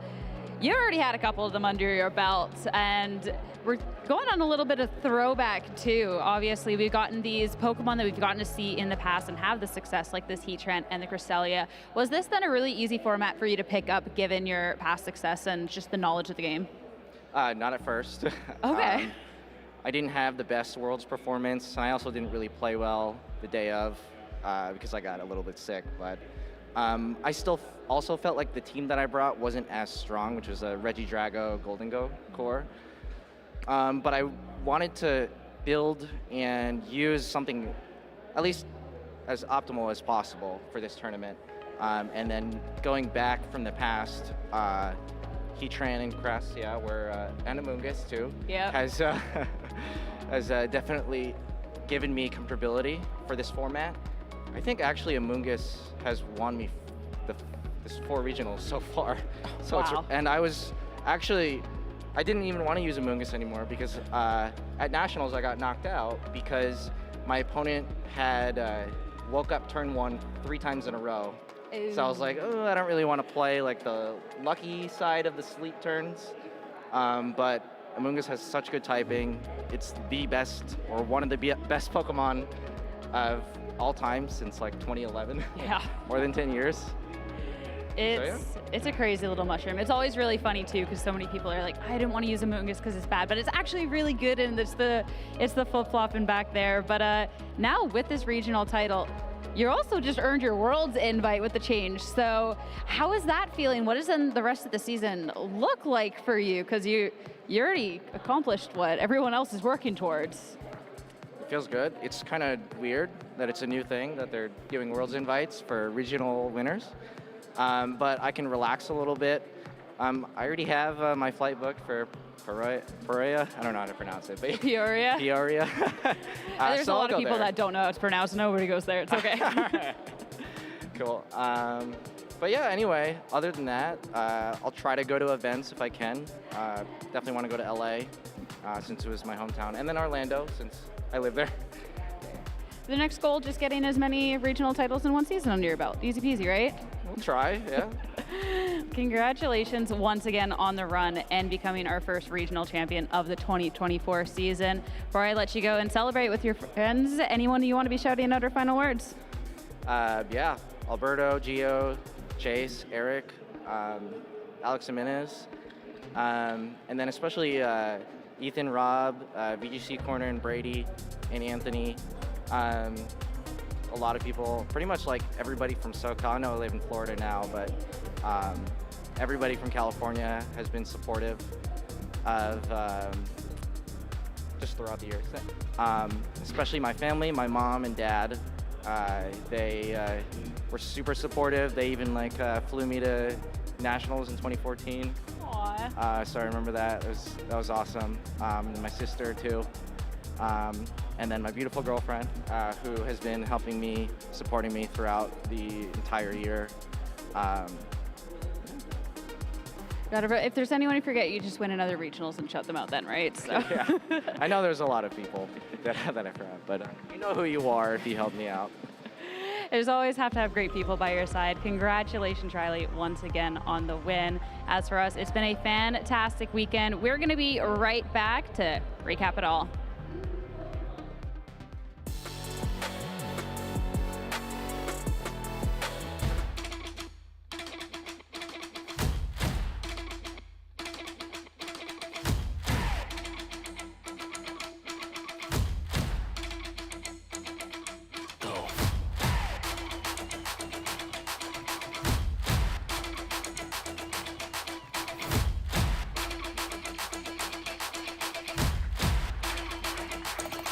He has done it. He has taken all 4 hemispheres of the globe, and he is the Latin American International Champion. That was a missing piece. It's something I could only dream about. I'm absolutely speechless. That is it! JW Naldo is your first Latin American International Champion here. It looks like that is a knockout. Yeah, Kovacic is your first ever Oceania International Champion. Wow, what does? He is able to secure victory and become the first player in Pokemon Go history to win a regional and an international championship. This win, I've always wanted to show that I'm one of the best, if not the best, player in North America. Like, honestly, no words to describe it. Like, this experience has just been absolutely amazing. Ainda estou sentindo a sensação de ter vencido. Então, estou muito feliz. Ainda não caiu a ficha. Piper Lapine closing out here, winning her 2nd regional of the 2023 season. Justin Tang winning his 2nd regional championship. The back-to-back champion, Luminion V into boss's orders, brings back up a Crobat V for the knock. Definitely pretty excited. A little bit lucky for sure to win 2 regionals in the same year, definitely. It feels really good. It feels great, it really does. We're kind of reaching like this culmination of old and new. We're seeing a lot of good players like Paul Chua, Nick Navarre hitting their stride again and again, like they just do it time and time and time again. This is it. The battle is over, and Paul Chua becomes your 2023 European International Champion. Winning EUIC means a lot. I haven't been able to win an international. Being able to finally get past second place feels pretty good. But we're getting a lot of new players as well, like Justin Tang, who just kind of pop up, and they're incredible. Justin Tang, your Knoxville Regional Champion. First regional competition that he has competed at, and he's taken down the entire thing. I was confident in my skills to do well, but I now expect to go away. This is my first play Pokemon tournament. I didn't think I had a chance at winning. And this is my first competitive regional. Winning a regional is undescribable. Of course, there are competitors I'm worried about facing. The most notorious one is Sander. He's always bringing these crazy control decks. I'm worried about facing Yuichi because he's really good. Kingsley, Prince, Edison, Robert. I didn't face him in this tournament, but Valiant Bish, I have no idea how I'll hold up against him. He's definitely one I'm watching out for. I'm always worried about facing Torrid again. That is always an experience and will be always difficult. I'm not really worried about facing anyone because I think I can beat everyone. Dancing Rob and Amy Riddle. I'm definitely worried about facing Gabriel Agati. I'd be nervous about hitting Isaiah Bradner. Justin Bakari. Probably Luca. Justin Tang. I think I'd be nervous going up against Caleb Gedimer again. I'm confident in my abilities, but I know there's going to be 100 plus of the best players in the world, so it's going to be really tough. All the trainers have just scaled up their game. The competition has just gotten so fierce. This has made me so excited to get to Worlds. Winning Worlds would mean the absolute world for me. After getting second in 2018, winning would absolutely be amazing. Winning Worlds is everything to me. I really want to be the best player that's ever played this game. I think you have to be a little bit crazy to think that you can win the World Championships, but I am a little crazy. So it would be breathtaking to win a World Championship. I've won a regional. I've won an international. Worlds is the last thing I have on my list. Winning Worlds means I can submit myself into the history of Pokemon Go forever. Winning Worlds would mean everything to me, you know? So I'm going to try my best at Yokohama to hopefully maybe win. I just feel like I'm going to have so much fun.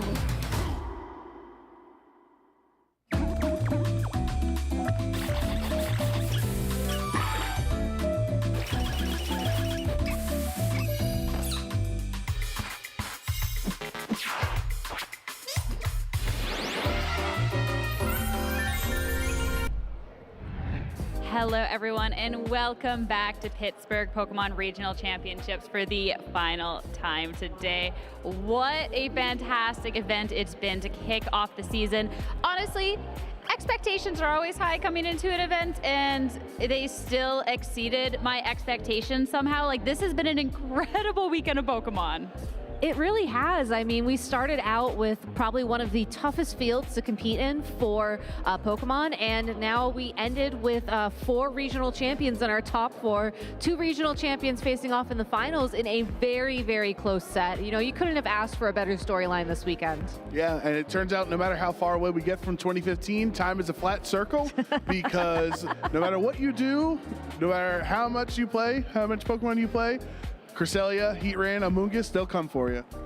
Yeah, and it's really exciting, too, to see that the Pokemon have lived on through these eras, and so have the top trainers that we've got to see competing. Looking over at our final standings from this weekend, I mean, these are names that if you've been kicking around the scene, you recognize. And I think that is so exciting to see that the skills just have transferred over, and the trainers have just gotten better and better. Yeah, I think one of the more intimidating aspects of Pokemon is this idea that every time a format changes, every time a new game comes out, there's new mechanics, there's new Pokemon, there's things you have to learn. But looking at this top cut, it all builds on itself. And even if you're having trouble in one regulation, eventually the Cresselias and the Heatrans come around again in their weird time circle, and you can just be at the top once again. Yeah, and it looks like 6 of the 8 top cut teams have a Fluttermane on their squad. However, Fluttermane is not going to be headed to Honolulu, at least yet, because it is not on Riley Factura's winning a team there. So I think that's one thing to note as we move on. Who knows what the DLC is going to bring down the future and future formats is how some of these dominant Pokemon like Fluttermane, Urshifu, Iron Hands, what their usage rate is going to be as the season progresses.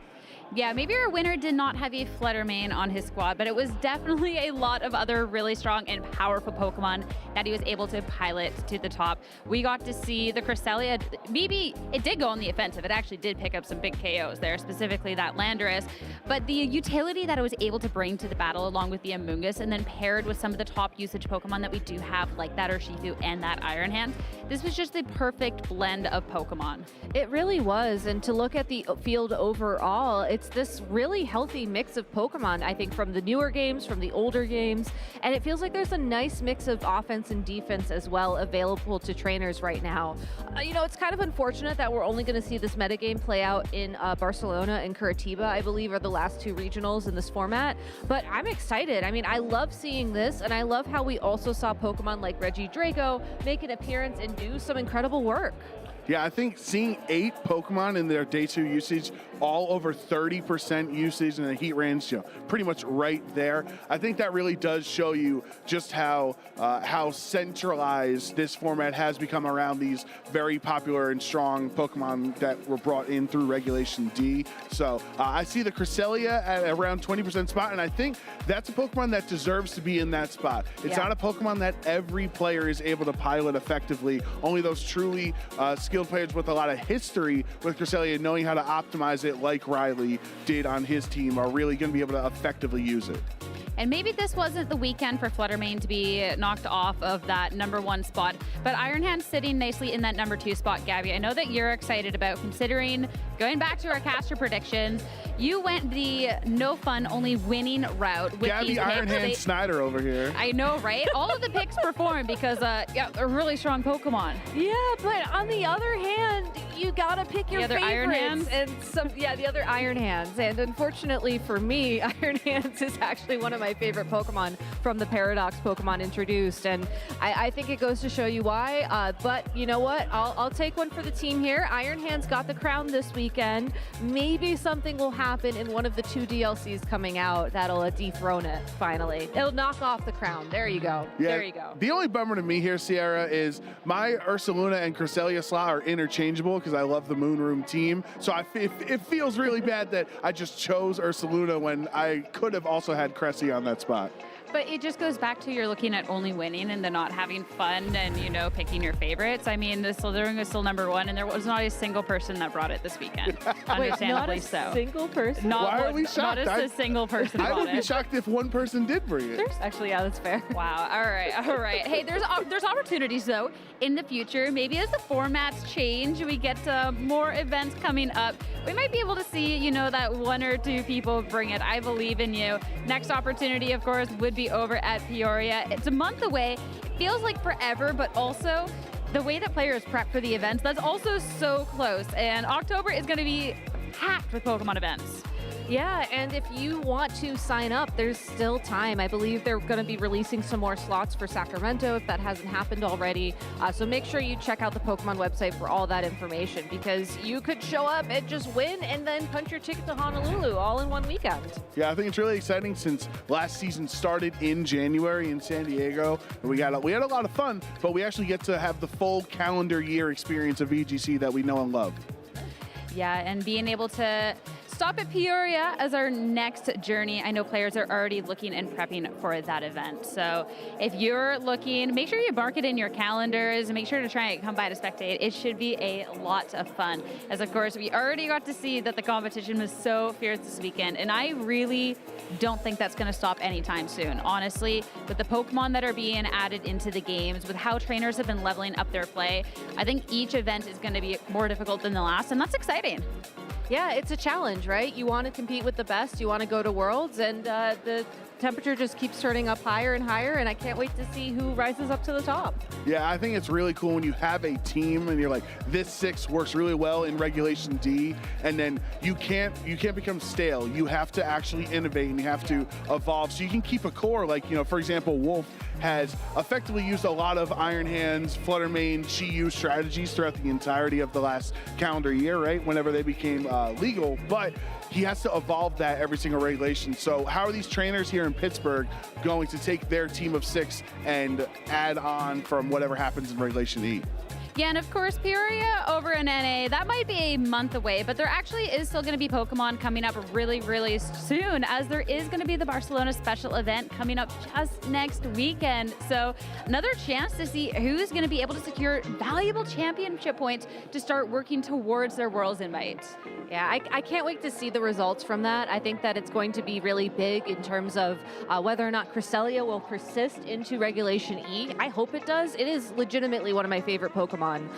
But overall, we're in such a fun place, and I know the European metagame is always a little bit different from NA, so I think we're going to see some fun action next weekend for sure. We definitely saw Cresselia in different roles this weekend. Had that huge one-on-one mirror against Aaron Traylor in top 4 for Riley, then the huge freeze against Wolf in the finals. Like, I think that's the big takeaway for us this weekend, Gabby. Agreed. Well, we want to make sure, as this weekend is coming to a close, what you enjoyed over the weekend and who you're rooting for going on forward. Of course, that hashtag #PlayPokemon @PlayPokemon over on Twitter. Also a way to be keeping up with the events that we have up and coming. You want to make sure you can register for them where you can. /Pokemon over on YouTube. There is a lot of fantastic matches today, fantastic matches yesterday. So you have to make sure you go back and watch your favorite moments again, or just again, a 4th or 5th time. Like, make sure you're studying up for your Pokemon in the future, as well as /Pokemon over on Facebook and Instagram. But that's our weekend for the video game coming to a close. Any final words from either of y'all? I think the only thing for me is back in 2015, I prayed for a Pokemon to break up the chalk metagame. I said, all we need in this format is one water fighting Pokemon to help against Kangaskhan, Landorus, Heatran. And my prayers have been answered because Urshifu Rapid Strike has my back as that water fighting type. Yeah, I mean, I remember trying to make Politoed Kingdra work back in the day as or a even water type Poliwrath, combination. Yeah, so it's cool to see that Urshifu is threatening the chalk archetype, but the lack of Mega Kangaskhan, I feel like, also contributes a little bit to that. So maybe something we got Iron Hands. Iron Hands is Mega Kang a Jace. Joe, maybe some things should be left in the past. See, I can tell what era everyone started playing Pokemon, because you two are wishing for a water fighting type and praying for Urshifu, and I'm like, I'm praying that it goes away anytime soon. Like, this Pokemon is so strong. So, yeah, definitely a fun little throwback there. Gabby, any final words from you to wrap up this weekend? I'm just so excited to see where we're going to go from here. And I really hope we see more Cresselia players. I do think that's one of the funnest Pokemon out there, period. And I'll be hitting the ladder this week with my own Psychic Ice Beam, I think. So make sure to be sharing on Twitter, #PlayPokemon, if you go up against Gabby, and let us know if you beat her or not. Yeah, I think we'll know how that's going to end. Good to keep track of, I guess. Well, it's been such a fantastic time, but unfortunately, all good things do have to come to an end. Thank you so much, everyone, for tuning in. We hope that you enjoyed the Pokemon action as much as we have. We cannot wait to see you over in Peoria, but until then, have a great month off and enjoy some Pokemon. Enjoy the ranked ladder.